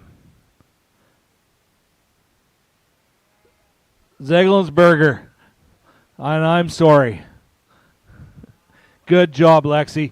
You deserve that after having to listen to me try to butcher your last name, and I apologize.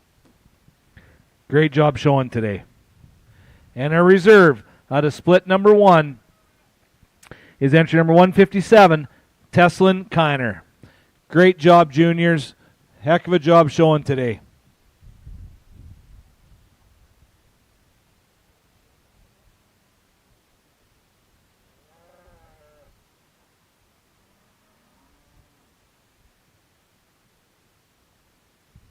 Moving in to our intermediate showmanship. There's 2 splits. Should be 7 in a split. 7 in each split. Intermediate showmanship is sponsored by Connexus Credit Union and reserve sponsored by BioLine. First in, entry number 102, London Matthews. Entry number 103, Lee Sholigan. Following him, entry 106, Avery Borison. Next in, entry number 109, Kaylin Bartle. Following her, entry number 114, Maya Mackey. Next in, entry number 127,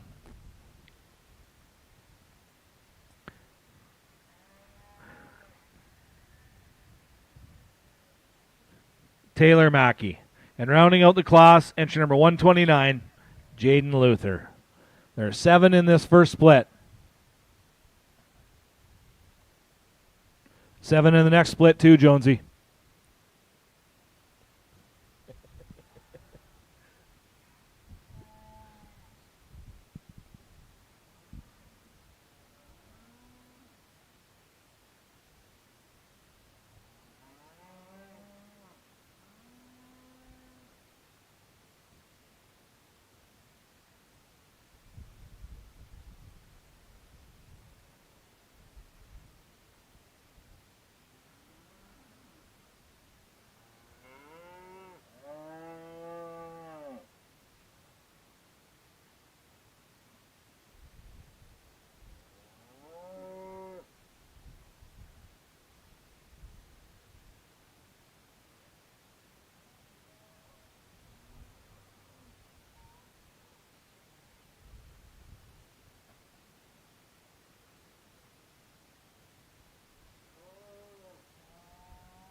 Judge Peters will select as many as she wants out of each division.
Seniors, start making your way up to the show ring.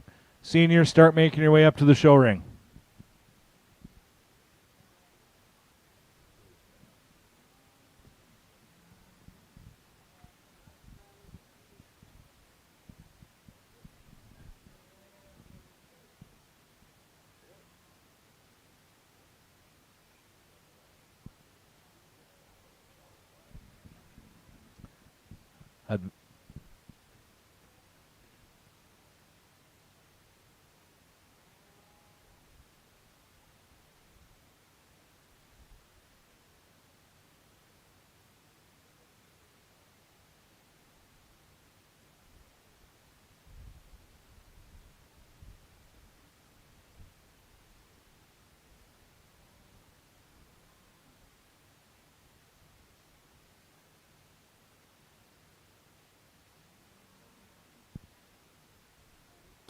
First split of intermediate showmen advancing.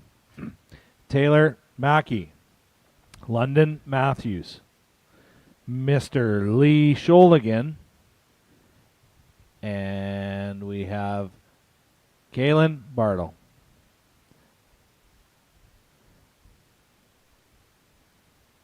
You're in tough competition, Lee, between three girls. Definitely a thorn between three roses.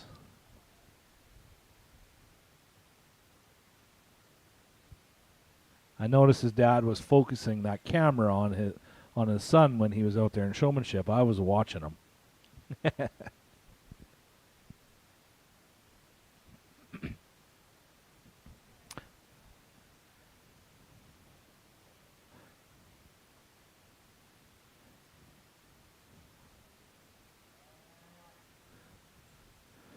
We should have 7 more intermediate showmen vying for our champion intermediate showman.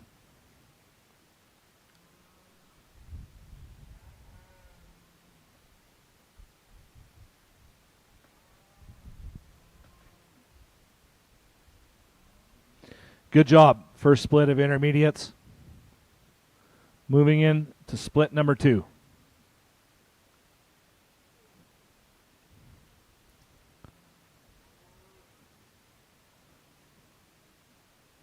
First in, entry number 138, Taylor Reed. Following her, entry 141, Jack Archdeacon. Next in, 150, Tyson Porter. Following Tyson, entry 154, Tatum Harluck. Entry 204, Tyrell Bueller. 224, Carter McIntosh. And rounding out our intermediate showmanship, entry number 236, Ava Tim.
Seniors, make your way to the pole shed. You're up right after the intermediate division.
We are going to do the key draw as soon as we're done senior showmanship, the reverse key draw. So you have to be here to win that.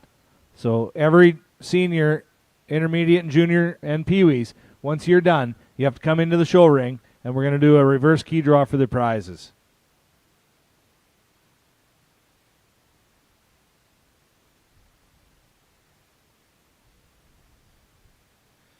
Advance.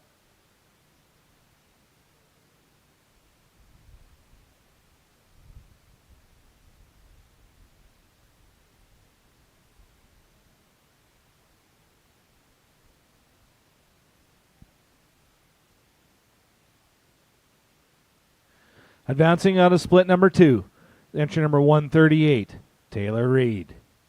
Following her, entry number 141, Jack Archdeacon. We have 2 advancing out of split number 2.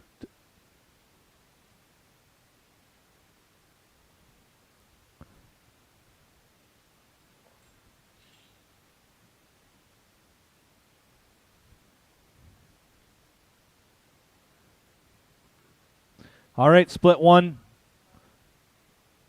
We can enter the ring here. And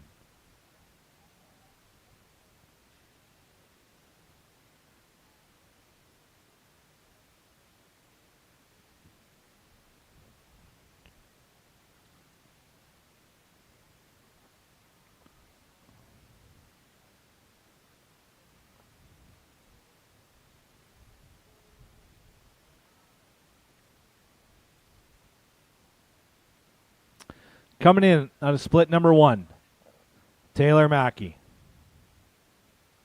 Following her, London Matthews.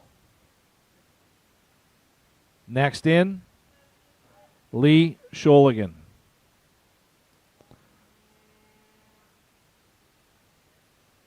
Following him, Kaylin Bartle. Round, and then advancing out of split number 2, Taylor Reed and Jack Archdeacon. We have 6 vying for our champion intermediate showman, which is sponsored by Connexus Credit Union and Reserve, sponsored by BioLine.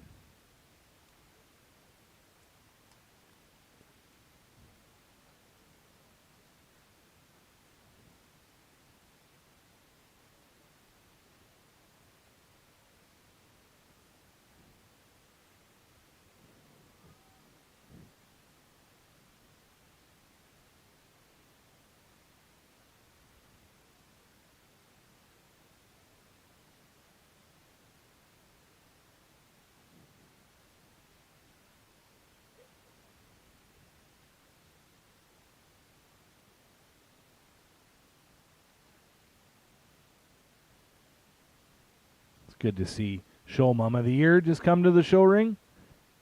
Miss Bev Reed.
Judge Peters is going to take our grand and reserve grand out of these 6 individuals that are out here for intermediate showmanship.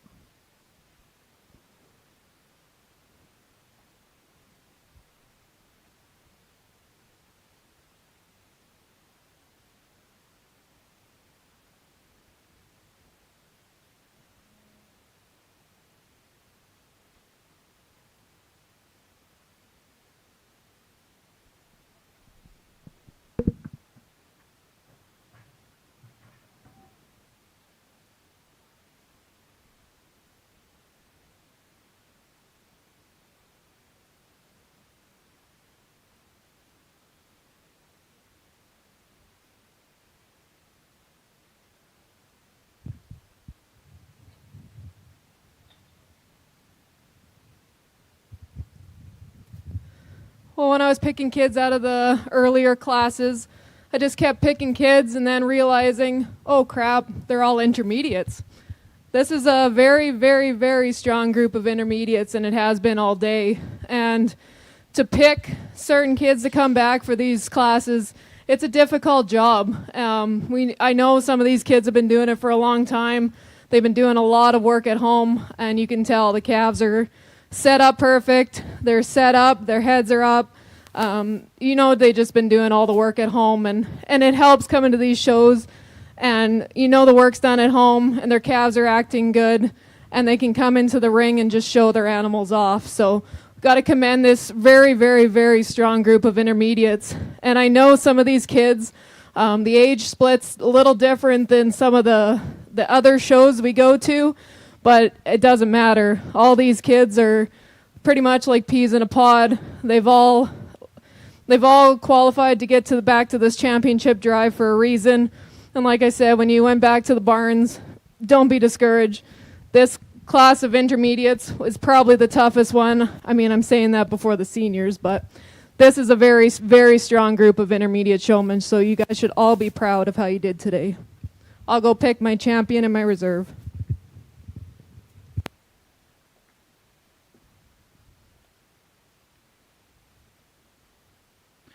Our champion junior showman is sponsored by Page Vet Services, Dr. Chad Page.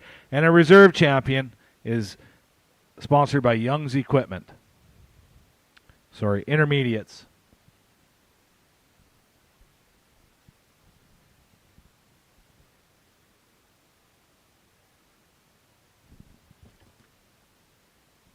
You're right. Our intermediate sponsor is Connexus Credit Union, and our reserve is BioLine.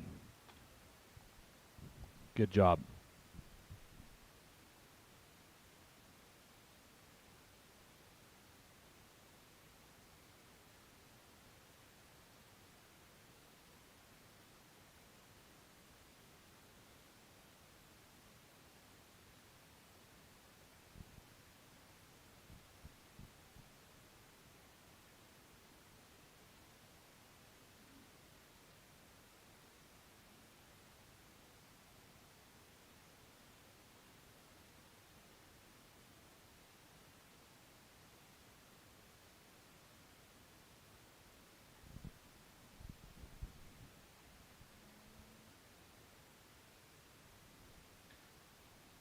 Our champion intermediate showman is entry number 127, Taylor Mackey.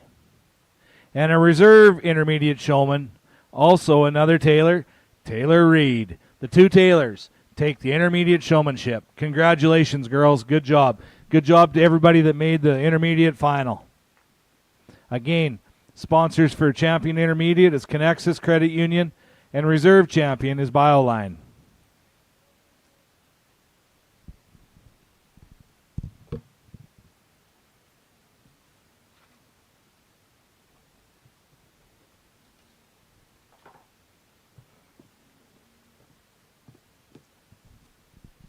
Now we have our senior showmanship. There should be 6 in each split. Is that right, Mr. Jonesy? 5?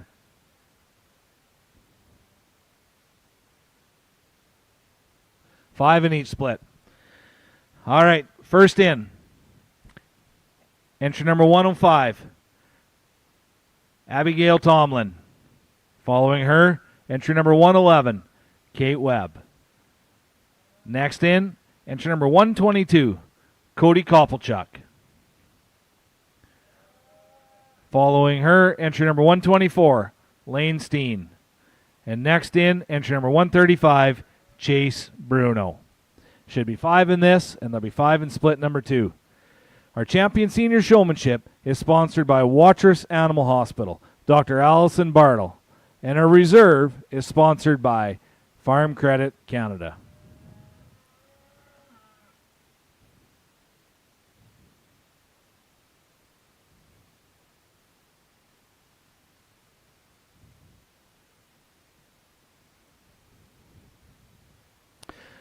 Again, junior members, if you can hear me, as soon as the seniors are done, you need to come into the ring for the reverse key draw.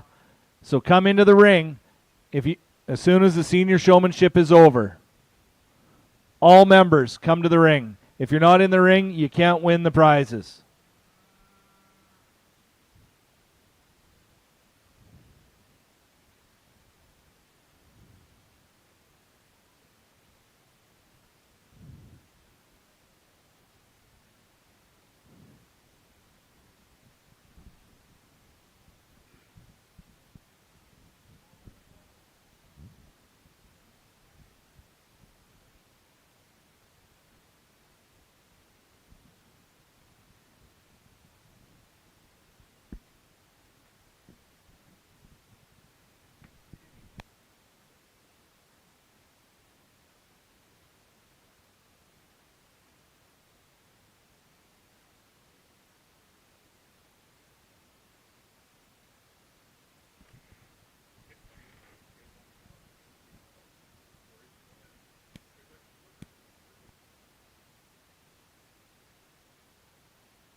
Coming. Even though we won't have cattle, we're coming. Mother and I are coming. Right, Aaron? We're going to Young Ranchman's?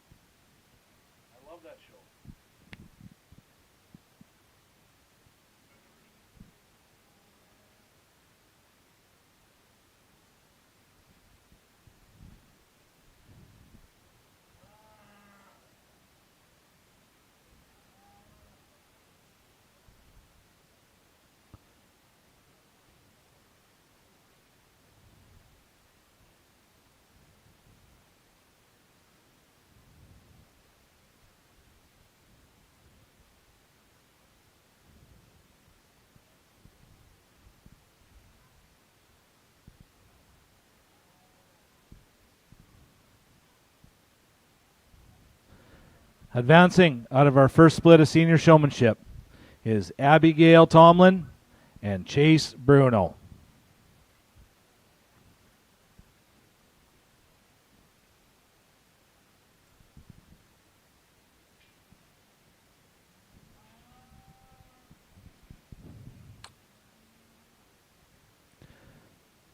Next in, we should have 5 entries in our final split of showmanship.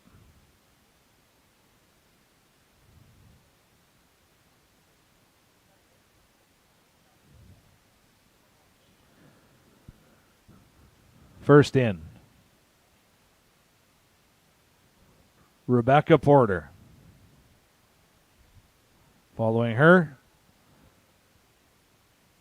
Colby Simmons. Next in, Courtney Hansen.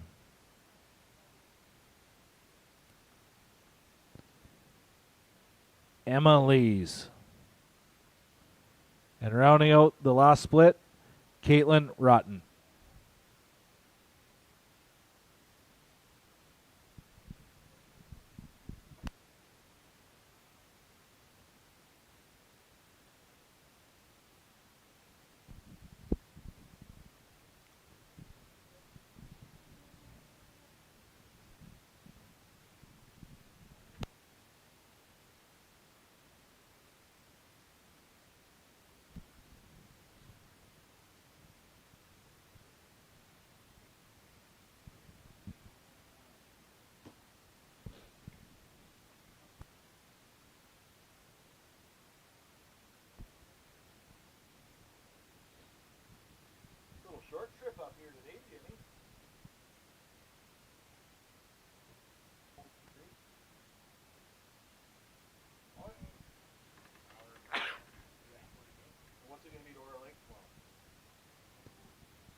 Advancing out of split number 2, we have Emma Lees, Caitlin Rutten, Rebecca Porter, and Courtney Hansen.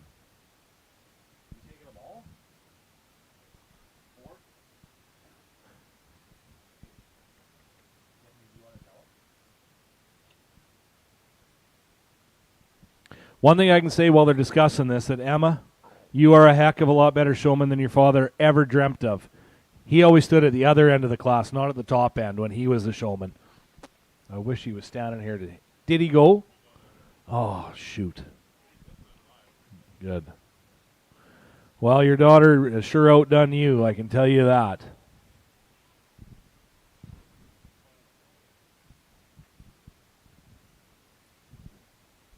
Joining these 4 ladies for our champion senior showman is Abigail Tomlin and Chase Bruno. We have 6 in our final drive of senior showmanship, which is sponsored by Watrous Animal Hospital, Dr. Allison Bartle, and our reserve champion is sponsored by FCC, Farm Credit Canada.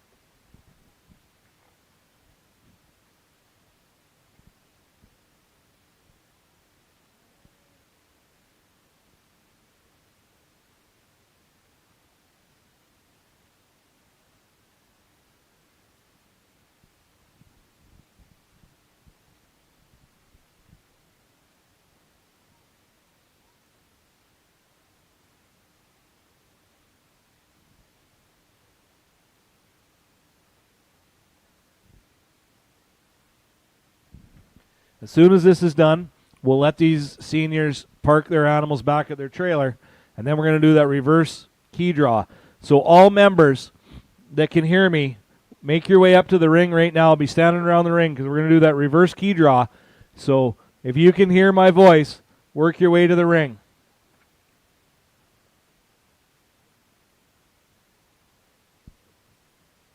You have to be in the ring to win.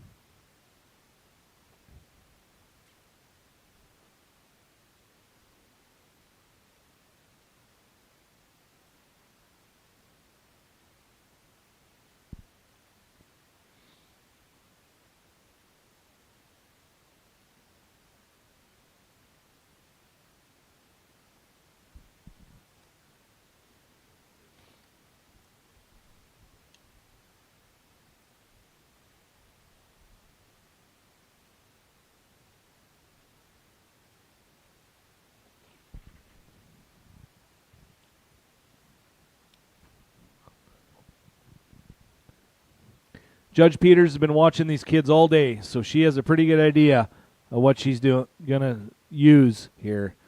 But there is, of course, they're tight, so she's watching for the few little differences and subtle changes that you folks make.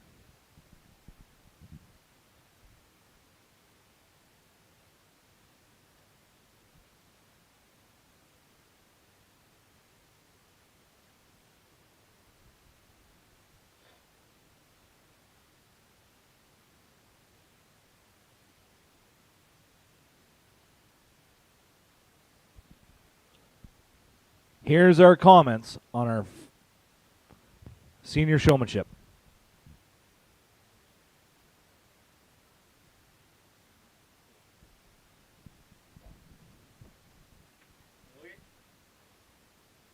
Well, I'm going to make these seniors sweat out here just a little bit longer because I think I got to eat my words after that intermediate class because these seniors, I mean, with the intermediates and the strong group of juniors and this group of seniors, I think our show cattle world is in great hands coming up. And like Dan said, some of these kids are outperforming their parents in the show ring a little bit too. So got to commend you guys on a great day. You guys, the calves are acting really good for sticking it out all day in this grass ring and the heat and all the bugs. I can see they're starting to stick to the animals a little bit, and these calves are not moving at all. So commend you guys on all your work that you've done at home.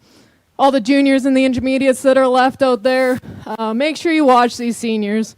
These seniors, I know they've been doing it for a long time.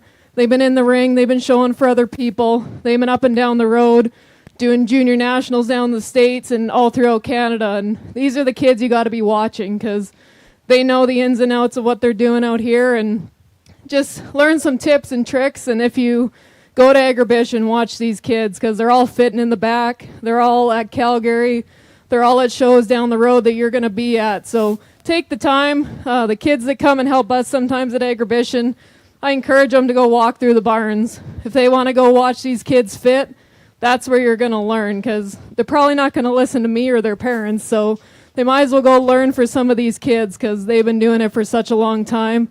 They're getting to be such pros at it and get asked by guys in the States and guys up here to go fit and show for them. So these are the up-and-comers in the cattle world, and you guys need to just go and watch them show. This is the last you're going to hear from me. Just going to give you a little bit. I'm going to pull probably 4 in. Those aren't going to be my placings, but make you guys sweat out here just a little bit longer. This will be the last you hear from me. I want to thank the Prairie Thunder Committee for asking me to come and judge showmanship. Like I said before, you know, it was a class that you always was at the end of the day.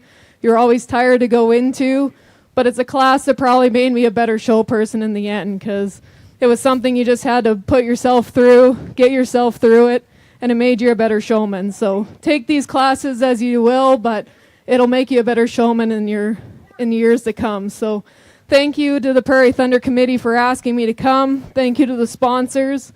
Without them, this wouldn't be a show. First time I've been to it. I know it's only the 2nd annual, but all the juniors watching online, it's probably a show you need to put on your calendar for next year. It's a competition is here.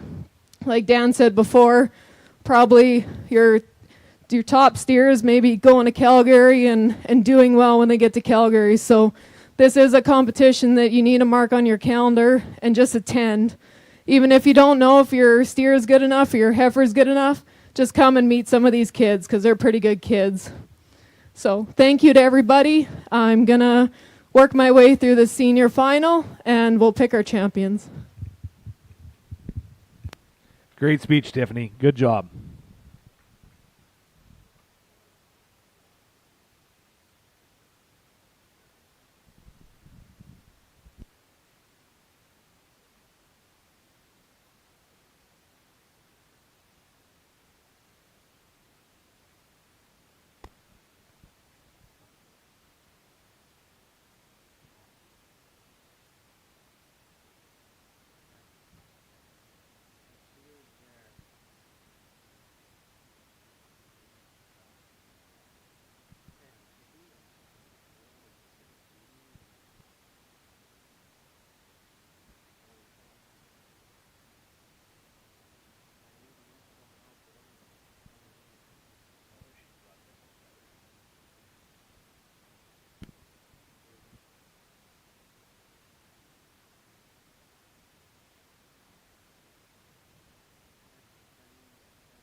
Our grand champion senior showman is Caitlin Rutten, sponsored by Watrous Animal Hospital, Dr. Allison Bartle.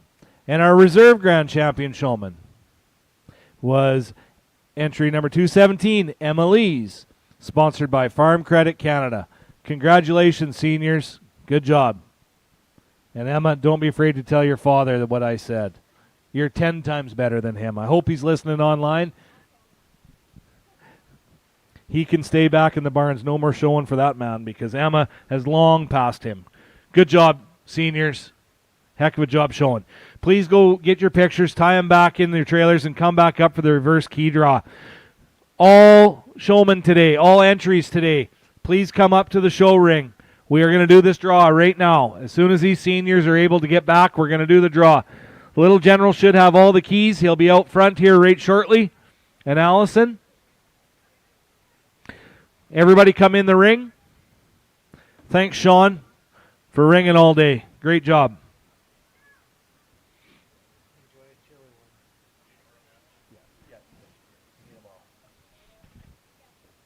All junior members, please come in the ring. All junior members.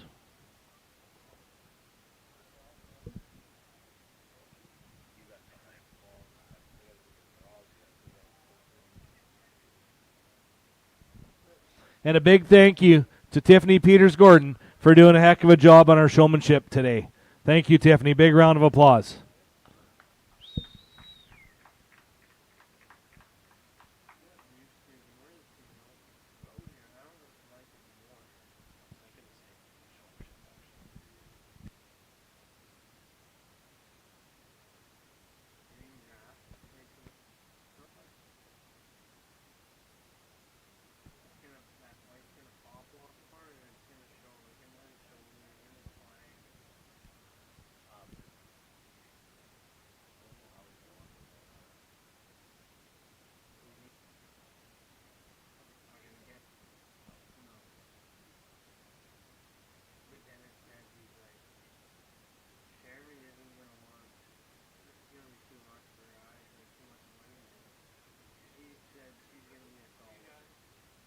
Here, Wilbar.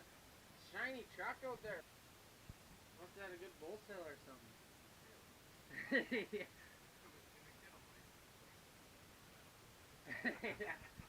I think you.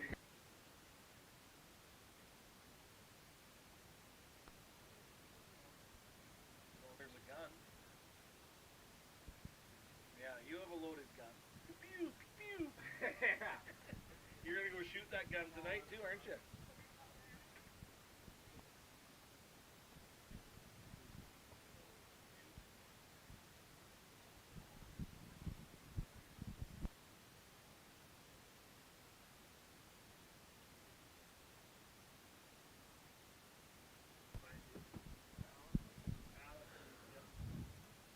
Junior members, jump in the ring. Don't be afraid. We're going to have a wrestling match. The juniors get on the senior shoulders. Chicken fights. Are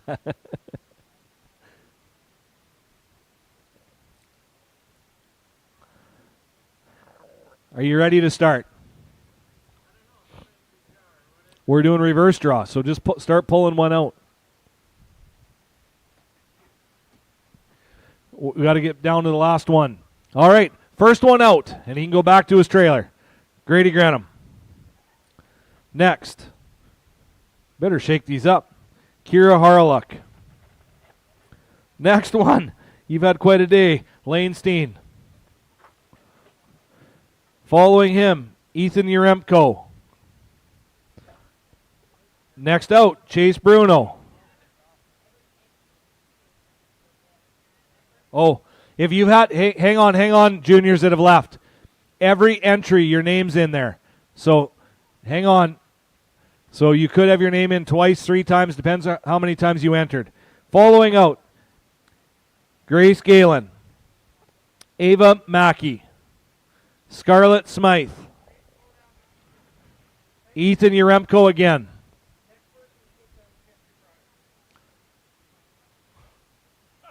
Of course, you think this was rigged. The next person out They just told me got a mystery prize, and it, of course, is Rebecca Porter.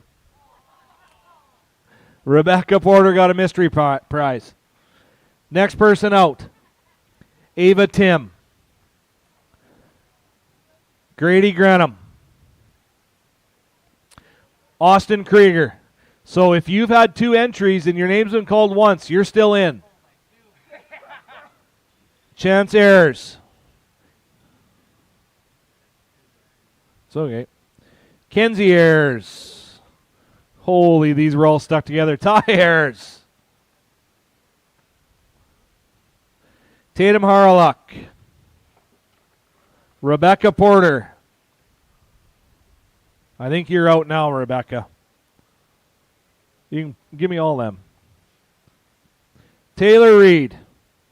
Kaylin Bartle. Kate Webb.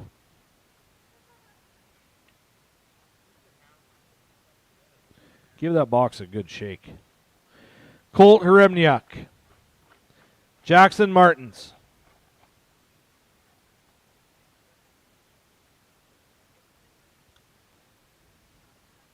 Colby Simmons. Kendra Ewan. Hang on, guys. Carter McIntosh. Okay, if you're out, please leave the ring, though, just so we know where we're at. If your name's been called, please leave the ring. If you've been called twice and you've had 2 entries, leave the ring. If you are still in, stay in here. Cheyenne Simmons. Oh, this wasn't rigged because he's out. Lee Sholigan. Chloe. Oh, you're still in, Lee. Chloe Dare. Cooper Smythe. Chase Aremniuk. Courtney Hansen. Colton Barr. Autumn Wilkie. Cheyenne Simmons and Tatum Harlock. Next one out gets a mystery prize.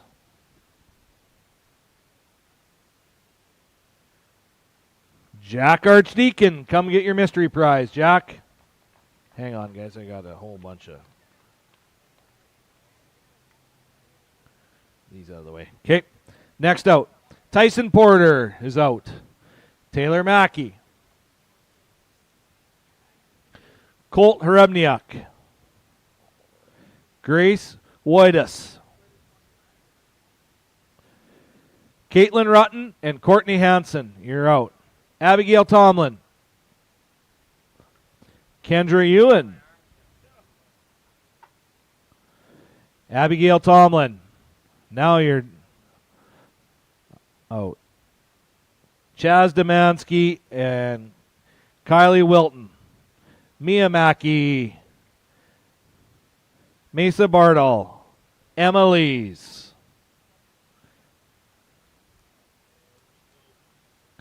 Levi Hildebrandt and was our last year's winner, but he's out now. London Matthews. Dawson McLean, Ava Tim. Oh, hey Lee, your dad really did it to you this time. Lee Sholigan, you're out. Kaylin Bartle, you're out. Grace Galen, London Matthews. Jessa Martins.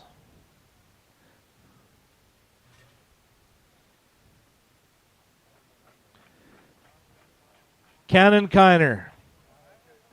Dawson McLean.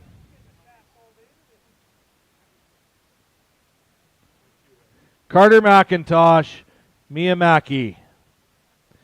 Taylor Reed. Abigail Ayers. Jesse Koppelchuk. Teslin Kiner.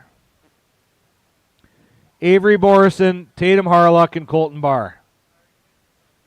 Next one. This one right here. Are you serious? If this isn't rigged, guys, I don't know. He just said mystery prize. They handed me this name. Tyson Porter. Tyson Porter. Colby Simmons. Grace Woidas.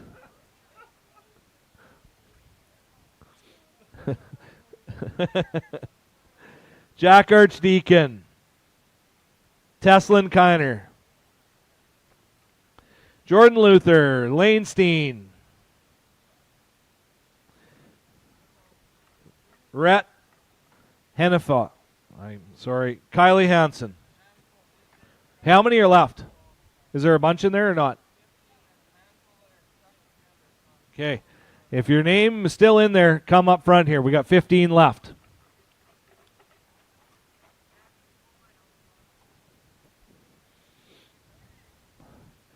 All right. Cheyenne Hallberg. Mackenzie Wright.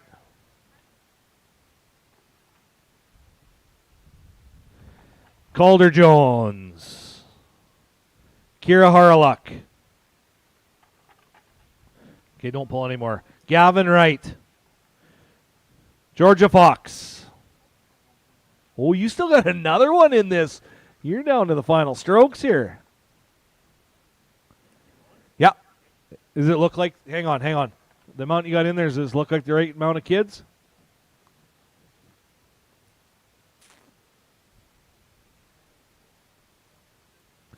About right. Let's pull 3 more. All right. Lexi Martins and Lexus, where are you? I'm sorry. And I'm not going to say it. Lexi Z is out.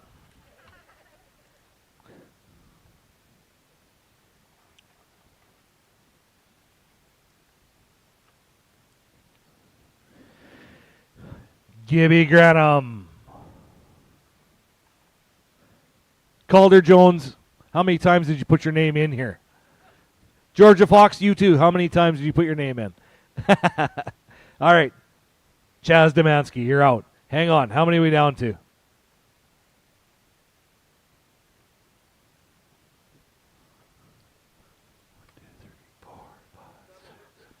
8. We got 8 kids. London, how many entries did you have? 2? Did I call you twice? I think I called you twice. I think that would make sense. Anyway, hang out here just in case.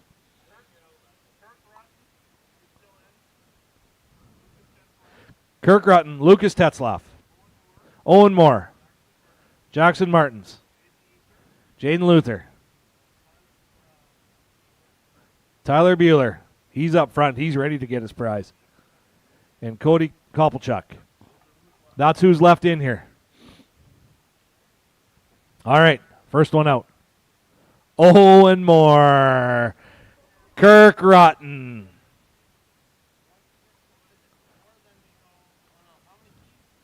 How many we got? How many prizes?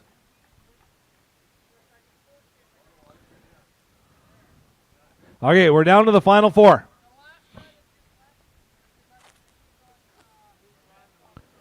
Well, what's your name, young fella? Jackson Martins.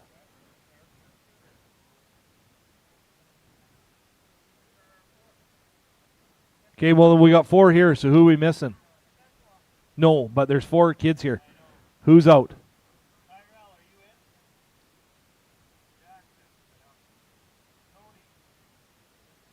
Oh, Jaden, you're out. All right, well, Lucas is out. He's not here. Okay. Kirk Rutten. Kirk Rutten, run back. Run. You're still in. Run. You got to be here in 2 seconds, oh, Kirk. Faster. Kick.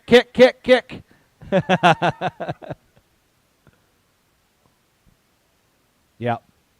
Here, hang on. You need Kirk Rutten's back. He's right there. Yep. All righty. Cool. Good thing you didn't get far, Kirk.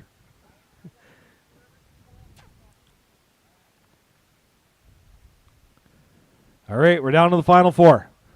First key, Jackson Martins. Oh, here, I can keep that. Next key, Cody Kopelchuk. Kirk got that one, and the last one, Tyrell Bueller.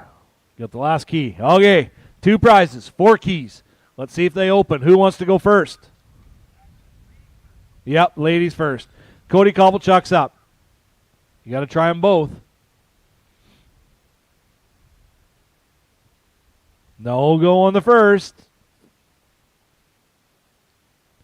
No go on 2. Oh, I'd stay here because we'll see if they actually got the keys right. Don't run. Yeah, I don't trust it actually yet. All right, number 2. Who's the youngest? How old are you, Kirk? Tyrell? Okay, when's your birthday, boys, the 14-year-olds? June. September's up. Kirk Rutten's up.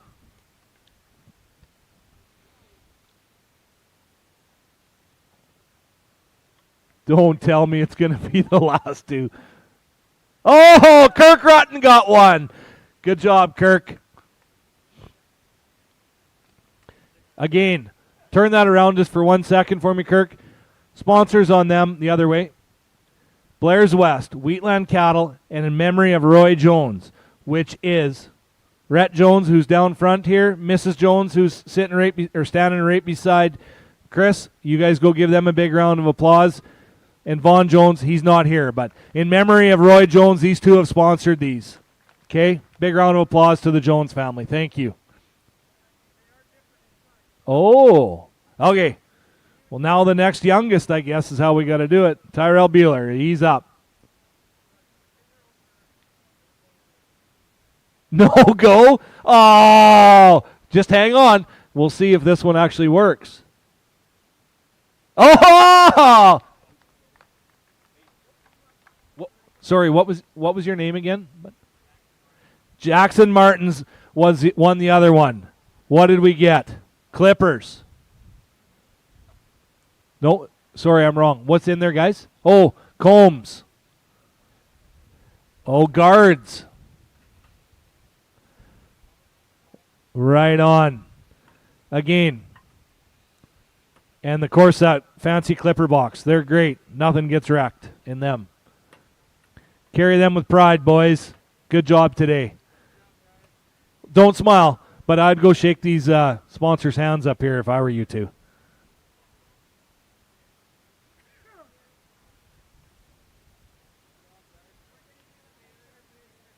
Stay there, boys. I guess we got to get a picture. You're not done smiling, you two. If you guys want your money, you got to come see Allison and sign your gift cards, and she'll give you your money, but that's the only way you get it. If you want your money, come sign it. Ho, ho, ho. Been looking for one of them all day. Again, I really like this award night. I'm sorry that I didn't see it till just now, but in memory of Roy Jones. His two boys and Roy's wife were huge supporters of these junior shows. They went everywhere. They love showing cattle. They support it in a big, big way still today. So thank you to the Jones family for doing this. It's awesome. Blair's West and Wheatland also sponsored it. So thank you guys so much for this.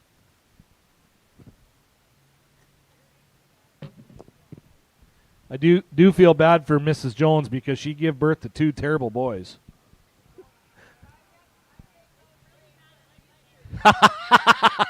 The other two didn't crawl out of the basement, did they?